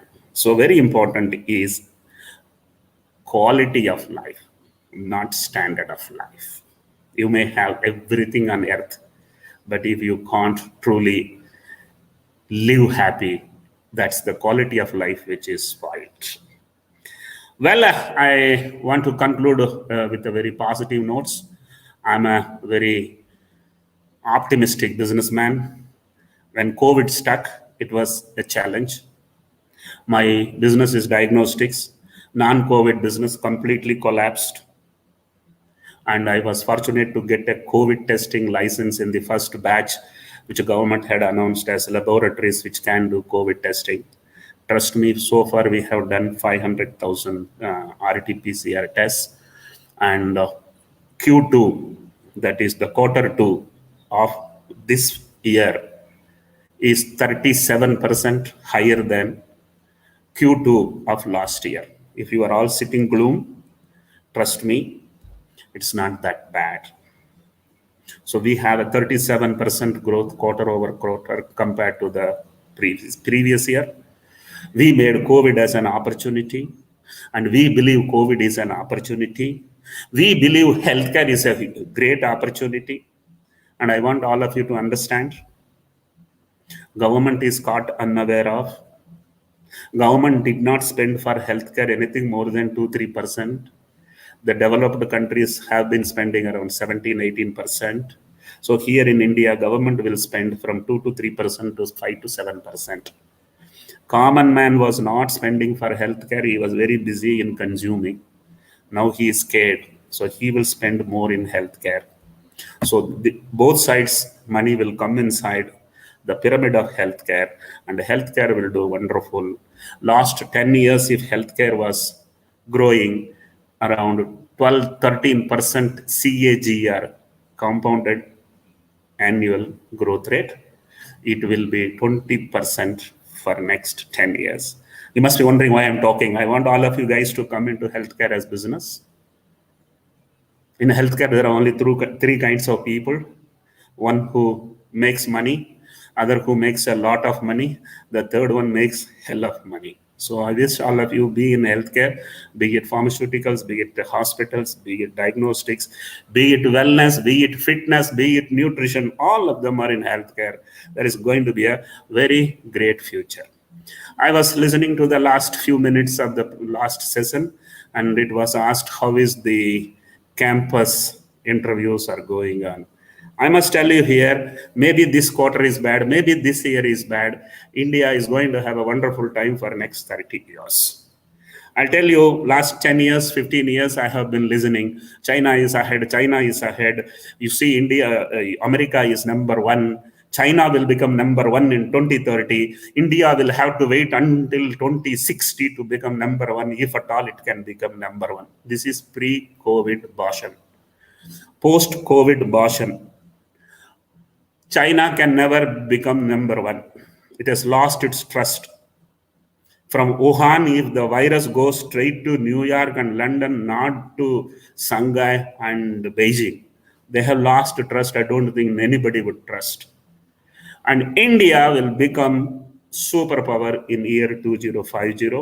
All you guys who are just finishing your business school, you will be 60 years of age, when you will be very proudly telling India is the superpower.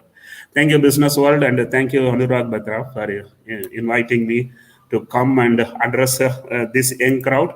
And it is my pleasure to address this session. And I wish all of you a great future in business, life, and career, whatever you are in. Thank you very much. Back to the host. Thank you so much, Velumani sir. It was really nice seeing you online as well. I've already heard you live at the sessions, and it was, but it's a totally different feeling when I see you live and you're presenting your presentation, and then you motivate a lot of people. But here itself, you gave 15 minutes of time and you have motivated a lot of people, I'm sure. Thank you so much, sir, for your words and encouragement for everyone. Thank you, sir.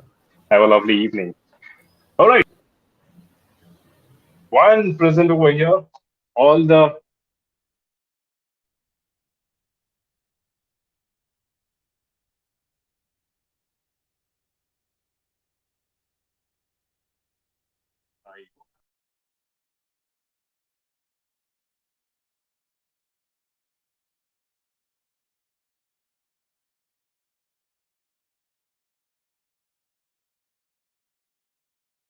BW Businessworld presents a rich legacy of curated events that enable conversations on policy issues in India. Because of the state of our cities, we have no option but to build smart and resilient cities. Digital India is more for the poor, underprivileged, and the deprived. Covering a range of topics, BW Businessworld events look to create a strong narrative around smart cities, digital India, healthcare, Swachh Bharat, human resource issues, education, banking, and finance, among others. The world is fast changing. Best practices are available now on the net.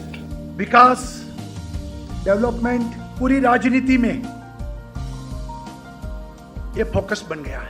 BW Businessworld events provide a speaking platform to the voices that matter. Smart से ताल्लुक यह है कि हम जो basic amenities हैं उसको हम चुस्त दुरुस्त करें. You don't have to be a technologist. You need to understand how technology influences the world. Mahatma Gandhi was a great man. He was the leader of the freedom struggle. We believe that e-governance and IoT will play a very, very important role. BW Businessworld is an excellent exhibition platform that helps you showcase your services to the right audience. To be a part of our legacy, write into us at partner@businessworld.in. All right, thank you so much, everyone. And that was it from the Future of Management Education Conclave. And today we had a wonderful session and 7.5 hours. Okay, we were there for a long, long time. And I'm pretty sure all of you would have got a lot of knowledge and a lot of insight from the whole productive day of today. With that note, keeping that in mind, please stay safe, please stay healthy, and keep focused.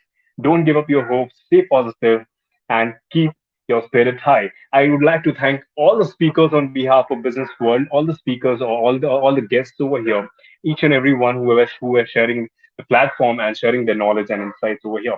Thank you so much. Have a lovely evening. I think I also have to go out now and get some fresh air. And thank you for being over here. Thank you for continuously being over here, whoever was there. And have a lovely good evening. See you next time. Until then, Anchor Anupama Anand ka sabhi ko namaskar. Thank you. Bye-bye.